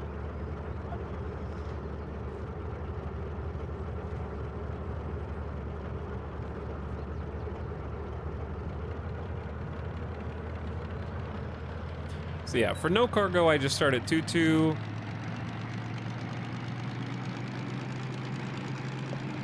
And just kind of keep it chill.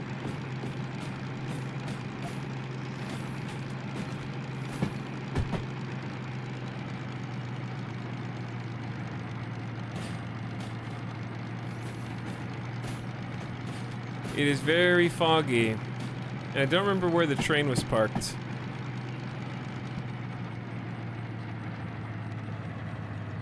Oh wait, this is not the parking that I thought it was. This is just the wrong place. I wanted to be on that track.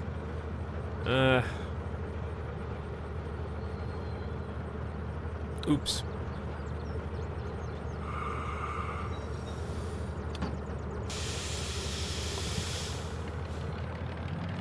My bad.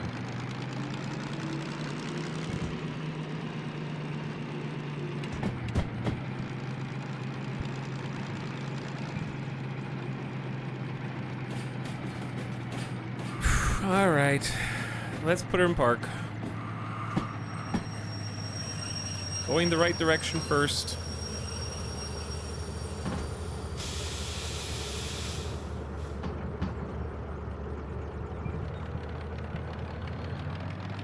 Does anything funny happen if you go from cruise to 1? Oh, no. Why would you think that?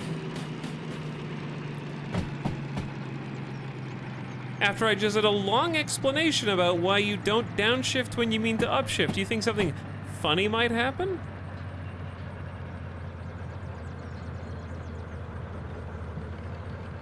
Why would you think such a thing?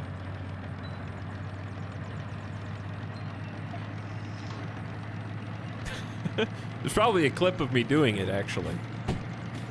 Chat, does anyone have the DM3 clip handy?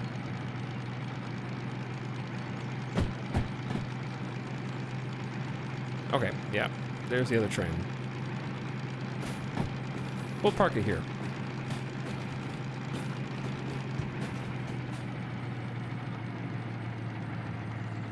I just started motorcycling, afraid to accidentally downshift too. Yeah, accidentally downshifting is terrifying to me. Especially if it were something IRL.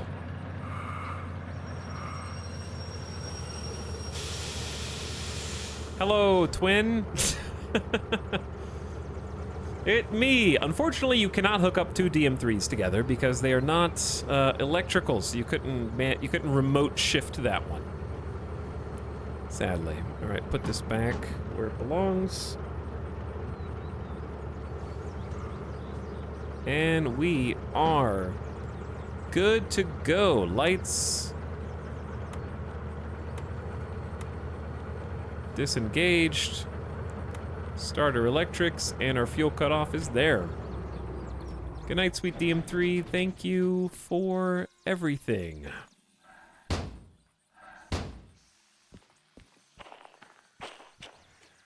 There it is, chat. Our work here is done. I at least brought something back to the Blue Believers. GG. All right, I'm out of here. Have a great Sunday, everybody. I'll see you guys again probably on Monday. Gonna enjoy a nice little day off tomorrow. Chill. Maybe we'll do some Satisfactory next week or whatever else looks good. There probably will be at least 1 or 2 train game days, but we'll try and get some variety in there too. I don't want to burn out. But we looked at the new steam engine. The S060 was a lot of fun. I enjoyed blowing it up to make some channel point betters rich. And we also got to do hazmat missions. Those were my 2 goals. And we did both of them. So next time, I want to earn enough. I want to do one Omega journey where we have like 4 cars hooked up together with as much weight as we can carry and just make a ton of money on one super mission that takes like the entire stream. That way we can finally buy the DE6 and some of the other final military and hazmat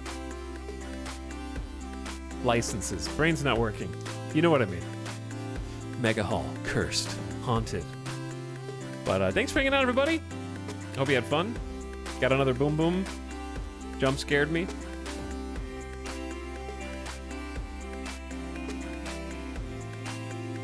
See you later. I'll send you guys off to a nice home. Let's go say what's up to Arch. Arch plays stuff. He's been hooked on Dave the Diver. Probably getting close to finishing it, I would assume. It's been out for a little while. But go give Arch a nice raid. Send your S060s in and give him the boom. But check him out. Give him a follow if you haven't already. He's an awesome dude. Friend of the channel. Good broadcaster. Arch, why are you here? Arch, why are you in my chat? and streaming at the same time. Ban that guy. He doesn't know he's streaming. Tabbed out of his own stream. All right, well, good luck, I guess. See you guys on Monday. Have a great Sunday, everybody. Take care. Good night. Now get out.